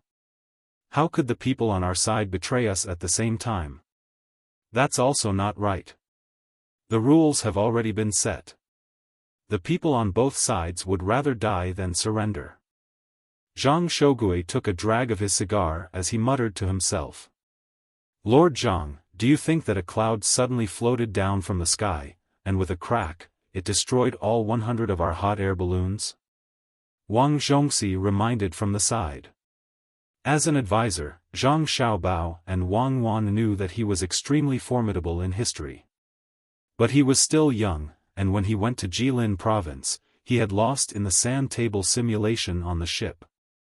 Everyone felt that it was a pity that he wasn't allowed to participate, so they had him follow Zhang Shogui and learn from him. I think that your head was struck by lightning. There's no wind, so where did the cloud come from? Zhang Shogui glared at Wang Zhongxi. Wang Zhongxi muttered, I think so too. Recently, I've been waking up from my sleep. Fighting with Wang Wan is too stressful. I finally understand what Zhu Zanchide was feeling back then. Look at how scared you are. You don't have the guts. What are you afraid of? Does she have 3 heads and 6 arms? Go ask the intelligence team on the ship if there's any new information, Zhang Shogui said in dissatisfaction. Oh, Wang Zhongxi replied. Just as he was about to leave, a messenger came in. Reporting, the Vanguard military intelligence team has sent a report. Our special ground forces have been obstructed and have lost contact with the aerial reconnaissance team. In addition, forest fires have been set on the north, south, east, and south sides of Hangzhou. The flames are so intense that they are unable to determine the extent of the fires. Wang Zhongxi slapped his thigh. Fuck, I know. They actually burned down the forest and the mountains. No wonder we lost contact with our hot air balloon team. The referees must have determined that they were burned down. Zhang Shogui glared at Wang Zhongxi again. You don't need to say it. Everyone understands. In one day, our army will land. What do you think we should do? Zhang Shogui shrunk his head and watched as the messenger took away the model representing the hot air balloons under Zhang Shogui's signal. He also placed the model representing the forest fires in several places that Zhang Shogui had suspected on the sand table. Arching an eyebrow, Zhang Shogui said, I feel like Wang Wan doesn't want us to advance. We can beat them at their own game. We can circle around them and quickly advance, catching them off guard. After saying this, Wang Zhongxi suddenly shook his head. That's not right. Wang Wan and Zhang Xiaobao definitely haven't thought of this. They'll definitely think of a way to launch a sneak attack while we're dividing our forces. Then we can concentrate our forces and circle around them, but what if their main force happens to be hiding in the other direction? Zhang Shogui interrupted Wang Zhongxi and closed his eyes in thought. Stop talking. Based on what you're saying, we don't need to do anything. All we need to do is wait. Wang Zhongxi resentfully circled the sand table. As he circled, he sighed. What a pity. There must have been plenty of 100-year-old wood in the forest. Why didn't they think about such a loss? Think about what? Zhang Shogui opened his eyes. If there really was a war and they didn't burn it, then it had nothing to do with them. 100 years? 10,000-year-old trees no longer belong to them, and the people of a fallen country don't even have any dignity left. Zhang Shogui felt like he had a few ideas. Then could it be that Cuckoo chose to temporarily give up space to buy time? Lord Zhang, what can they do by buying time? They can't develop the industry and build cannons, right? Our great Tang's cannons truly were developed by those two clans, but that was because they said they wouldn't let the industry take a detour. It was the work of those two. Right now, we're fighting natives. Even if I gave them 50 years, they still wouldn't be able to build cannons. The panel of referees wouldn't agree. When Wang Zhongxi mentioned the experts of the Zhang clan and Wang clan, he became extremely cautious. Those two people had shadows in the hearts of many people, but no one was willing to directly mention them. Respect and fear coexisted. Zhang Shogui was vexed by Wang Zhongxi's analysis. Let's not think about it anymore. If we keep thinking about what they're doing, will we still fight or not? Let's move ourselves and let them think. I don't believe that they can guess what I'm thinking. Send a report to the Middle Corps. The vanguard has been obstructed at Hangzhou. After landing tomorrow, prepare to circle around from the south. Send a brigade to the shore and circle around from the north. Have the Middle Corps act accordingly. Zhang Shogui issued another order. In Wang Wan's room, she and Zhang Xiaobao had just taken a short nap.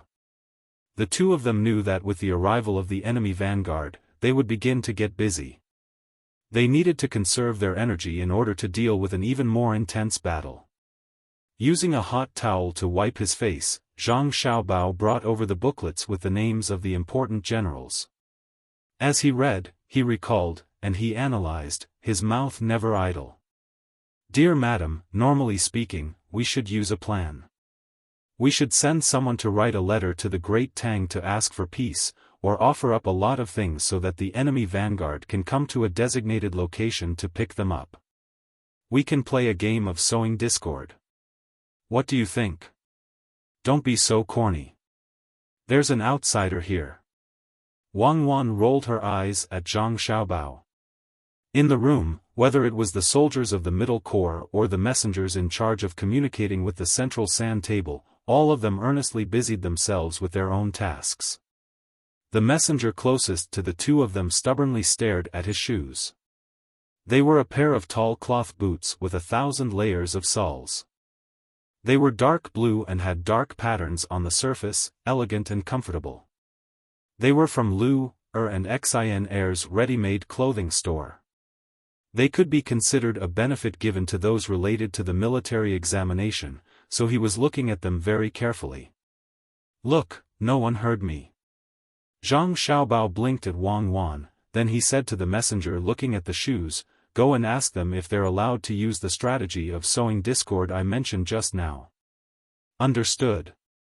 The messenger's ears finally worked, so he turned and left. The soldiers on the front lines are putting their lives on the line, and you still have the mind to talk about other things, Wang Wan said unhappily. I also know that camp won't be able to return, but I also know that their sacrifice is not to make the people of their homeland cry, but to make them laugh. Damn invaders! Zhang Xiaobao angrily said. Then what is the real us? I think we're the invaders, but I believe that many people will sing our praises. Who knows who's suffering? Anyway, it's fine as long as the people of Great Tang don't feel pain. When wolves eat sheep, they don't think too much. Zhang Xiaobao's character as a so-called nationalist, who had been criticized, had not changed. Li Longji hadn't returned yet. He felt that the situation tonight would definitely be interesting, so he stayed to watch the show. After all, there wasn't much to do in the imperial court. If there really was something important, the officials could come to the Hibiscus Garden to hold an impromptu court session and suspend the military examination. Just as he was discussing how the situation would develop with a few people around him, a messenger came and told him what Zhang Xiaobao said. Before the judges could make a decision, Li Longji immediately refuted, "No, what strategy of sowing discord? It's not useful to our Great Tang. If Cuckoo and Xiao Bao led the troops to fight, and others tried to sow discord between them, would I believe them? Would they need to go outside and start a rebellion? If the other generals were to go out, I could even let them bring their families along. Would they be able to rebel with the few men and guns they have? They're trying to force Cuckoo and Xiao Bao to bring Great Tang's most advanced weapons and not the cold weapons used in the military examination." The messenger nodded and turned to leave. However, Li Longji stopped him and said, "I'll take a look at them personally." Just like that, the group of people squeezed into Wang Wan's command center. Wang Wan had just issued 3 orders when she saw the group of people walking in. She was astonished. "Cuckoo, let me ask you. If you were outside and someone tried to sow discord, would have you go to a designated location to retrieve something? Would you go?" Li Longji asked as soon as he saw Wang Wan. "I wouldn't go.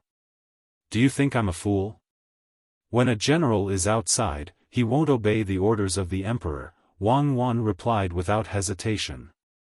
Li Longji turned to Zhang Xiaobao and asked, "Xiao Bao, what about you?" "Me? I'll go. I'll leisurely walk the entire way and publicize my past. My Great Tang is proud, and they're afraid. That's why they're sending things over. Once they're close enough, I'll tell them to send the things over. Tell them to send the things over. If they don't send them over, they're not sincere. They'll set up the cannons and bombard them with all their might. If they send them over, who cares if they ask for extra money? You gave it to the Great Tang Emperor, but did you give it to me? This general is proud." Zhang Xiaobao and Wei Wei raised their heads and replied. Other than Wang Wan, the others were rendered speechless. In this comparison, Wang Wan was better. Xiao Bao was truly too evil. "Good, with the 2 of you here, we can rest easy." Li Longji didn't feel that there was anything wrong with Zhang Xiaobao and Wang Wan's reactions, so he happily praised them. Zhang Xiaobao calmly accepted the praise. He looked at the sand table in front of him, then looked at Li Longji, and said, "Your Majesty, you should go to the sand table in the center.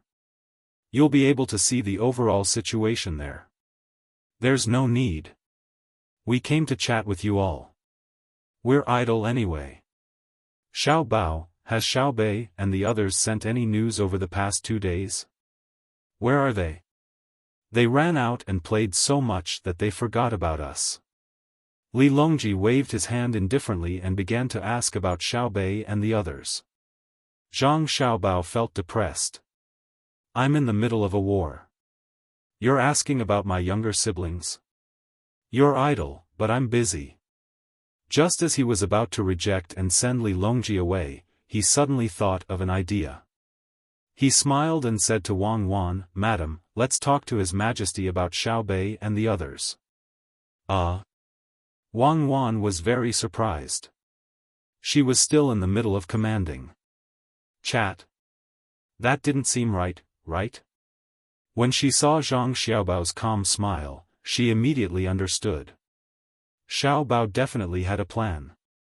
Alright, let's see what Xiao Bao wants to do.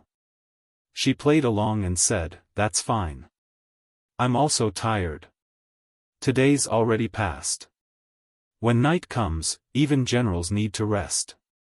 I'll just treat it as sleeping on the battlefield. That's right. Where are Xiaobei and the others now? Li Longji nodded. Wang Wan thought for a moment and replied, they sent a message in the evening. They said that they've already arrived in Hongnong and are on their way to Old Willow Village. They saw the construction site of the amusement park in Hongnong. It should be operational before summer. They also asked us to help them think of a way to earn money. They said that if the imperial court can exempt them from paying taxes for 3 years, they're willing to take out half of the profits for the children of Great Tang every year. Wang Wan wasn't lying. Xiaobei and the others had indeed sent this message. When Li Longji heard the news from Xiaobei and the others, he was very happy. In his heart, Xiaobei was like a princess, cute and sensible. When he imagined Xiaobei and the others writing the telegram, a smile appeared on Li Longji's face. When he thought about the telegram again, he asked Zhang Xiaobao, Xiaobao, do you think we should exempt Xiaobei and the others from paying taxes? They seem to be able to earn a lot of money, right? When Li Longji mentioned this, the others remembered that Xiaobei and the others were in Hongnong's amusement park. When Zhang Xiaobao went there, he had already thought about it. If he deliberately thought about it, how could they earn less money? Only Zhu Zan and Princess Jincheng didn't know about this matter. The two of them looked at each other and asked Princess Jincheng. Cuckoo, tell sister, Xiaobei and the others still have business in Hongnong? Aya, that's great. In the future, they won't have to worry about money. What kind of projects are there in the amusement park? Wang Wan glanced at the sand table and instantly came back to her senses. Just as she was about to speak, Zhang Xiaobao answered, Sister Nunu, Xiaobei and the others went to kill people. You have to ask His Majesty about this. Originally, Xiaobei and the others were playing in Wanyan County when they were instructed by a telegram from Xingxing Palace to go to Hongnong that night. At that time, it was still raining, and there was a vast ocean in Hongnong. When the adults fell into the water, they disappeared. However, Xiaobei and the others didn't hesitate to use the forced march plan. They traveled in the wind and rain in the starry night. Xiaobei and the other 9 children fell into the water many times. Xiao Bao, can you not be so sad? Li Longji was amused by Zhang Xiaobao's words. Xiaobei and the others went by themselves? Don't you know who you sent with them? Who were the only 2 fast shooters of Great Tang with? You keep saying that Xiaobei fell into the water. Xiaobei is an existence that can save people in the bone-chilling Yellow River. How could she be drowned? You're making me sound like a heinous villain. Nunu, listen to me. Li Longji was afraid of being slandered because he saw tears in Princess Jincheng's eyes. Xiaobei and the others were the ones who wrote the invitation letter. There were many wrong words in the letter. Li Longji patiently explained. Princess Jincheng became happy again and praised, Xiaobei and the others are better than other children. I knew this long ago. They should be exempted from taxes, even if they don't give half of the profits to the children of Great Tang. There's still the story of 1.3 million strings of cash. Zhang Xiaobao reminded again. Sure enough, Princess Jincheng looked at Li Longji curiously again, waiting for him to explain. Li Longji was most afraid of hearing about 1.3 million strings of cash. It was really not a lot. Regardless of whether it was the money that Xiao Bao worked in the Great Tang Bank or the money that Zhang Xiaobao and Wang family earned, 1.3 million strings of cash was just a small change. However, this money was taken out from the pocket money of Xiaobei and the others. It was not comparable to Great Tang's annual income, but it was also the entire fortune of Xiaobei and the others. In other words, it was all they had. Sighing, Li Longji told Princess Jincheng about the 1.3 million strings of cash again. At this time, Zhang Xiaobao and Wang Wan were not listening to the story. The two of them were gathered together, communicating with their lips and discussing strategy.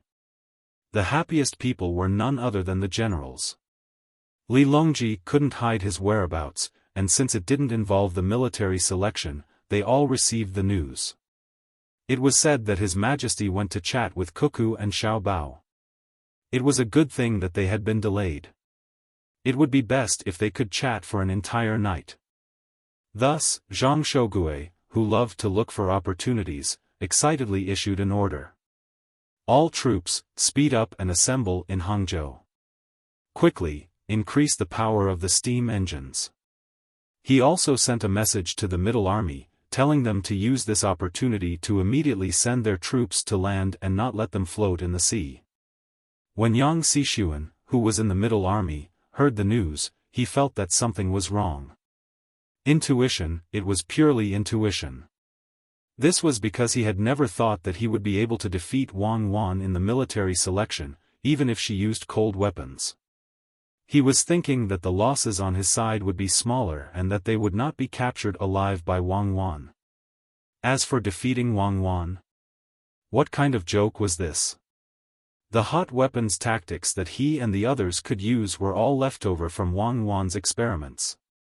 Yes, although I haven't seen Wang Wan personally command artillery and air force, but I don't know why, I always have a special feeling, that is, Wang Wan is very familiar with the joint operations of the Army, Navy, and Air Force. Oh, even including electronic information warfare, a battle strategy that was just proposed by Wang Wan. Sometimes, even in his dreams, he would dream of Wang Wan and Zhang Xiaobao in the command center, using one order after another to have the three armies cooperate with great tacit understanding to attack and defend. If Wang Wan could really do it, then it could only be said that she had learned it well. Against this sort of person, in a situation where they were not proficient with the weapons in their hands, the chances of victory were too small. Yang Xixuan hesitated, but in the end, he still gave the order to quickly approach and disembark. He was afraid of delaying the military. In Wang Wan's command center, Princess Jincheng was already moved to tears by Li Longji's story of Xiaobei and the others.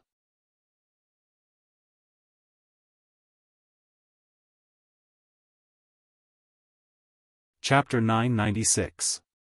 Brother, Nu has decided.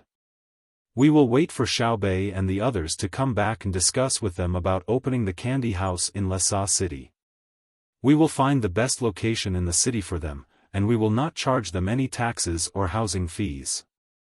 Princess Jincheng imagined that Xiaobei and his 9 children were helping the Tang Empire. They were even willing to take out all their savings for the local construction. What if they were in danger? What if they were cheated by others? That Shuichiro Watanabe almost cheated Xiaobei and the others. Therefore, she wanted Xiaobei and his 9 children to open a shop. In Tubo, she and Zhu Zan still had the final say. It was not a problem to make a place for them. Zhang Xiaobao and Wang Wan did not care about what Princess Jincheng was thinking. They continued to study their strategy. Zhang Xiaobao used a small stick, which was a baton, to point at the sand table. He mouthed to Wang Wan, I think Wang Yi should have already taken action. I just don't know how they are doing. Will they be harassing them from behind or blocking them from the front? The information transmission method is really troublesome. Wang Wan was also not clear about the situation at Wang Yi's side. Her sand table did not indicate the location of the fire, so the referees judged that she was not clear about the situation there. Seeing Zhang Xiaobao say this, she replied, Don't worry. Wait for Shuiyun. We will know the situation when Shuiyun comes back. Humph, what is a hot air balloon? How far can they see with their telescopes? With Shuiyun, I am not afraid of not having a high-altitude reconnaissance expert. Li Longji did not notice that Zhang Xiaobao and Wang Wan were still busy with their own matters. He was already very helpless after hearing Princess Jincheng's words. He also understood that as a woman, she was very caring for her children. However, the actual situation was not like that. He explained, "Nuu, Xiaobei and the others will not have any accidents. You don't know the configuration of the people around them. If I had a choice, when I go out, I would rather change my defense team with Xiaobei's. She does not need to worry that they will be cheated. She has a special think tank in her team. It's just that they usually do not speak. If they really find that the decision they want to make is not good and irreversible, they will naturally come out and stop them. Even if they are cheated, what can they do? His sister is bullied. As her brother, Xiao Bao will definitely help her get back. You must not know about the various football teams and competitions in Beijing recently." "Football?" Princess Jincheng wiped her tears and asked in confusion, "Is it QQ or Kuju? I've seen people play polo there as well. The ball flies very high and very accurately. It can always fly over the tallest pole between two vertical poles. What did this have to do with Xiao Bei and the others? Aya, if they kick, don't fall. A few days ago, the ground in the capital was hard. Li Shi, you do it." Li Longji was truly at his wit's end. He realized that his little sister was always thinking of Xiao Bei and the others as weaklings. However, in reality, were Xiao Bei and the others weak? With Xiao Bao and Cuckoo as her brothers and sisters, she couldn't be weak even if she wanted to. Before Gao Lisher opened his mouth, a smile appeared on his face. He thought about Xiao Bei and the other 9 children. Every time they went out to play, they would always give some gifts to some of them when they came back. This put him in a good mood. When he got the 2 dolls last time, he took the time to personally water them. They were already very lush. Although their actual value was very high, he was happier than if he had received gold, silver, and jewelry. He didn't lack money. What he lacked was a home and family. Thinking of this, Gao Lisher's eyes turned red as Weiwei. He laughed and said to Princess Jincheng, "Xiao Bei and the others found a group of people a few days ago and formed a football team. They changed the rules. I'll accompany the princess to take a look tomorrow." In the end, they told the rules to the other football teams. When they played, they lost 3 games in a row, all by a large margin. Thus, the situation that Your Majesty described happened. Seeing his sister lose the game, Xiao Bao, as her brother, wasn't willing to accept it. So he went to command. That day, he won a game and taught them a lot of kicking skills. Before the military selection, the generals chose a football team to compete with. During that time, Xiao Bei's football team was always winning against other teams. They both had their wins and losses. It was a very common team. Xiao Bao helped his sister vent her anger. Princess Jincheng was slightly dissatisfied. How could there be such an elder brother? At this time, Empress Wang said, "Nunu, it's not what you think.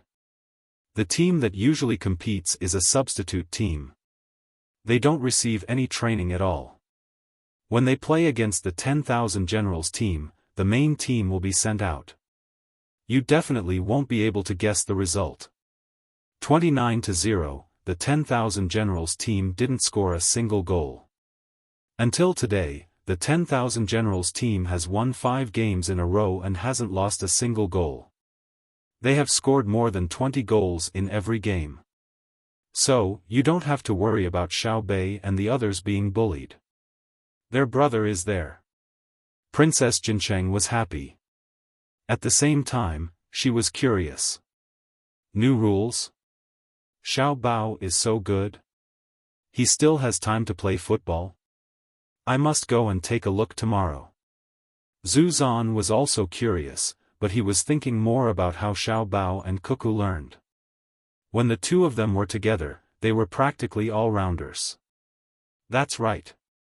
There's a game tomorrow. I also want to go and take a look. It's a pity that Xiao Bao can't play in person. Otherwise. Xiao Bao, Xiao Bao. Xiao Bao, didn't you say you would accompany me to chat? What are you doing by the sand table? When Li Longji mentioned Zhang Xiaobao, he realized that Zhang Xiaobao and Wang Wan weren't looking at him at all. Instead, they were drawing on the sand table. Me? I'm thinking about where Xiao Bei will live when we arrive. Zhang Xiaobao turned around and said with a smile. That's the sand table of the Jiangnan circuit, not the Hunan circuit. Xiao Bei and the others are in Hongnong. Li Longji very bluntly pointed out the fact that Zhang Xiaobao was lying. Yes, but Xiao Bei and the others are being investigated in the Jiangnan circuit's Jiangzhou. They'll be heading south in a few days. As her older brother, can't I take a look in advance? When we were in Jili Prefecture, Xiao Bei was still thinking about the oysters in winter for you to eat. You don't think about her, but I do. If she eats something bad and gets sick, I won't be able to bring back the delicious local food for you. Zhang Xiaobao used the move of retreating in order to advance. It seemed like he was explaining, but it was actually more ruthless than directly cursing. As expected, Li Longji's face suddenly turned red. At the same time, he was very angry. He glared at Zhang Xiaobao. His original intention was to ask why Xiaobao and Cuckoo didn't talk to him. In the end, in just a few sentences, Xiaobao made it sound like he didn't care about Xiao Bei and the others. Then you continue to watch. Don't let them get sick. If they really get sick from eating something bad, not only will I not be able to eat the food they bring back, but the most capable group of doctors you sent to them will also lose their heads. Li Longji also challenged Zhang Xiaobao. What he meant was, could Xiao Bei and the others get sick from eating something bad? This time, Princess Jincheng didn't say anything. She only covered her mouth and chuckled. Right at this time, a messenger came in from outside. He moved a small model of a white eagle that was originally placed in the sky above Hangzhou to the position of Wang Wan's middle army. He also moved the model that represented fire to the three directions of Hangzhou, which had a radius of 100 li. He said, according to the judgment of the judges, General Shui Yun has already received the information and returned to the middle army. According to General Shui Yun's IQ, he can clearly express the matter. Wang Wan smiled with satisfaction. What did Shui Yun say? General Shui Yun flew to the vicinity of your sand table and used his mouth to draw a circle of 100 li. Then, on a piece of paper with many words written on it, he used his mouth to point to the word fire. He flapped his wings in 8 directions and shook his head, indicating that there was no wind. The messenger answered Wang Wan's question according to the answer given by the judges. Is Shui Yun really that smart? Princess Jincheng knew that Shui Yun was powerful, but she didn't believe that he could convey such specific information. Zuzan Chide also had a look of disbelief. Tubo also had eagles that could detect the enemy, but what the messenger said was beyond his imagination. The messenger nodded. Princess, Shui Yun is at the center of the sand table. Zhang Ying let him perform for a while, and only then did the judges recognize his ability. It's already so late, and you're still tormenting him.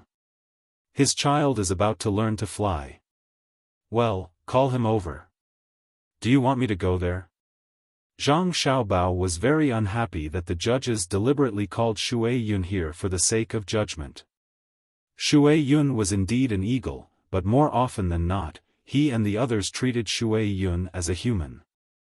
It was wrong to torment people casually. Gao Lisher walked to the door. Xiao Bao, don't go out so easily. I'll go get Shui Yun. After a while, Gao Lisher came back with 2 people behind him carrying a wooden pole. Shui Yun was standing on it. It wasn't that he couldn't come over himself, but he was afraid that he would damage his claws. Also, he occasionally needed to use the power of his wings, which could easily create a strong wind. There were also a few grindstones tied to the wooden pole. There were coarse sand and fine sand, and they were used to sharpen Shui Yun's claws and beak. Normally, eagles would grind their own stones. Shui Yun was getting smarter and smarter, so he wouldn't do such a stupid thing. How could rocks be better than grindstones? It was like making a nest for children. Only a fool would pick up a branch. How could it be warmer than cotton? Zhang Ying followed behind with a cage in his hand. Zuzan Chide greeted Shui Yun as soon as he saw him. "Here, we've met before. I know you're smart, but I didn't expect you to be literate. I'll say a word, and you can point to it. It's the word Jiang." Shui Yun glanced at Ancestor Qida and ignored him. She turned to look at Zhang Ying and called out twice. Zhang Ying had dealt with eagles all year round and said, "Shui Yun wants to look at the sand table. Carry her near the sand table and be gentle." The two people carrying the pole carefully carried Shui Yun to the sand table. Shui Yun folded his wings tightly, afraid that the wind from his wings would disturb the model on the sand table. Zhang Ying lifted the cage. Inside were two injured and bandaged squirrels. Their big tails were shaking. "These are the squirrels Shui Yun caught. He told me for a while before I understood that he caught them to give them to Xiaobei and the others to play with, so their wounds were relatively shallow. When the squirrels were sent here, they only had the skin on their backs scratched. They didn't die. The doctor applied medicine on them and fed them. He said that the wounds would heal in a few days." Everyone looked at Shui Yun. Shui Yun only nodded to Zhang Xiaobao and Wang Wan, indicating that he could understand human language. That was exactly what he meant. Zhang Xiaobao came over and touched Shui Yun's head. He said, "You've worked hard. Xiaobei and the others will be very happy when they know. It's a pity that they're not here now. They won't be able to see your children learn to fly. When the little ones start learning to fly, don't forget to give them a heads up. Although our family's power isn't big enough, we still have the ability to protect the little ones." No one around agreed with Zhang Xiaobao's words. Li Longji's reaction was especially obvious. "Xiaobao, this isn't called modesty, it's called hypocrisy. General Shui, it's a waste of your ability to catch squirrels. You should be proud of yourself. How about this? I'll confer you a low-ranking official, General Yunhui, with a goldfish bag. What do you think?" Shui Yun didn't understand this time. He looked at Li Longji and then at Zhang Xiaobao. Xiaobao pointed to the goldfish bag at his waist and said, "The goldfish bag is this thing. You don't usually use it. General Yunhui is a third-rank official, a lower third-rank official. He's the same as Xiaobei and the others. Anyway, it's about the same." After a few words and gestures, Shui Yun finally understood. He nodded and whistled at Li Longji. Perhaps he didn't know what a lower third-rank official position meant, but it was a good thing to know. Zhang Xiaobao said again, "Shui Yun, they don't believe in your ability. Let them test you. Your Majesty, test Shui Yun. Don't ask questions that are too difficult," Zhang Xiaobao said to Li Longji again. The crowd soon began to pay attention to Shui Yun. For example, they asked what 1 + 1 was, what language Shui Yun could understand, and so on. Zhang Xiaobao and Wang Wan took the opportunity to run to the sand table to discuss the situation of the battle. Wang Yi acted. When there was no wind, he made his own decision and roasted the hot air balloon of the enemy vanguard. Fortunately, there was Shui Yun, otherwise, more people would have died. Even so, they won't be able to easily rush over and find our main force. Do they really think they're invincible just because they have a hot air balloon for reconnaissance? Even if they use a plane for reconnaissance, I can prevent them from finding our main force.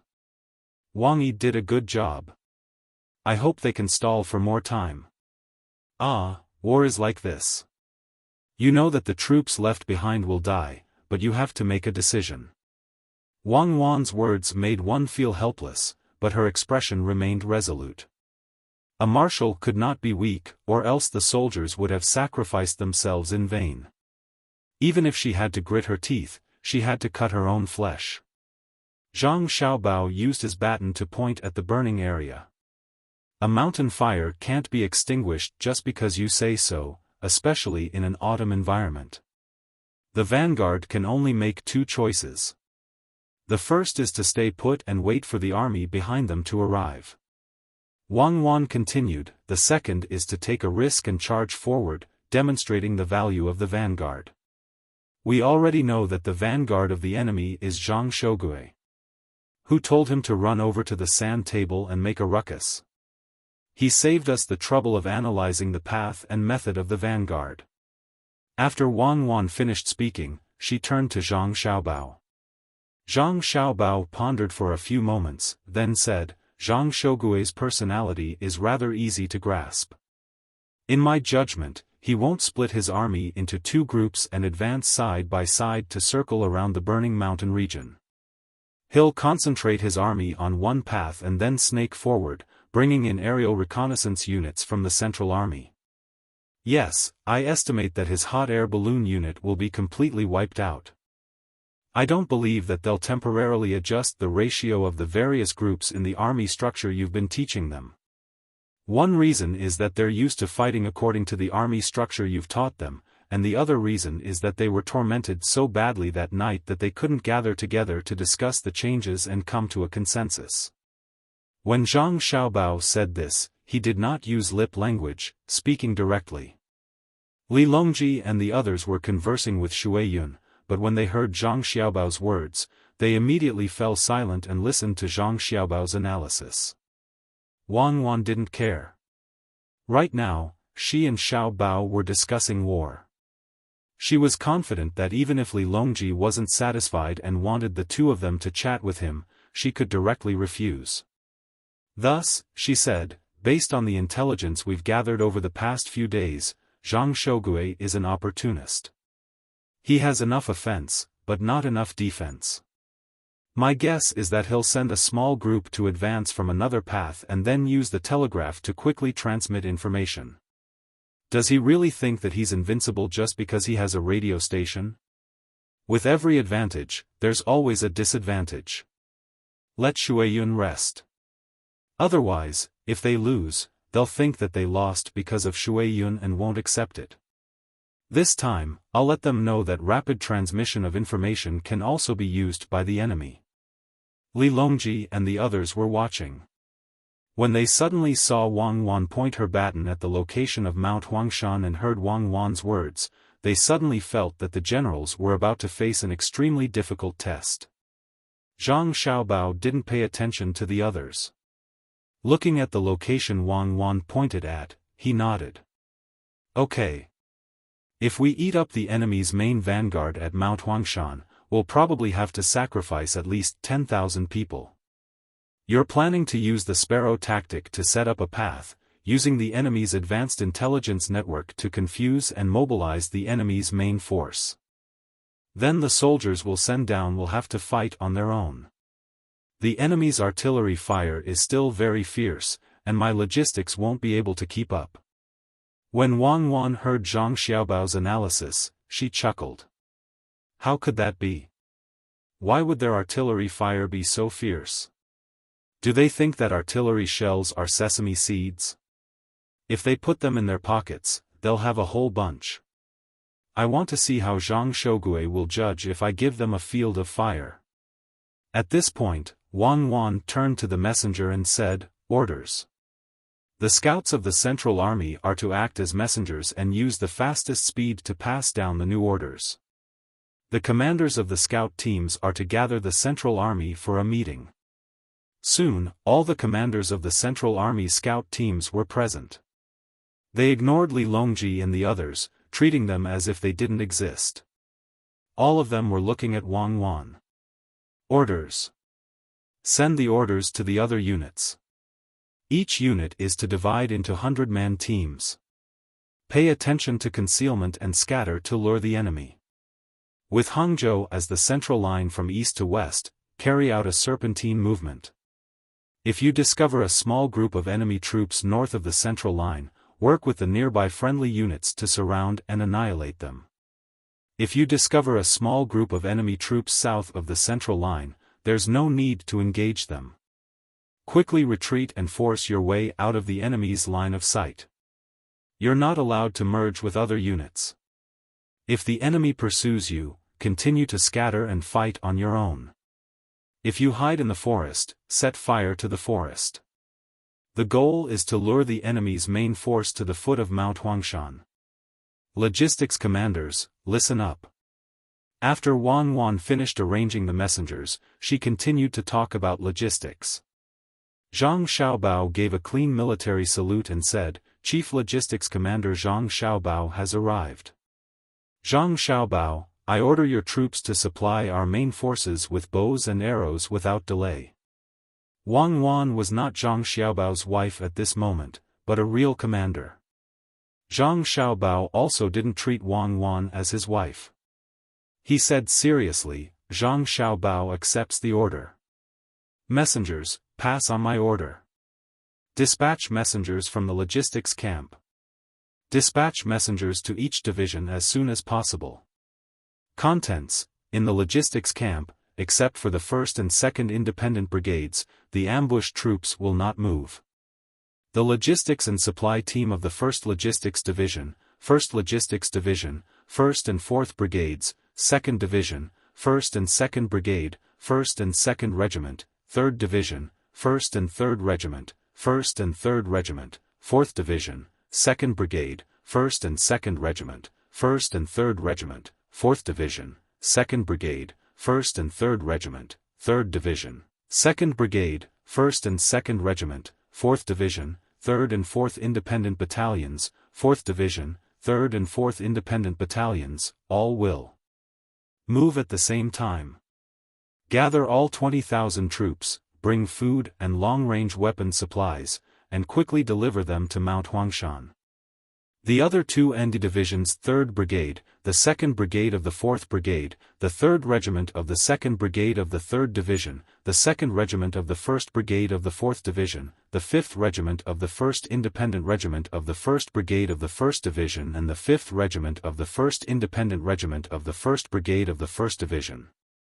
If the feint attack team does not receive the order within 10 days, they will move along the southernmost border of the Jiangnan road map, moving forward on their own to lure or engage the enemy's middle army.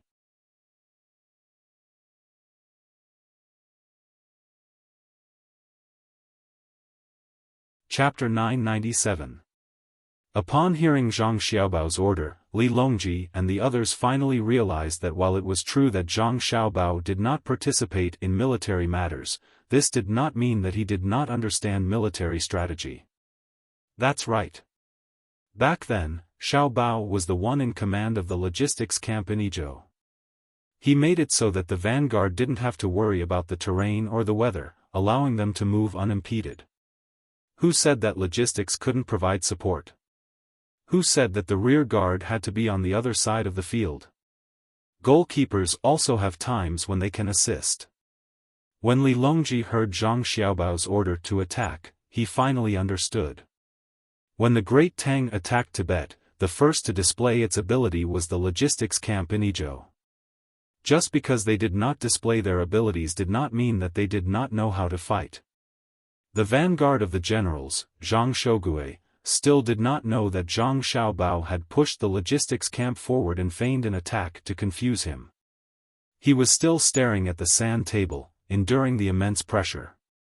There was only one thought in his mind: faster, faster. Lord Zhang, what is your holiness worried about? In one day, our entire army will come ashore.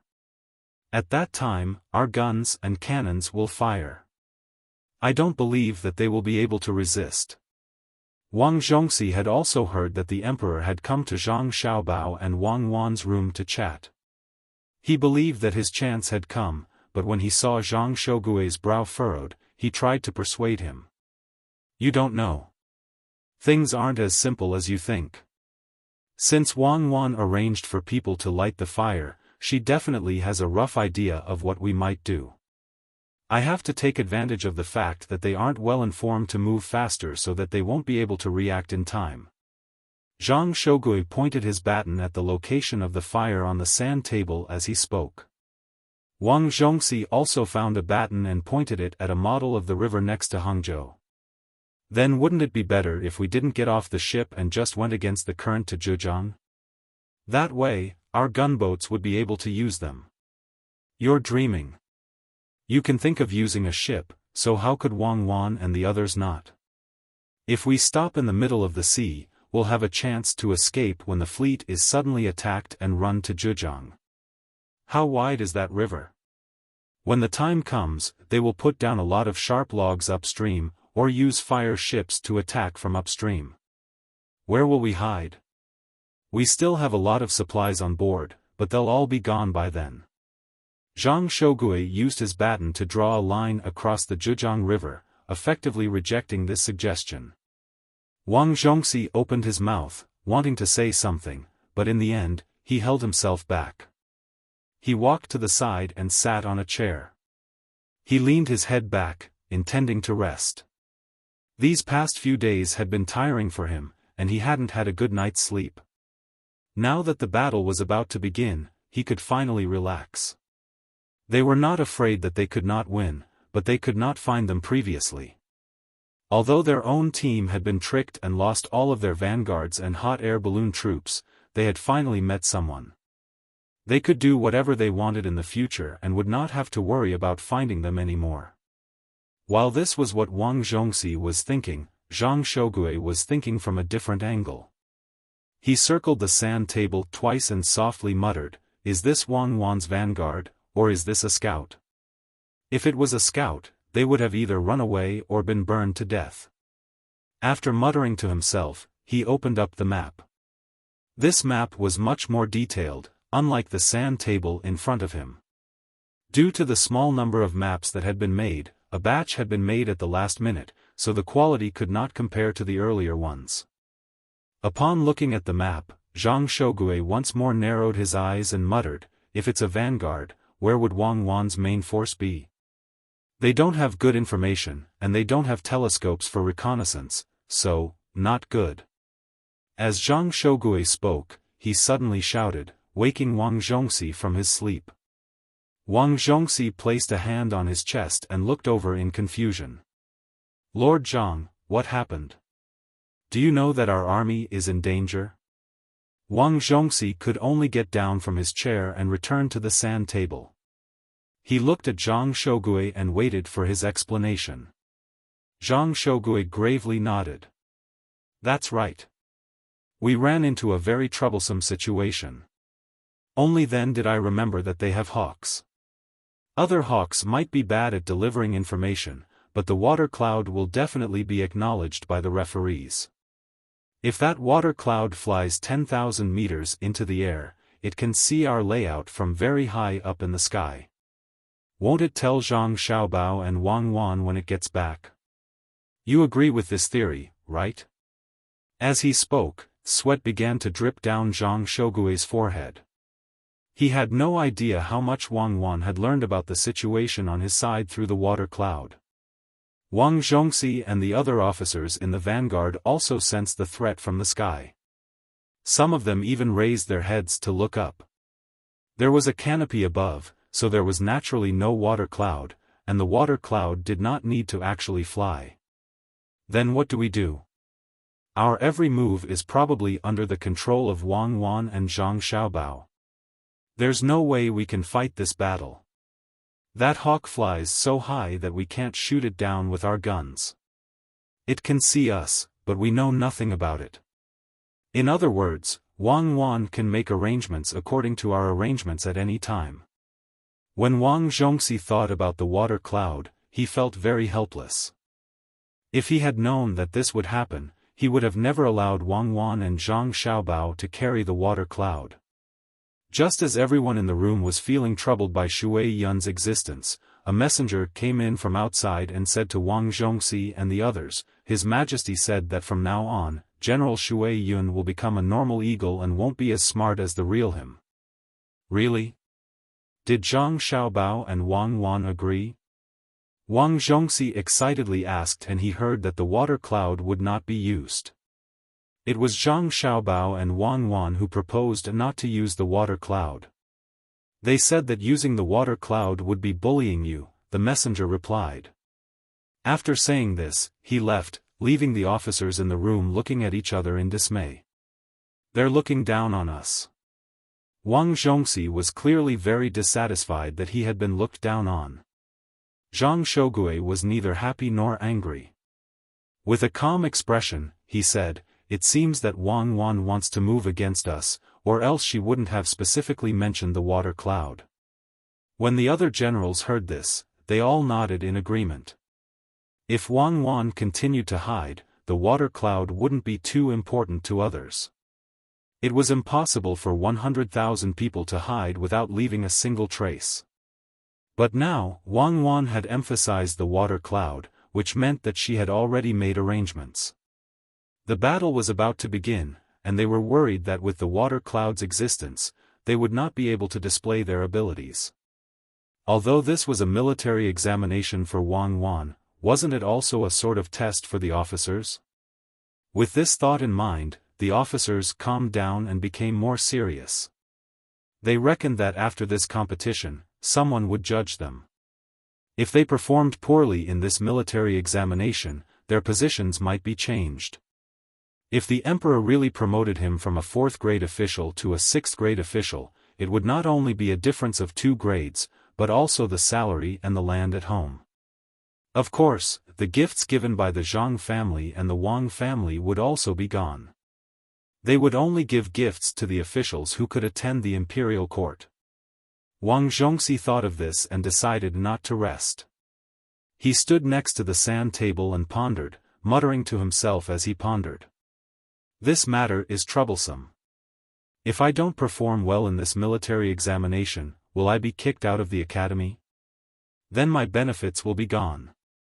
In the future, if I want to eat the food of Savant's restaurant, I'll have to pay for it all myself. Also, the dried seafood will also be gone. If I want to be promoted in the future, it will be difficult. No, I have to be more serious. I can't make a fool of myself. With Wang Zhongxi's words, the emotions of the other officers also fluctuated.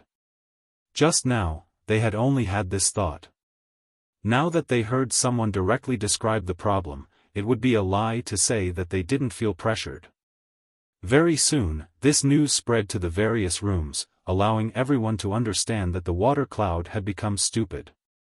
At the same time, it also made many people worried, afraid that they would fail this examination. Lord Zhang, what should we do? Wang Zhongxi became serious and began to think of a strategy.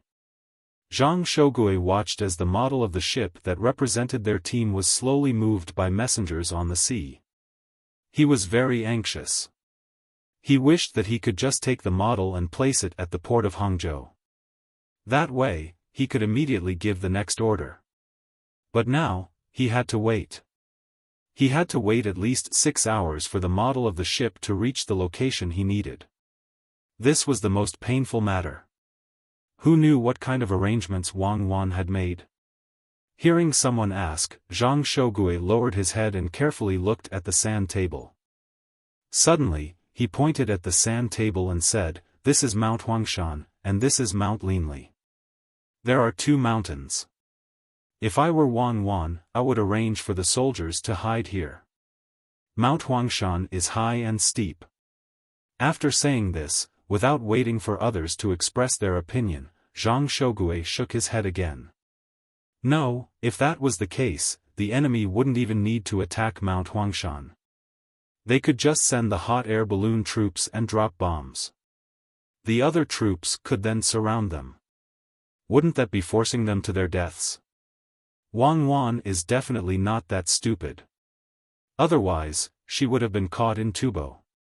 At this point, Zhang Shogui raised his head and looked at the officers around him. They nodded without thinking, because what Zhang Shogui said was right. Who would send themselves to their deaths? How could Wang Wan not know the application of such a simple tactic? Thus, even if her main force was not too far from Hangzhou, it would definitely not appear in Mount Huangshan. Hearing the analysis, Wang Zhongxi said, "Then shouldn't we go around the burned area from the south and directly find the enemy troops to attack?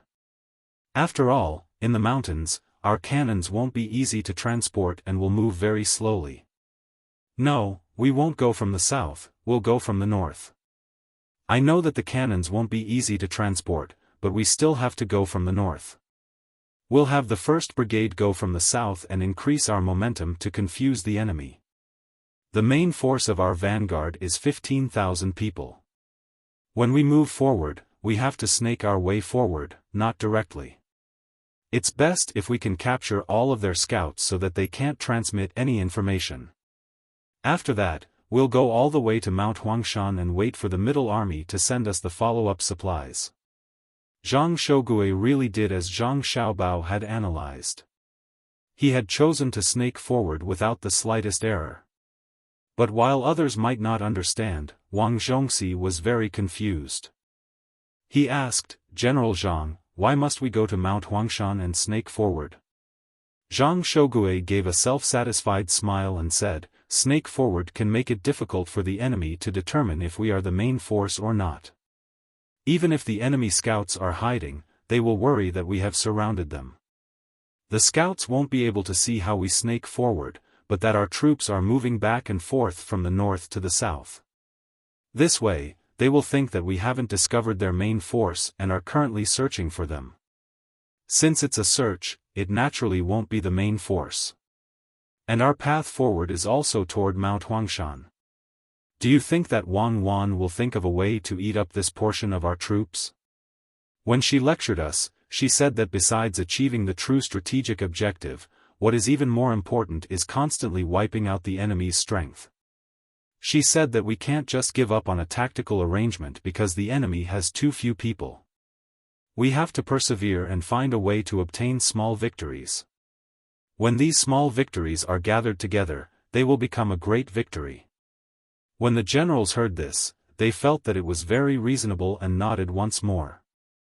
Wang Zhongxi excitedly clapped his hands and said, "Oh, so it turns out that Lord Zhang wants to draw Wang Wan's troops to Mount Huangshan and then wipe them out in one fell swoop, or at least kill off as much of their strength as possible.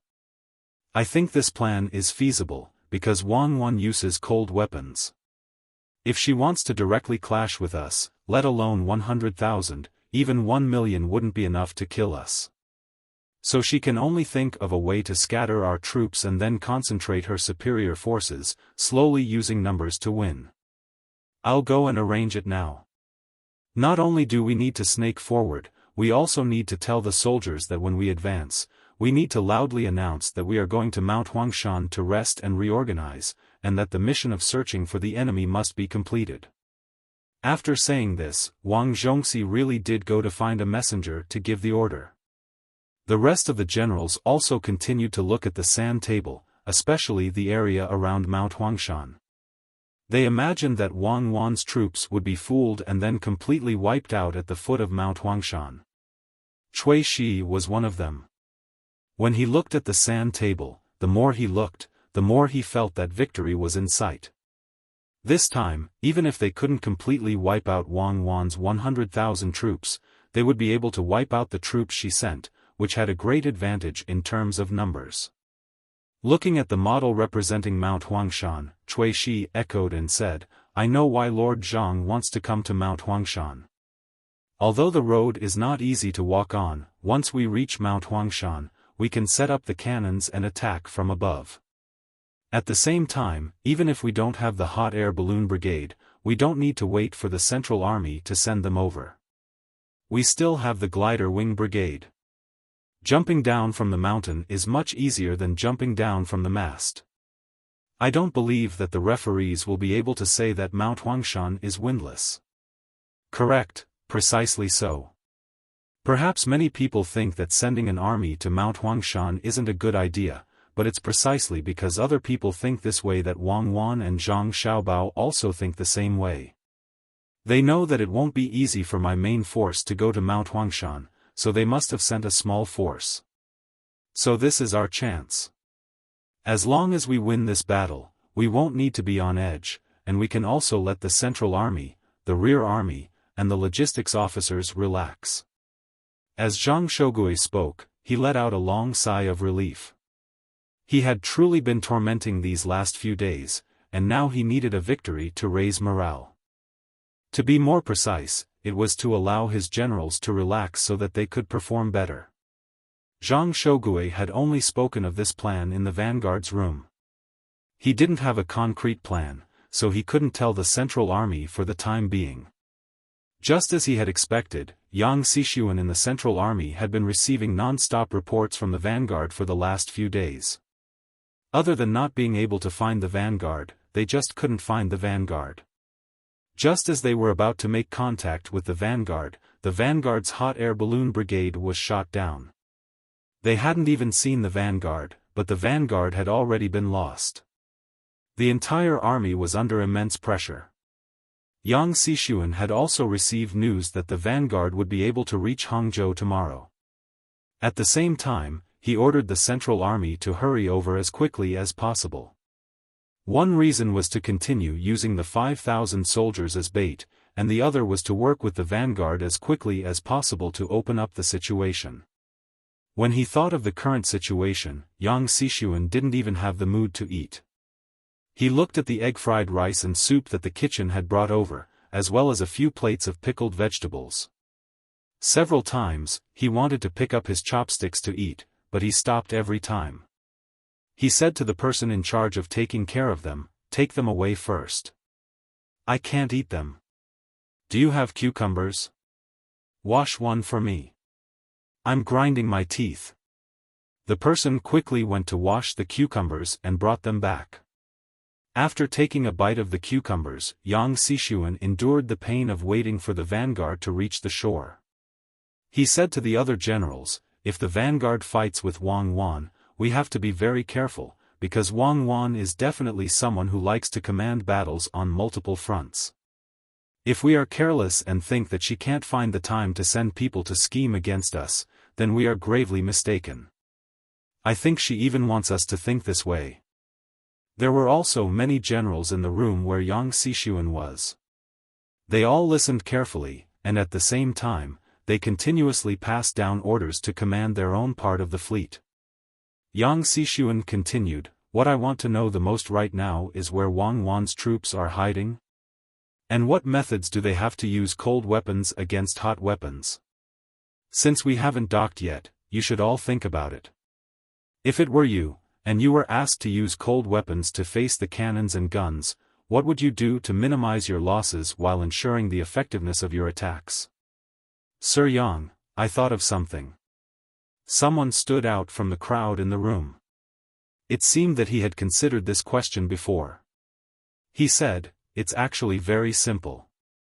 I just need to not be discovered by the enemy in advance, and then lie in ambush on both sides of the path that the enemy needs to take. When they pass by and we suddenly attack, their cannons will be useless. A bayonet on a gun is not as good as a cold weapon. As for their pistols, they have very few of them, and at the same time, it doesn't mean that they will definitely kill with a shot. Other than this sneak attack method, I also thought of using bows and arrows. Use a large number of bows and arrows and find a high place to shoot down. That way, it won't be worse than bullets. For example, there are many mountains on this sandbox. Here, this is a very big mountain, Yellow Mountain. If I were Wang Wan, I would ambush people here and think of a way to lure the vanguard over. Even if the price is high, as long as I can eat the vanguard, everything will be worth it." After this person finished speaking, he retreated. However, Yang Xishuan's eyes lit up. He was not interested in the two ideas that this person had suggested, but in the Yellow Mountain that this person had mentioned. His gaze immediately landed on the model of the Yellow Mountain, and then he looked at the 100-li radius of the forest that had been burned. He worriedly said, "It's possible that Wang Wan really did place the main force on the Yellow Mountain. If that's really the case, the vanguard is in danger. This won't do. I have to tell them. Someone, send a telegram to the vanguard." The Central Army guesses that Wang Wan's main force is in the Yellow Mountain area. The vanguard should not move and wait for the Central Army to arrive. After sending the message, Yang Xixuan ate the cucumber bite by bite. He anxiously paced back and forth in the room, afraid that the vanguard would not take his message seriously. It didn't take long for the vanguard to receive a signal from the radio. Someone wrote down Yang Xixuan's message on a piece of paper and sent it to Zhang Shougue. Upon seeing the words on the paper, Zhang Shougue smiled and said to the others, "The Central Army has sent a message saying that they're guessing that Wang Wan's main force is in the Yellow Mountain area. They want us to wait and wait for the Central Army to arrive before moving." "Huh, Lord Yang is very interesting." All the generals chuckled. Zhang Shougue's words were very interesting. They all understood that the people in the Central Army wanted to contribute, but they were also worried that their vanguard would get a higher score if they killed too many enemies. This was a competition between two parties. When the time came, the rewards would be different depending on who won or lost. This was especially true of the Yellow Mountain area. They had already analyzed the situation. If Wang Wan really dared to place the main force on the Yellow Mountain area, their vanguard would not even need to fight. They could just surround the area and guard the key entrance. When the Central Army and Rear Army arrived, their vanguard would be able to take down the Yellow Mountain area in one fell swoop. Not only did Zhang Shougue think this way, he was also a little dissatisfied with Yang Xixuan and Wei Wei. The greatest taboo in battle was to steal credit, but now, they were telling him not to advance and to wait in place. If that was really the case, what need was there for the vanguard? Wouldn't it have been better for everyone to come up together? If he really waited, when the martial selection ended, he might be accused of delaying the battle. If that really happened, would he, Yang Xixuan, take the blame? With this thought, Zhang Shougue immediately sent a message to Yang Xixuan. When Yang Xixuan saw the message, he helplessly shook his head. "I'm not in the mood for that. It's just a misunderstanding." "Fine, you're right.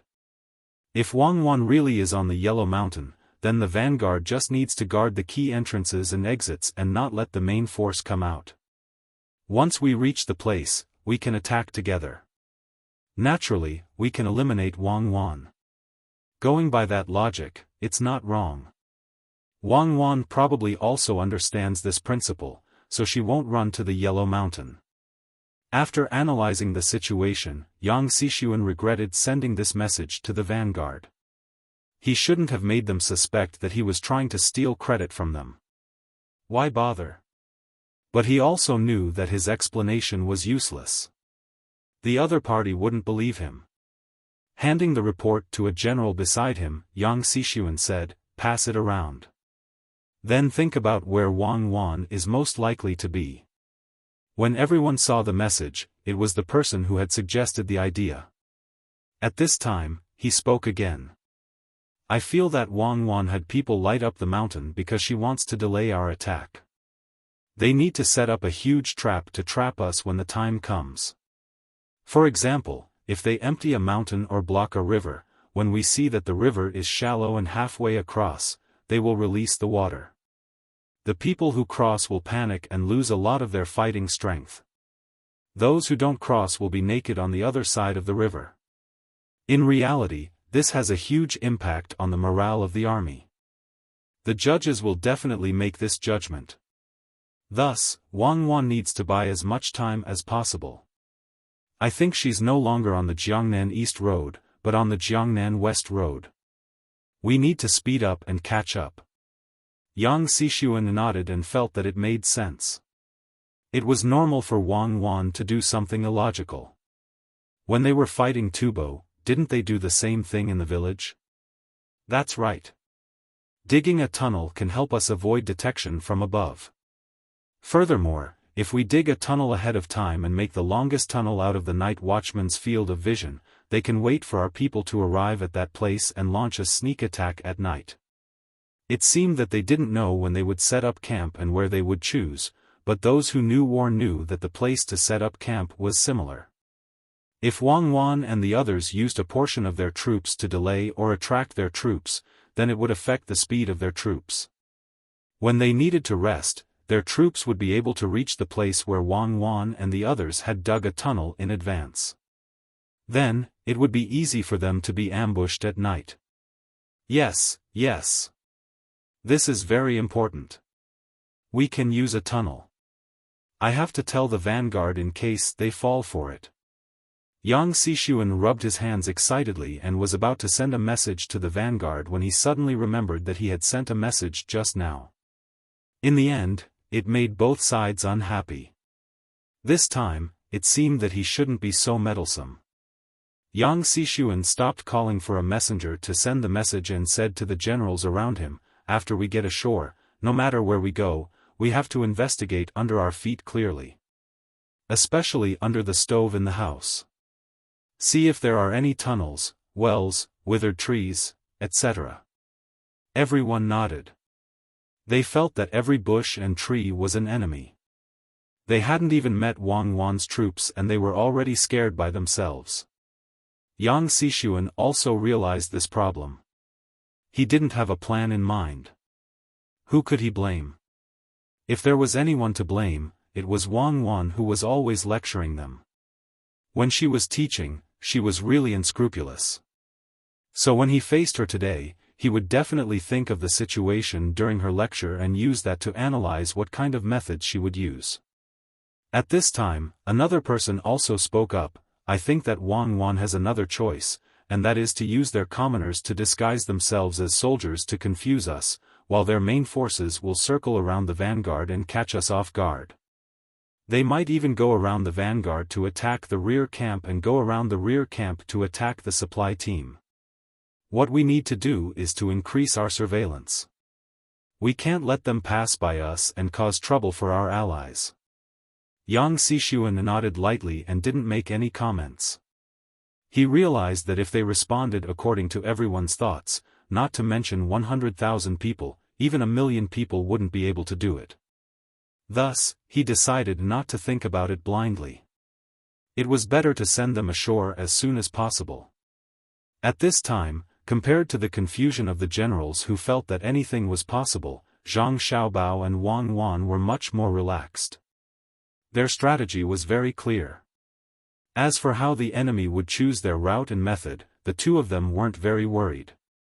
The information they gathered was very useful in terms of probability. Under normal circumstances, if a person's actions could be different from what psychology said, then in a tense situation, that person's actions would be what they were supposed to do and not change their train of thought. Li Longji was still talking to Zhang Xiaobao and Wang Wan. This time, they didn't talk about Shui Yun. Li Longji had just been diverted by Zhang Xiaobao and gave Zhang Xiaobao and Wang Wan some time to study their strategy.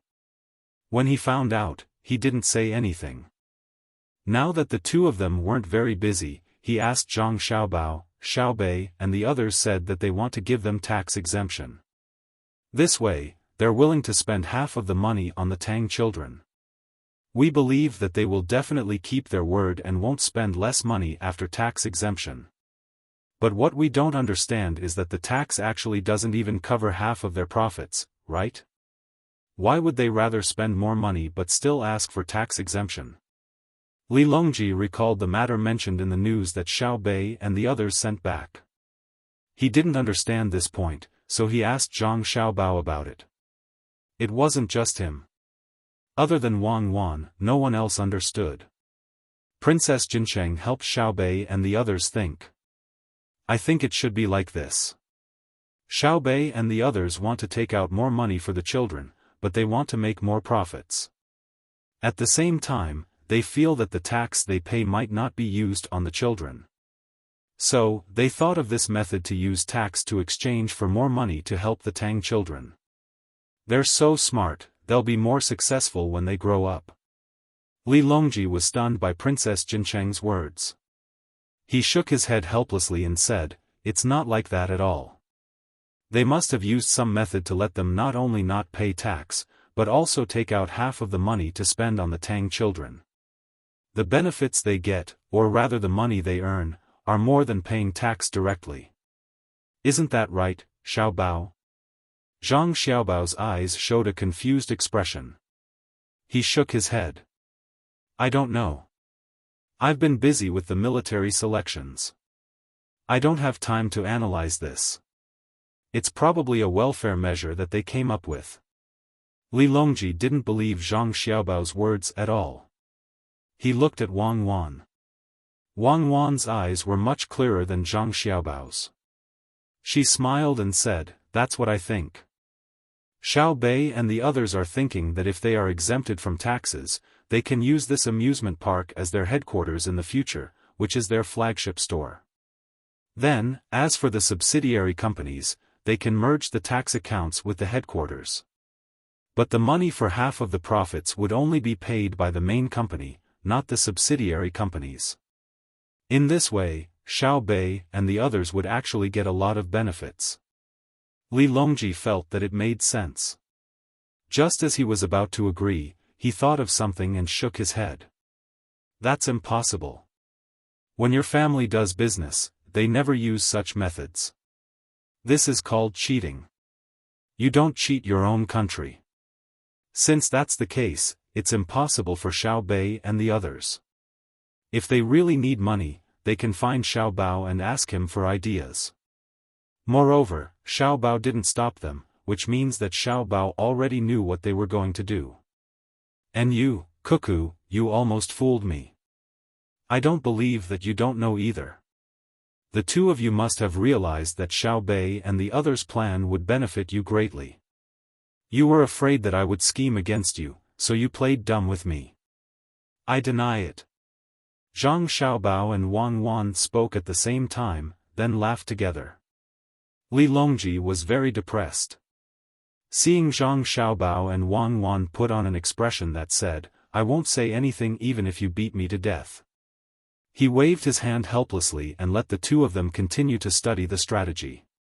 He called Gao Lishir and the others over and sat in a circle to study how Xiao Bei and the others could take out half of the profits and still make more money than if they were not taxed.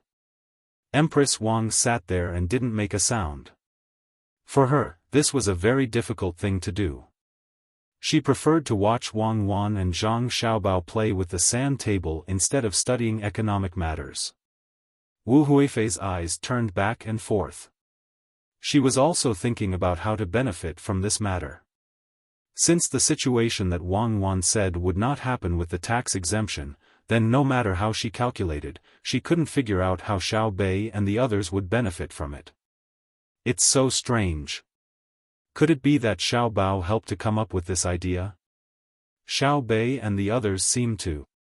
Wu Huifei thought carefully for a while, but in the end, she couldn't figure it out. She looked at Zhang Xiaobao and said, "That's impossible. If it was Xiao Bao's idea, Xiao Bao would have said it himself. This isn't the first time I've dealt with him like this. Although I always end up at a disadvantage in the end, I can say that it's already very difficult for others to lie."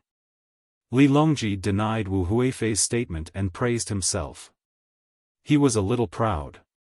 Gao Lishir echoed, "I don't think it was Xiao Bao's idea.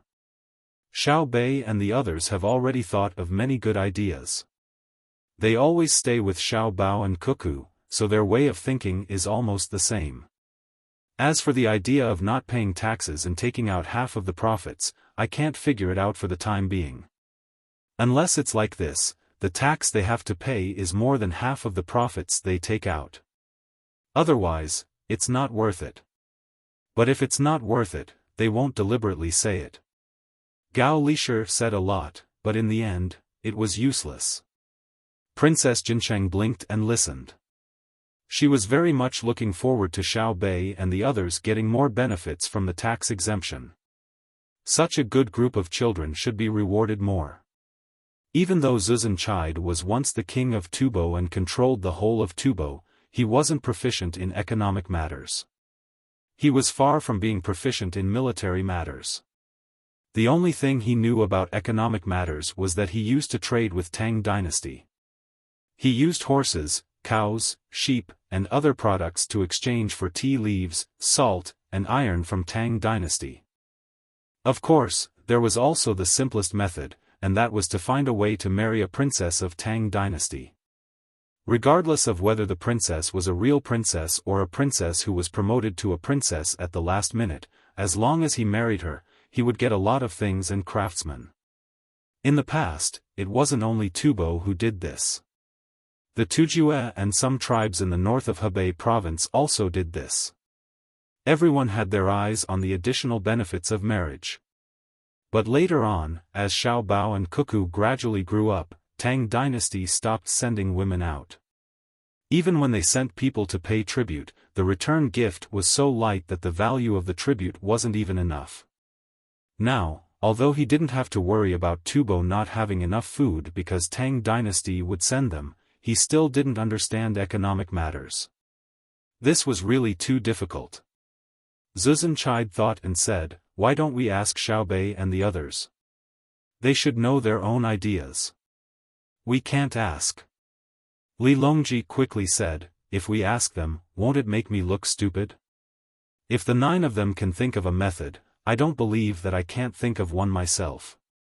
Everyone fell silent again as they tried to analyze the situation. After a quarter of an hour, Li Longji slapped his thigh and said, "I know what's going on now. They must have found out that if they want to pay taxes, then they have to pay a proportional tax that includes both costs and profits.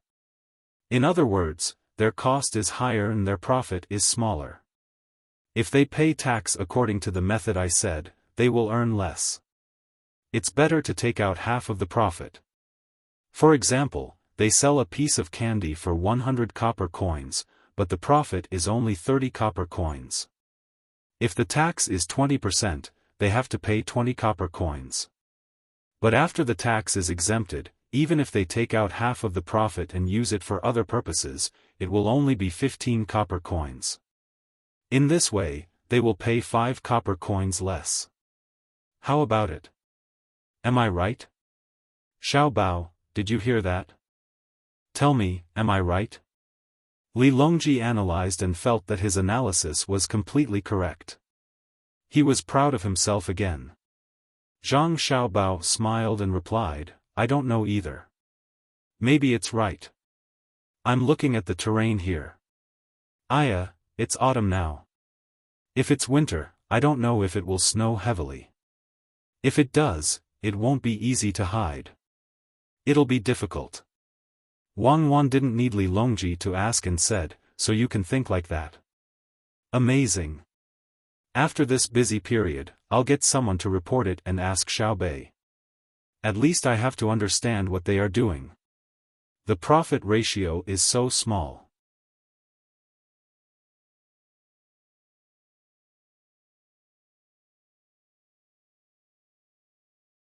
Chapter 998.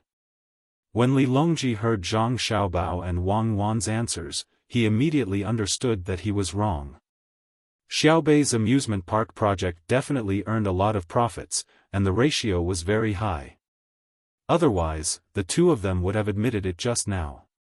In this situation, he was wrong, and they did not want to directly deny his words, so they gave such an answer. "We don't believe that we can't think of something. Everyone, continue to think. It's just a matter of money," Li Longji said in a fit of pique, and then he began to think hard, looking very serious. The others also thought with him, and no one disturbed Zhang Xiaobao and Wang Wan. Li Longji did not know how many losses he had brought to the generals after he went to Wang Wan's room. The generals all thought that since the emperor was talking to Zhang Xiaobao and Wang Wan, the 2 of them would not be able to focus on the battle, so they were a little gloating. But it was precisely this thought that made them slack off, especially the people in charge of the specific battalions and teams. They did not have much to do, and only the brigade that went ashore was relatively busier, but they still did not discover the enemy. This state of not being able to be nervous made them slower to react to unexpected situations. In the hibiscus garden, while everyone was thinking about their own matters and making arrangements, Xiaobei and the others had already arrived at Old Willow Village. Lu Feifei was on the train to Hongnong to pick them up. When she saw Xiaobei and the others, Lu Feifei, who had been on tenterhooks for the past few days, felt much more at ease. She did not believe that there were officials in the Great Tang who could contend against Xiaobei and the others. When Xiaobei got off the train, the first thing she did was give Lu Feifei a hug. But she was short, so her hug could only reach Lu Feifei's waist and not her shoulders. "Big sister Feifei, don't worry. I've already arranged for people to protect your brother. It should be almost done by now. We plan to let him out, as long as he doesn't suffer in there. Then, when I get there, I want to see how the local officials of Jiang district explain it to me. They should be very honest, but who asked the economy to develop so quickly? All of them are starting to scheme." Xiaobei knew what Lu Feifei was most concerned about, so he said what Lu Feifei wanted to hear the most when they met. Sure enough, a sweet smile appeared on Lu Feifei's face. She nodded and said, "Since you said it's okay, it's definitely okay. I believe that your people over there can protect my good brother. Let's go. This time there are more people from your family. My mother is here, so there are more people protecting and serving me. Let me introduce you. Come, follow me." Xiaobei held Lu Feifei's hand and pulled her to the side of the train. After waiting for a while, her mother and Xiao Yuan's mother came down. As soon as they came down, the Zhang Wang clan's mother said to Xiaobei, "Why are you running? The guards haven't finished yet, and you ran down. What if something happened?" "Impossible. How could something happen? Mother and aunt, let me introduce you. This is Lu Feifei from Old Willow Village. Her brother went to other places to help us sell things, so he was caught by the government office there. Big sister Feifei, this is my mother, and this is my aunt. She is Xiao Yuan's mother." Xiaobei didn't answer his mother's words, but began to introduce them to each other. Lu Feifei naturally received the good treatment she deserved. She was pulled by the two elders to ask about this and that, and also received a lot of gifts. She couldn't hold them all by herself, so she had to let others continue to help her. Then they went to Old Willow Village. When they passed by Hongnong County, Xiaobei made a comparison and found that the county was better than before, especially the amusement park that was going to be built as a compensation for them. She looked forward to it being built soon, so that she could have fun first. Then, Xiaobei and the other 8 people came up with a plan to use half of the profits in exchange for taxes. They were now almost at Old Willow Village. The road under their feet was many times better than the last time they were here. It was mainly because there was a flood the last time they were here, so they had to wade through the water to get there. Now, it was replaced with cement roads. "Big sister Feifei, how is life in the village now?" Xiaobei sat in the car and looked at the scenery outside that was slowly retreating. She asked Lu Feifei, who was sitting in front of her. "Life is much better than before. Ever since we went to Hongnong to help weave baskets, our village's reputation has grown. Many rich families would point to our Old Willow Village's baskets if they want to buy baskets, saying that they are sturdy and durable. You also know about willow trees. Even if it's just a willow branch, it can still grow if it's inserted into the ground. Therefore, we weave all kinds of things. Not only are the people from Hongnong buying them, we pile them together and send them to Luoyang by train. Our house has already changed. It's no longer the short and weak mud house you saw the last time you were here. Now, we are using bricks and cement. We found someone from Zhengzheng Construction to build it. When the people from Zhengzheng Construction saw that it was our village, they didn't charge us for the labor. They only ate the food we made, so we made a lot of delicious food for them." Lu Feifei spoke as she gestured. She appeared very excited as the smile on her face never faded. Xiaobei nodded vigorously when she heard that. She was also happy. "That's great. Is it a 2-story building? Since Zhengzheng Construction is here to build it, they will definitely suggest building a 2-story building for your house." Yes. 2 stories. I live on the upper floor. Standing there allows me to see very far. Now, at my house, we don't have to go out to buy things. There are people who specially transport the things to the other side of the bridge and wait for us to buy them. Lu Feifei nodded as well before she began talking about all kinds of interesting matters. Xiao Bei listened seriously and learned of the changes in the village from Lu Feifei. First of all, Old Willow Village did not suffer any losses during the disaster. In addition, they had helped to earn a lot of money in the past. At the same time, they helped to build a reputation for the willow knitting business in the village. As a result, their willow knitting business earned more money. Now, unless they organized a train to transport a box of willow knitting, they would not sell it at other places. Usually, other people would buy it and sell it at other places. Speaking of the willow knitting business, the people of Old Willow Village were indeed good at it, but not many people were willing to buy it. Even if the willow knitting business did not look very beautiful, it was fine as long as it could be used. Did the basket used to carry dung need to be very gorgeous? The reason why more people were willing to buy the willow knitting business from Old Willow Village was because this business had saved lives when they helped Hong Nongzhong rebuild the village. A person went up to the top of the third floor of a restaurant and was working there. Suddenly, he accidentally fell from the top. The moment he fell, he grabbed a willow basket. In the end, he used the basket as a cushion under his body. Other than being scared and sweating, nothing happened to him. Not even a small wound was found. Then, everyone went to look at the basket. The only thing that changed the shape of the basket was that Weiwei used her feet to return to its original shape. The willow branches did not break. Everyone took turns to look at the basket and found that the willow branches used to weave the basket were very strong. The weave was very fine and the outside was very smooth. There were no burrs at all. This was really a good basket. Otherwise, how could it save a life? Everyone went to ask who made the basket. After asking, they found out that it was the people from Old Willow Village who provided it. From that moment on, Old Willow Village's willow knitting business became famous. The material was good, the workmanship was good, and it was auspicious. Just like that, as long as the people around wanted to buy a basket, they would choose Old Willow Village's products. When there was demand, there would naturally be production. The people of Old Willow Village were busy weaving all kinds of things every day.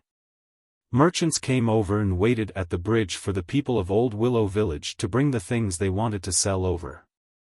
They would pay the money and directly buy it. Many merchants came, but the amount of goods produced in the village was limited. Therefore, the merchants waited for a long time, but there were very few who could actually buy. When a smart merchant saw this situation, he simply stopped buying willow knitting. He found a few people to be his shop assistants and began to sell soup pancakes, noodles, wontons, and so on.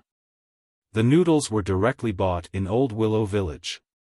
The shredded cucumber sprinkled on top of the noodles were also bought in the village. The village's own seeds made the merchant's business very good. When the other merchants saw this, they all thought of ways. Not only did they buy things from Old Willow Village, but they also transported things that the village did not have. When the people of the village came out to sell willow knitting, they would naturally take a look at other things. Therefore, during winter, a market appeared outside Old Willow Village. Now that spring had arrived, the market became even more prosperous. Xiao Bei and the others were very happy when they heard this. As long as the village was doing well, it was happiness in their hearts. However, the two adults and their mother heard a lot of things from the story and recalled things that happened a long time ago. At that time, although the Zhang family and the Wang family could still live a normal life in Zhuangzi, it was definitely not very good. Compared to now, it was a world of difference. Later on, it was Xiao Bao and Cuckoo who helped develop it bit by bit. First, they set up a market.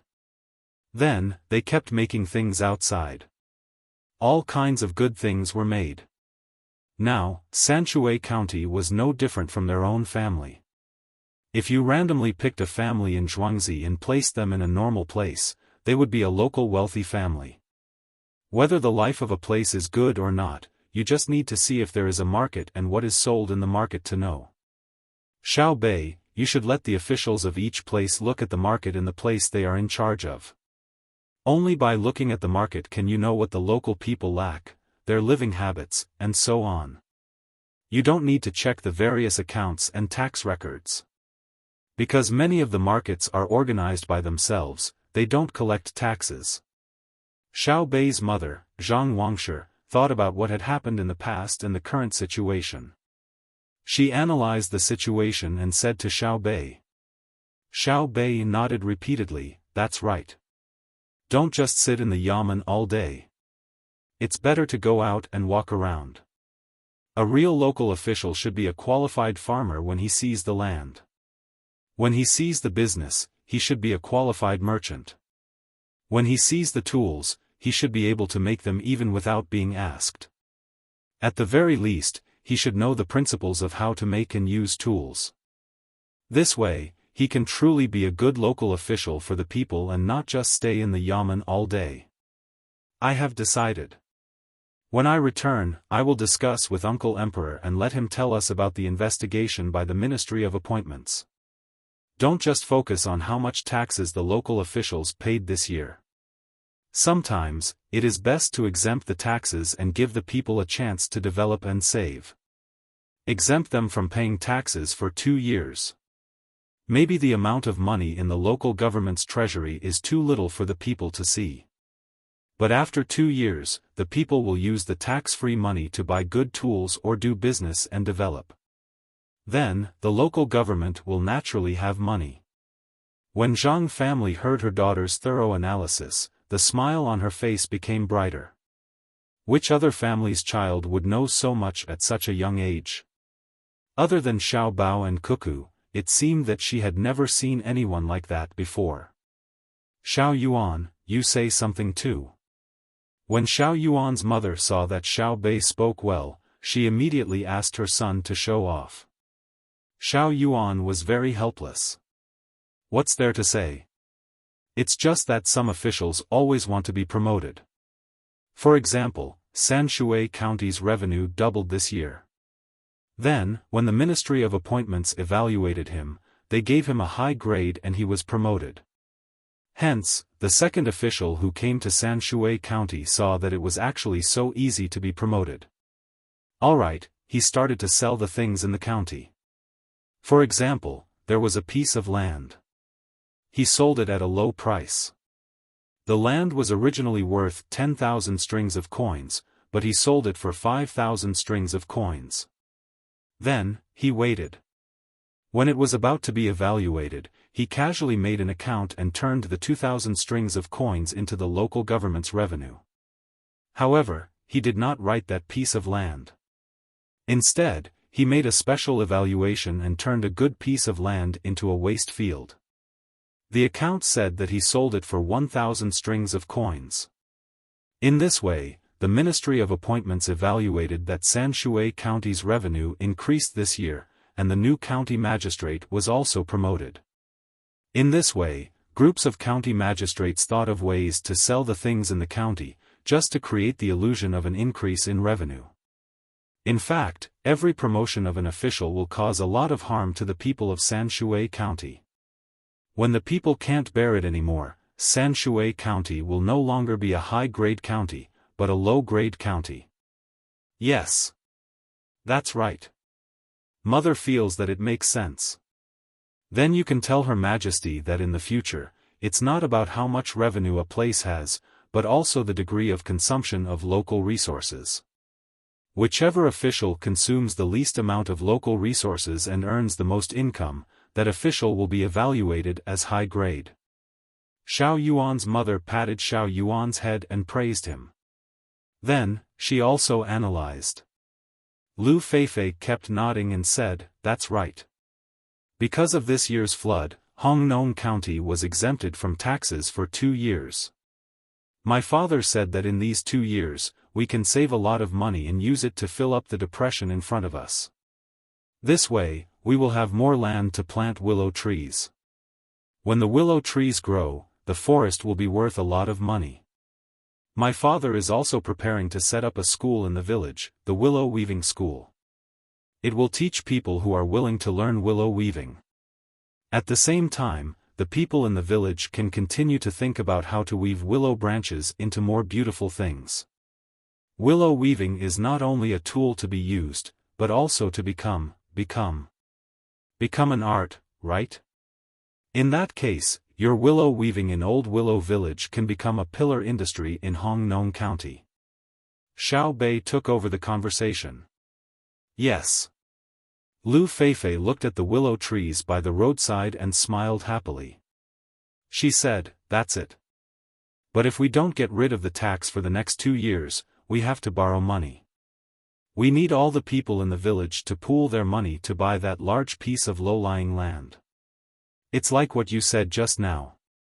As an official, don't always look at the little benefits in front of you. Give the people time to accumulate, and then the people will repay the government with more taxes. It's like a chicken laying eggs. If you look at the benefits in front of you, you will eat the eggs directly. For the future, you will keep the eggs to hatch chicks.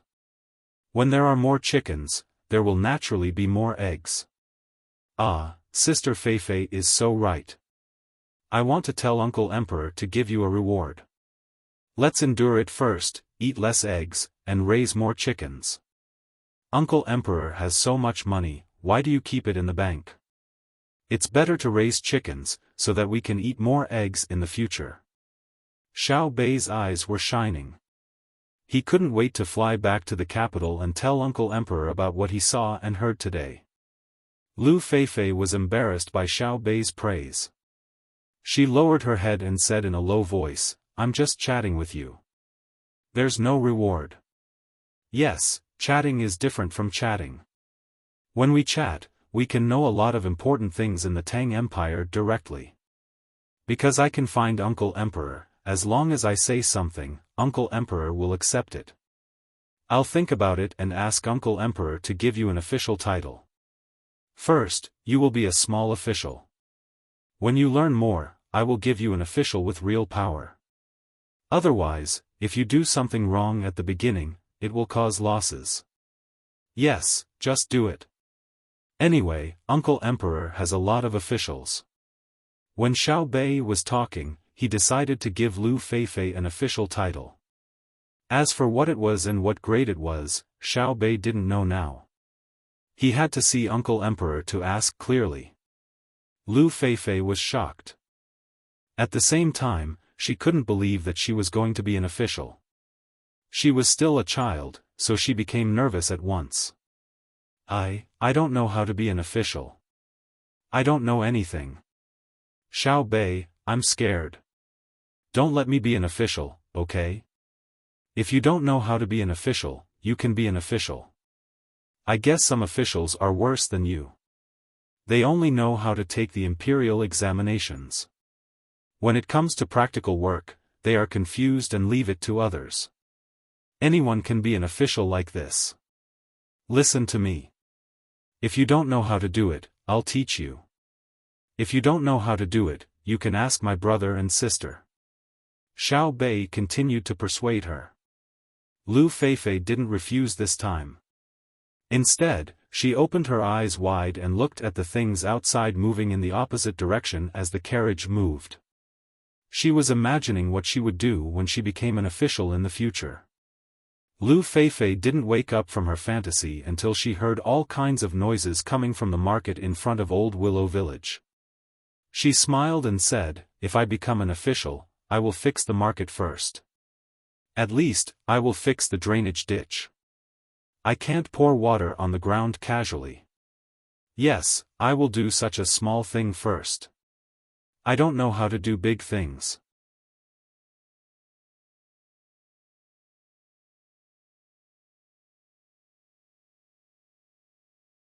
Chapter 999. Lu Feifei was very practical. She didn't plan to do anything big. She just wanted to solve some small problems. In fact, she knew that the ditch was not difficult to dig. She could dig it out quickly with a shovel and pick and then lead it to the river. The difficult part was how to make everyone obey. Without an official, there was nothing she could do if they didn't listen. Xiao Bei blinked and came up with an idea. Sister Feifei, you tell them that if they don't obey, we won't sell willow weaves to them. Nonsense. Xiao Yuan retorted. Do you want to control people by the city? You don't teach people to be virtuous but use money to command? Why don't you publicize the dangers of messy things? Or you just stand out and see who dares to disobey? If we directly order the guards to arrest them, the censorate won't dare to impeach us, right? Mother is here. Don't scold me. Xiao Bei looked at Xiao Yuan with his big eyes. Just as Xiao Yuan was about to speak, his mother scolded him. Don't scold Xiao Bei. If you have an idea, just say it. I say just give her an official. We can make our own official seal and official uniform. But the imperial seal can't be copied. We can make it up later. We can just say yes. They won't ask. Xiao Yuan felt that he had no status and said in a fit of pique. Xiao Bei smiled at Xiao Yuan. Then listened to Xiao Yuan. Let's do it first. We can also make the imperial seal. I'll send a message right away and ask Uncle Emperor for authorization. Yes, we can't wait to go back to the capital. Someone, send a signal to my brother in the capital. Tell my brother to ask for authorization from Uncle Emperor. I want to ask for an official position for Sister Feifei. I don't know what kind of position it should be, but it has to be one who can manage the area around Old Willow Village. Rank 7. Send it there as fast as you can. Xiao Bei shouted outside and said to the servant girl in the inner courtyard in the car, let's make the clothes first. Once the message comes, our clothes will be ready. Show the efficiency of our family. Now they were busy. Xiao Bei and his people didn't get off the car. They could see the market from afar. The team stopped and the cook started to cook. The tailor was measuring Lu Feifei's size. The person in charge of the radio adjusted the frequency and took the most urgent route. Xiao Hai got out of the car and stood outside to look at the market with a pair of binoculars. After thinking for a while, he said, raise our flag. We're already here. There's no need to keep a low profile. Immediately, someone began to raise the flag. Along the way, they did not hang any signs. From a distance, they could not see the embroidered pattern in front of everyone's chests. It was impossible to guess who made up this vast and mighty team. The main thing was that he was afraid that when he passed by Hong Nong, the officials inside would hear the news and stop working and run out to welcome him. The people in the market also saw the long line of people coming over. Just as they were wondering which large caravan it was, a large flag with 9 rice seedlings surrounding a bonfire floated up. The bustling market instantly fell silent. These banners were far too familiar. They were unique to the Great Tang, and it was very easy to tell which banners represented whom. They're here, they're here. Xiao Bei and the others are here. A child from Old Willow Village was picking candy in the market. After seeing the flag, he gave up on the candy and the money. He ran toward the bridge with both arms and shouted at the top of his lungs. The candy seller looked at the money and then looked at the candy. He said to a dough maker next to him, help me take a look. I'll send the candy over. Don't let people think that I took his money for nothing. A person selling liangpi carefully kicked a cucumber but that had just been thrown to the ground to the back of the cart. A person selling cabbages that had been stored for winter also picked and put the best-looking cabbages neatly in front of him. The people in the market stopped shouting. The shoppers stood motionless, and the sellers began to clean up. No one asked them to do so, but they felt that it should be so. Then, the crowd waited. When the team came over, no one went forward to welcome them. Until the villager of Old Willow Village led a group of people across the bridge, the market remained silent. The villager looked around and said to the people behind him, "Wait here. I'll go." After saying that, the old man tidied his clothes, raised his head and puffed out his chest, and walked unhurriedly toward the team. Xiao Bei and the others were ready to eat. They asked the chef to make a lot of food. There were already more than 1,500 people in their team, so they might as well make more. They even brought along the people from Old Willow Village and the people in the market. The flags that were raised did not belong to the two mistresses of the family. Xiao Bei and the others did not want others to know that their mother had followed them. At this moment, she was waiting for news from the capital. She was still using her family's intelligence network. The speed of transmission was slow in her opinion. Her brother and sister had said that there was a place where no matter how far away it was, if one side wanted to talk to the other side, it would be done in the blink of an eye. The villager of Old Willow Village, Old Man Lu, moved over. The people in the team were doing their own things. Only a maidservant came over. "Third Grandpa, why did you come personally?" The young ladies and young masters said that they would invite you when the meal was ready. Hearing the maidservant's words, a smile appeared on the old man's face. Regardless of whether the maidservant would really invite him, the words coming from the maidservant's mouth made him feel comfortable. "It's not like I can't walk." "Ah, where are Xiao Bei and the others? Take me to see them." "In the blink of an eye, it should be half a year. Let me see how much taller they have grown." The old man's eyes looked at the biggest carriage in the middle. The maidservant came over to help him walk there. When they were 20 steps away from the carriage, someone had already told the people in the carriage the news of the village chief's arrival. Xiao Bei was the first to push open the door and jump out. She opened her arms and ran to the old man's side. She grabbed the old man's clothes with both hands and said happily, "Third Grandpa, I'm here again. Did you miss me?" Old Man Lu was overjoyed. He picked Xiao Bei up and kissed her hard. He said, "Yes, yes. Even if I didn't miss myself, I would still miss you guys. You're really heavy. We missed Third Grandpa too. When we came, Sister Feifei said that every family in our village had built a house. I wished I could grow a pair of wings and fly to that place so that I could see it earlier. I know that if Third Grandpa was not the village chief, it would take at least half a year to build a house." Xiao Bei hugged Old Man Lu's neck with one hand and said, "Your little mouth is as sweet as honey. Ha ha ha." Old Man Lu finally knew why the current emperor doted on Xiao Bei and the others so much. Apart from her brother and sister being powerful, she herself was not bad. She was pretty and had a sweet mouth. She gave people the feeling that she was his own daughter. Xiao Bei also laughed and said, "Third Grandpa, you can choose today. What do you want to eat? I'll ask someone to make it for you. We have to have the ingredients we brought." At this time, the other 8 children also ran over. Li Jun and his sister Pan are also followed outside and looked around curiously. The mistresses of the two families also came down one after another. Old Man Lu immediately put Xiao Bei down and walked a few steps forward. He was about to salute them when Jiang Wang clan reached out and stopped him. "Uncle Lu, there's no need to be so polite.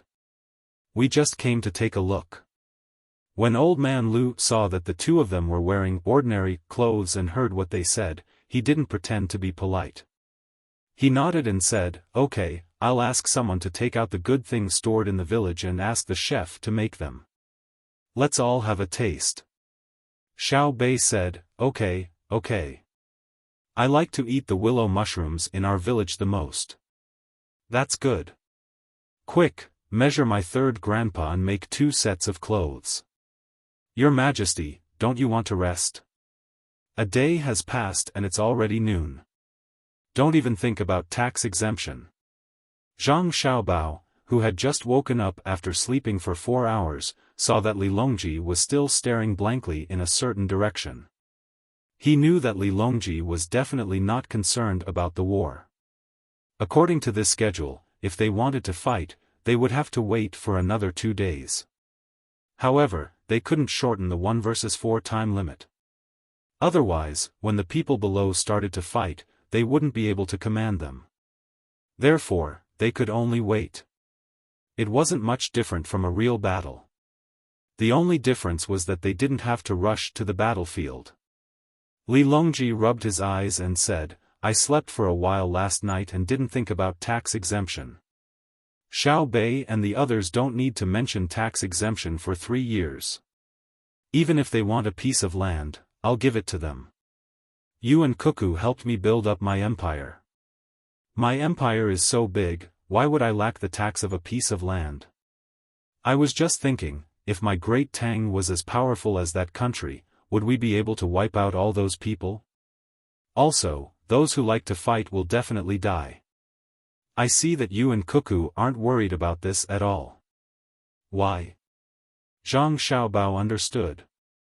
Li Longji was so bored that he started to think about deeper things.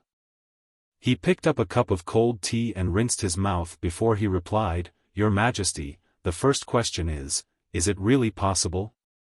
What if that country lives on the same sea and land as us and waits for us to develop? They didn't destroy us first. In the end, either they don't fight, or even if they do, it'll be a local war. Whoever forces the other into a corner will be doomed. It's said that they're researching a weapon, but they haven't succeeded yet. I don't think they'll succeed in the next 100 years. What weapon?" Li Longji was afraid to hear the word weapon. He remembered that there was a cannon that could fly from Luzhou to the capital. It's a very powerful weapon. For example, the Hunan province. If you throw one of those weapons, it'll be gone. No one can go there for a few years. Otherwise, they'll either die or fall seriously ill. Zhang Xiaobao revealed something else to Li Longji. Li Longji's breathing quickened. He picked up a cup of herbal tea from the small table and took a sip. He was still thirsty, so he drank it all. There was still a tea leaf in his mouth. "How are they going to deliver it?" Li Longji asked. "Do you see the sky cracker monkeys and the disposable rocket launchers used by our army? Make a big one and put that thing on it. In theory, it'll fire wherever you point it at. It can fly very far. However, we haven't made a big sky cracker monkey yet. It's very difficult." Zhang Xiaobao continued to lie. "Can you intercept it?" Li Longji knew about this. "Yes. In theory, we can intercept it. Then, think of a way to stop it. If Great Tang has that kind of weapon, and there are enough of them, if someone wants to destroy Great Tang, they'll only die. I don't even attack my enemy's country. If I attack my own country, who can they stop me? Suicide? Mutual destruction. If there are enough of them, we'll detonate them all at once. No matter where they are, as long as they're standing on this land and the sky above them, they'll die with us. As for your Majesty's second question, it's very simple. A warmonger is a sure way to die. The first question is that war is a war of population and resources. If you keep fighting, your country won't be able to develop. The second question is that in the end, all the countries in the world will oppose you. Your Majesty, you don't have to worry about the first question. I'll control it well. I'll plunder as I fight. The second question will depend on the method used. In war, it's not necessary to use cannons. There are many methods we can use, such as using 2 peaches to kill 3 soldiers or driving a tiger to devour a wolf. Zhang Xiaobao wasn't worried at all. At the very least, he wouldn't use nuclear weapons while he was still alive. As for whether he could make it, that would depend on the speed of technological development. He didn't care about the second question either. In this world, the current Great Tang could be defeated unless something unexpected happened, such as an earthquake, a typhoon, or continuous rain or snow. Li Longji thought about it for a moment before nodding. If that's the case, I'm relieved. You guys can continue fighting and try to minimize the casualties. I'll take out money and have the commoners give birth to more children. The more children they give birth to, the more I'll reward them. I'll help them raise their children. When there are too many and I can't afford to raise them anymore, I'll have them raise them themselves. Li Longji was relieved. Just as he was about to talk to Zhang Xiaobao about something else, a person suddenly ran in from outside. He was dressed in the attire of the inner courtyard of the Zhang Xiaobao and Wang clan. Little young master, little Miss Xiaobei has sent a message. Please take a look. The person passed a telegram over. Wang Wan took the telegram and glanced at it before passing it to Zhang Xiaobao. Zhang Xiaobao also glanced at it before passing it to Li Longji. For me? Li Longji took the telegram and glanced at it in bewilderment. He wants an official from me, and he even wants a rank 7 official to manage a village. Xiaobao, do you know how big a village needs a rank 7 official to manage? Li Longji asked Zhang Xiaobao with a smile. Zhang Xiaobao also laughed. A county magistrate is a rank 7 official, while a village chief is not even considered a rank 7 official. How can a village chief be a rank 7 official? Your Majesty, how about this? Xiaobei wants a rank 7 official. Can you give it to her? Zhang Xiaobao looked at Li Longji and asked. Yes, but rank 7 official authority can only be arranged to be in the government over there. Hongnong is not an ordinary county, and the county magistrate is not a rank 7 official. Otherwise, would not have sent Xiaobei and the rest out in a fit of anger. Lu Feifei is only in her teens and is still studying in school. She can't be as capable as you and Cuckoo, right? How can I arrange real authority for her? Tell me about your sister's request. Li Longji did not care about a rank 7 official. However, it was hard to find a rank 7 official, and there were none. If he had to arrange for Hongnong to be the registrar, would Lu Feifei be suitable? Zhang Xiaobao was also in a dilemma. This sister of his, it was not easy to get an official position.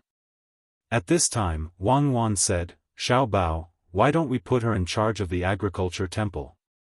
Old Willow Village has a lot of willow trees, and there is empty space around it. We can plant willow trees there. Let the agriculture temple come up with a plan, and Lu Feifei can be the messenger. With willow trees as station guards, we will have a rank 7 official. Li Longji clapped his hands, that's right. Lu Feifei, go and be station guard Lu. You will be directly under the agriculture temple. You will help to study the characteristics and use of various willow trees, and also the mutual promotion and suppression of other species. Rank 7 official. Come, Xiaobao, call your people here and use your family's intelligence network. Propose that Lu Feifei of Old Willow Village, Hongnong County, Guizhou, Hunan Province, Old Willow Village, Hongnong County, Guizhou, Hunan Province, Lu Feifei will be station guard Lu under the agriculture temple. All matters will be delegated by the agriculture temple, rank 7 official. The other side will send a telegram to the various levels, and the capital will send a document over. At that time, it will be really confirmed, and it will be recorded in the Ministry of Personnel and the Agriculture Temple. The local yamen will not care. They are directly under the Agriculture Temple, and under the direct control of the central government. Although the rank is not high, and the position is not high, the power is great. They can go directly to the capital if they have something to do. Why don't other local officials have a try? When the news reached Xiaobei's team in Old Willow Village, the food had just been prepared. Xiaobei asked people in the village and the people in the market to eat together. It was lively. Lu Feifei's mood was not stable, and she was always absent-minded. When others talked to her, she would suddenly wake up. Old man Lu looked at her and found that something was wrong. He pulled Lu Feifei over and asked, "Feifei, what's wrong with you? Are you still thinking about your brother?" "No." Lu Feifei shook her head. Xiao Bei said that the other side has arranged everything. I am, Sister Feifei is afraid that I can't get the position she asked for. Don't worry, Uncle Emperor will give it to her. It is just a 7th grade official with real power, and it is not a big deal. If he really doesn't give it to me, I will resign from my patrol and retire to my hometown. Xiao Bei could think the same as Lu Feifei, and comforted her loudly. When the people heard her say that she would retire to her hometown, they laughed heartily. How old was she? She was already a skeleton. But as soon as they laughed, they suddenly realized what she said before. Wasn't it just a 7th grade official with real power? Now they could not laugh. If a 7th grade official with real power was not a big deal, what would be considered a big deal? Old man Lu's reaction was the most direct. He jumped up and looked at Xiao Bei in disbelief, asking in a trembling voice, "Xiao Bei, did you really ask for a 7th grade official for Feifei?" "Yes, a 7th grade official, and it has to be able to manage things. An 8th grade official does not sound good. A 6th grade official can be the county magistrate of Hongnong. It is not easy for me to ask Uncle Emperor to do something for me. Later, Uncle Emperor may not ask me to do anything. No matter how low the official position is, I will compensate for it." Xiao Bei explained very seriously why it was a 7th grade official instead of a 6th grade official or an 8th grade official. As soon as he finished speaking, the team's radio station received the appointment, and the person in charge came over to whisper to Xiao Bei. "Well, Uncle Emperor scolded me. He said that next time when I ask for an official position, should pay attention to the place and the grade. Don't ask for one that doesn't exist. Isn't this cheating?" Congratulations, Sister Feifei. From now on, you are Station Supervisor Lu under the jurisdiction of the Agriculture Temple in Old Willow Village, Hongnong County, Guizhou, Hunan Province. You are a 7th grade official. Come, give something to Sister Feifei."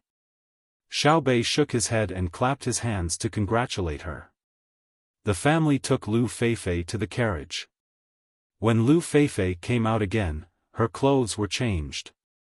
It was a green robe with a small flower on it. If one smelled it carefully, one could smell the smell of cloth. A group of people had just rushed out and had not rinsed it yet. Lu Feifei also held a small official's seal in her hand. It was carved out of jade and had not been inlaid with copper, but it was still too much. The official document will be issued in the future. Now, Sister Feifei, you are an official. You can use your seal for now. Don't think about whether it's beyond the limit. It's Uncle Emperor's fault for not giving it to you. If someone asks, you can tell them that it's an ordinary stone. That means you don't recognize it as jade. I'll also give you a silver fish pouch." Xiao Bei knew everything, but he insisted on teaching Lu Feifei to play dumb.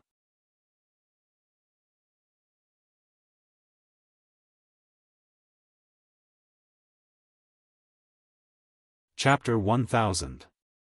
Lu Feifei didn't know how to express herself. She could only listen to Xiao Bei and nod her head. She had a lot of thoughts in her mind. This was an official. Her brother was bullied by an official when he was selling dolls in Jiangzhou. Perhaps the official who bullied her brother wasn't even a level 7 official. A level 7 official was already a county magistrate. With an official position, he could do whatever he wanted. If he wanted people to build drains, he could do so. If he wanted people to plant willows, he could do so. If he wanted people to plant willows, he could plant willows. If he wanted to plant any species, he would have to ask the experts in the village. Xiao Bei, don't worry. I'll do my best. If you don't know how to do it, you can ask Third Grandpa first. Our group is rich, and I'll get a lot of money in the future. I promise that I won't be greedy when I become the supervisor. If I use my power for personal gain. Bring me your head. We're sisters, so I'll give you a quick death. Speaking of this, Xiaobei seemed to be a different person. I asked Uncle Emperor for an official position because I want to use his favor for personal gain. But since I want Old Willow Village to develop well, and I can't guard it myself, I can only arrange it for you. If you do something wrong, I won't say that the world is righteous. I'll only say that for Uncle Emperor's trust, even if you don't deserve to die, I'll impeach you. You know that all the officials we impeach are innocent and have 5 grades. So, Sister Feifei, if you need anything, tell me first. We'll help you think of a way. You can't do it secretly. Lu Feifei didn't think that Xiaobei was wrong at all. She still nodded. I know. When you investigate officials, you'll have the help of your family's intelligence network. So, you can't be wrong. I won't learn from Yan Zheng. I heard that he's still alive and is on the street outside the palace. At most, yes. If I can't make a decision in the future, I'll ask Third Grandpa. If Third Grandpa can't make a decision, he'll ask you. If you can't make a decision, you can ask Brother Xiao Bao and Sister Cuckoo. Can they do it? That's right. My brother and sister are very capable. Uncle Emperor and the civil and military officials have to ask my brother and sister for help when they can't figure it out. When Xiaobei heard others mention her brother and sister, she immediately became proud.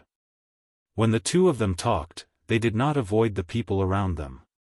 The people in the village and the people in the market listened and watched. They found that they could not find Xiaobei even if they wanted to. This was because they discovered that Xiaobei was very calm. She did not mention the righteousness of the world, nor did she talk about the morality of the past and present. They only thought that she had selfish motives. She liked Old Willow Village, so she used her connections to directly ask for an official position from the current dynasty's emperor. If she said it was a 7th rank, then it was a 7th rank. If she said it was a real position, then it was a real position. They didn't fear her authority, but they couldn't accuse her of having bad intentions. Moreover, she was so cute and beautiful, and she was also the little sister of Xiao Bao and Cuckoo. Not far away, Xiao Hai stood up. He was relatively calm.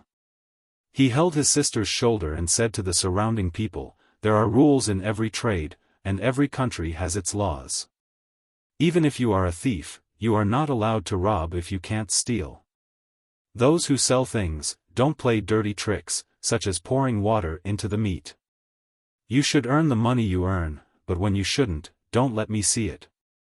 Who dares? A butcher continued Xiaohai's words. His voice was very loud. It was not that he was not afraid, but he found that the 9 children were very reasonable. Therefore, he gathered his courage and said what he wanted to say. The pork that I, Ding Yidao, sell are all pigs that I carefully selected. Those who buy my meat know that when the pigs are driven by me, they are so hungry that they are crying out. Pour water. Even if they want to drink, I won't let them drink, right? The person who called himself Ding Yidao shouted to the side. Those who had bought meat in the surroundings also shouted, yes. Xiao Hai ignored him. His character had always been like this. He turned around and walked to his mother's side.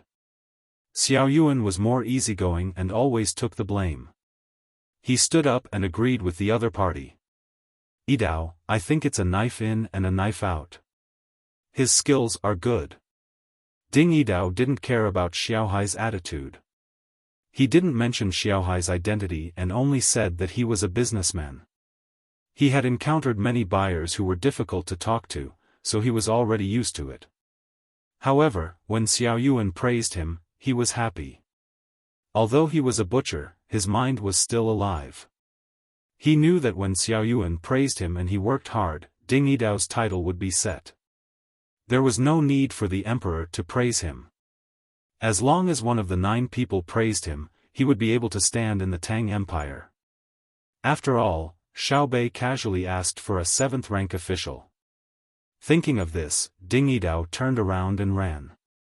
His legs moved so fast that he almost knocked the 2 people down. Just as Xiao Yuan was wondering why he was running away, Ding Yidao came back, dragging a fat pig that looked like it weighed about 200 pounds. "There's still one alive. I'll kill it for you. If I can't kill it with one knife, I'll bite it to death." As Ding Yidao spoke, he took out a 2-foot-long knife from his waist. It was a narrow knife, not a chopper. The knives used to kill pigs were different from those used to cut meat and bones. He didn't dare to hold the knife to Xiao Yuan to show that he was not aggressive. If he held it like that, his hand would definitely be broken. Instead, he bit the back of the knife with his teeth, put his hands behind his back, and looked at Xiao Yuan. "Stand down." A person stood out from behind Xiao Yuan. It was Zhang Chang. He asked the 2 fast gunmen to step back and said to Ding Yidao, "Where's the blood basin? I'll help you with the blood. Don't waste it. Some people like to eat blood tofu." Ding Yidao was stunned for a moment. Because he was trusted, his eyes turned red. Tears welled up in his eyes. He spat the knife on the ground, turned around, and ran again. When he came back, he held a basin with blood inside. He shook it vigorously and handed it to Zhang Chang. "Walk east from here. About 15 to 6 Li Ding village is my home.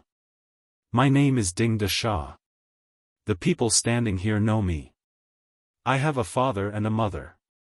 My wife is also from my village. I also have 2 children. Dewa is 5 years old and Erwa is 3 years old." Ding Yidao picked up the knife and rubbed it twice on the 3 layers of pig skin belt that reached his thigh. Xiaobei smiled and said, "Well, I can tell that your skills are good from the way you wipe the knife. Sister Feifei, in the future, if you want to buy good meat, you can go to his village and ask him to choose good meat for you. If he doesn't choose good meat, he won't pay." The originally tense atmosphere eased up after Xiaobei's words. Zhang Chang didn't hesitate. He carried the basin to the pig. The pig found that the situation was not right. He didn't move. Ding Yidao didn't stop.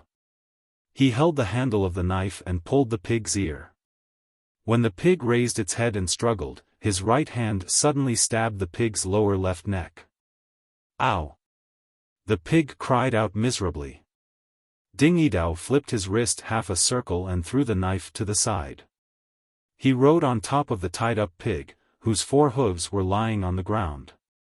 His right arm wrapped around the pig's neck, while his left hand pulled on his right hand and tried to lift the pig's head up.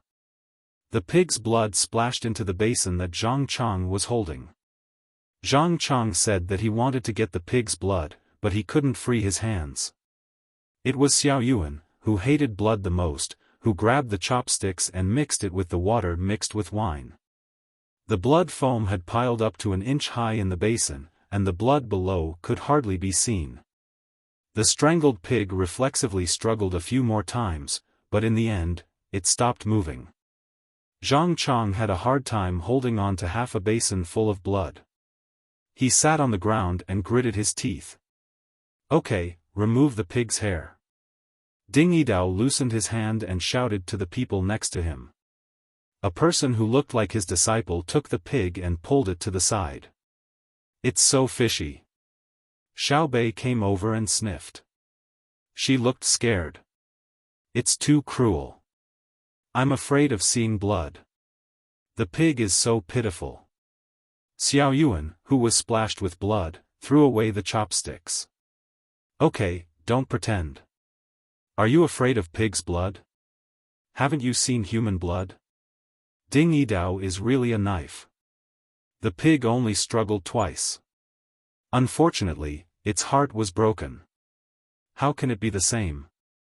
I eat pigs, not humans. When I eat pigs, I think of the scene when I kill pigs. I'm the most soft-hearted, right? Xiaobei seemed to be saying to Xiao Yuan, but also seemed to be calling on the people around to support her. However, no one said anything because they all thought of Yan Zheng. After almost 3 seconds, the people in the inner courtyard near the Zhang Chang and Wang families suddenly shouted, "Yes." See, many people agree. Regardless of whether it's true or not, I'm happy to hear it. Xiao Bei said with a smile.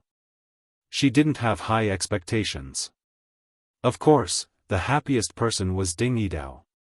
The 3 treasures of the Zhangchang and Wang families were so close to him just now and even helped him. He had to brag about this trust when he returned to the village. He would brag about it every day, and for a year, others would crowd around him to listen. Lu Feifei, who had just become a Shengguan, saw that the killing was over. She carefully came over and looked at the blood in the basin. She asked puzzledly, "Can't we just cut the blood vessels? There's no need to use such a long knife." Ding Yidao rubbed his hands on his body and answered, "Okay, but pigs live a long life. When we kill animals, we pay particular attention to one cut. We kill as fast as we can. 1 cut to kill a chicken, 1 cut to kill a pig, 1 cut to kill a cow, 1 cut to kill a cow, 1 cut to kill a chicken, 1 cut to kill a pig, 1 cut to kill a cow." Lu Feifei nodded in understanding. She looked at the blood on the ground and where Ding Yidao's disciple was. She pursed her lips and worried. Ding Yidao's disciple was there to remove the pig's hair. There was a stove made of mud and a big pot boiling water. The dead pig was placed on a wooden board. Ding Yidao's disciple was splashing hot water on it while removing the hair. His movements were skillful and fast. Someone was standing nearby. It seemed that he wanted to buy a piece of meat after he was done. He didn't think about the taste first. He only thought about the fact that it was Zhang Chang's children who helped to kill it. Ding Yidao followed Lu Feifei's gaze and found this matter. He shouted, "Don't wait. I'm not selling. I'll give it to Old Willow Village. I'll let the officials divide it. What do you think, Official Lu?" Ding Yidao's joking words didn't make Lu Feifei laugh. She looked at the water on the ground and shook her head, "This won't do." "Why not?" "I don't need a pig." Ding Yidao said generously. "It's not a pig. I want a pig. It's the blood from killing the pig and the dirty water from cleaning the pig. After a few days, it will be warm. Won't it be full of flies? There are also the vegetable leaves and fish intestines from the market. Previously, I told Xiao Bei that we should dig a drain and flush it into the river. Now it seems that it won't work. The blood and the fishy smell can't be washed away. Third grandfather, what should we do?" Lu Feifei became an official and began to exercise her power. She had the right to decide, but she couldn't do anything. She could only ask the village chief, who was also the village chief. Old man Lu had been in a special state of excitement ever since he saw that the little girl in his family had become an official. The Lu family of Old Willow Village had first produced him, a person who could get money from the government every year, and now they had produced a 7th-rank official. There were many children who did business with Xiao Bei. If he died, he would have something to say to his ancestors. When he returned, he would take to the ancestral house to worship the ancestors. Fei's branch would also be promoted. While he was thinking, Lu Feifei had asked him twice. She touched him again, and he came back to his senses. After listening to her again, he waved his hand generously. "It's okay. Just throw it away. The market will disperse and go to the river. What's there to be afraid of? They won't kill people. Why won't people die? I learned in school that flies will make people sick. Even if they don't die from the bite, they will die from the illness. It can't be like this. I'd rather not go to the market." Lu Feifei became a senior official, and her temper became worse. Xiao Bei listened to them and was also worried. She was not worried about the market in Old Willow Village. She had a way to deal with the problem of a village. She was worried that there were many villages in Tang like this, and many people had the same idea as Third Grandpa. Lu Feifei said that she did not want to go to the market. Xiaobei walked to her side and pulled her arm. It's easy. I'll ask people to build a big methane pool. Throw the dirty things in, but don't throw the wood. It's just like the one in Old Willow Village. Zhengzheng Construction should have built it for us, right? It has been built, but it hasn't been used yet. We have to wait for the first thing to turn into gas. Then, who will take care of it after it's built? We have to allocate some people to collect the methane pool. Then we can't work and earn less money. Lu Feifei said a very practical problem. You're right. Xiaobei also thought of this problem after hearing Lu Feifei's words. It was not good to rely on the people who sold things. There had to be specialized people to do it. However, this kind of market did not collect taxes. If you charged them 1 coin per month as management fee, they would not accept it. Wait. It's time to eat.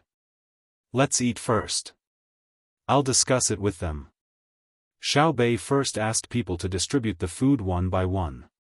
After greeting herself and Xiaoyuan's mother, she asked the maids to serve them. She asked Xiaoyuan and the other 8 people to sit together. They did not want to be disturbed. They discussed things while eating. Xiaoyuan and the other 8 people had been used to the meeting. They gathered together and whispered, not in the mood to eat. Those who were invited to eat ate quickly. After a quarter, many people finished eating and went back to where they were supposed to be. The people who sold things in the market cleaned up consciously. Lu Feifei had just said this, so they could not go against her. At this time, the group of 9 people finished their discussion. Xiaobei hurriedly finished half a bowl of rice and came to Lu Feifei's table. She said with a smile, "Well, the problem is solved." Lu Feifei's table was full of important people with the surname Lu in Old Willow Village. Old Lu, as the patriarch, sat in the north and faced the south. It was the main seat. Lu Feifei sat in the first seat on the left. From today on, her status changed. The people around the table were all sitting on folding stools to eat. When they saw Xiaobei coming, they all stood up.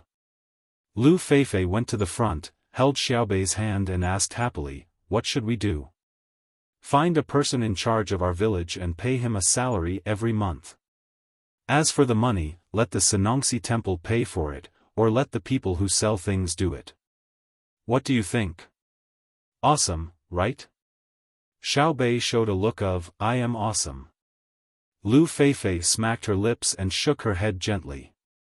Why should the Sanongxi temple pay for it? The people who sell things are even more unwilling to pay. Let's talk about the people who sell things first.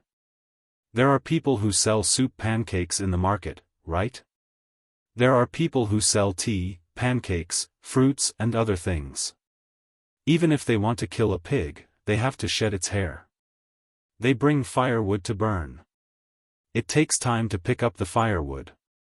They can use this time to do other things, such as buying firewood, which is also expensive.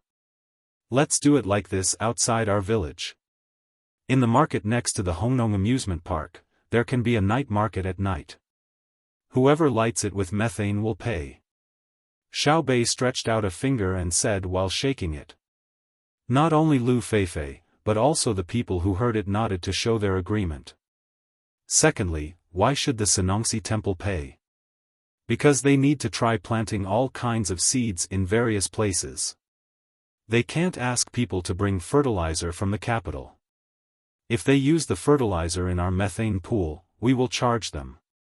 The Sanongxi temple will research good seeds suitable for local planting and sell them to the farmers. The farmers will increase their food supply and earn more money. Isn't this a good idea? When Xiaobei mentioned the second point, the number of fingers on his finger increased from 1 to 2. The people who heard it were all stunned. It should have been a difficult problem to deal with, but after hearing Xiaobei's words, they felt it was a good deal. Xiaobei, you are so awesome. Do you want to do this in all places in the Tang Empire? You have to tell His Majesty first. Lu Feifei jumped happily and looked at Xiaobei with admiration in her eyes. Xiaobei was very embarrassed. He waved his hand and said, "What's so great about it? I was just bragging. When we discussed it just now, we found that there were many problems. There were problems with the specific construction, management, rules, laws, and follow-up development. Anyway, you know there are many problems. We can't figure them out. Later, we will send a message back to the capital and ask my brother and sister. I will pay to build the methane pool in the market of our village." Everyone was stunned by Xiaobei's words. It was just building a methane pool. Why did it become so troublesome in Xiaobei's words? Zhang Xiaobao and Wang Wan also felt it was troublesome. Xiaobei sent the message to them. When they saw what was written on the paper, they immediately had a headache. This is a system of independent departments, and at the same time, there must be contact with other departments. Who will pay for the methane pool? How to recover the cost? How to calculate the extra profit after paying the management staff? Who will be responsible for collecting the money? This alone is a special arrangement, not to mention other problems. Zhang Xiaobao had never thought that so many things would happen when his younger brother and sister went out. Wang Wan snatched the paper and gestured for Zhang Xiaobao to look at the sand table. There's no need for us to think about it ourselves. Let them worry about it first. Come and look at the sand table. Where is the main force of the enemy's vanguard?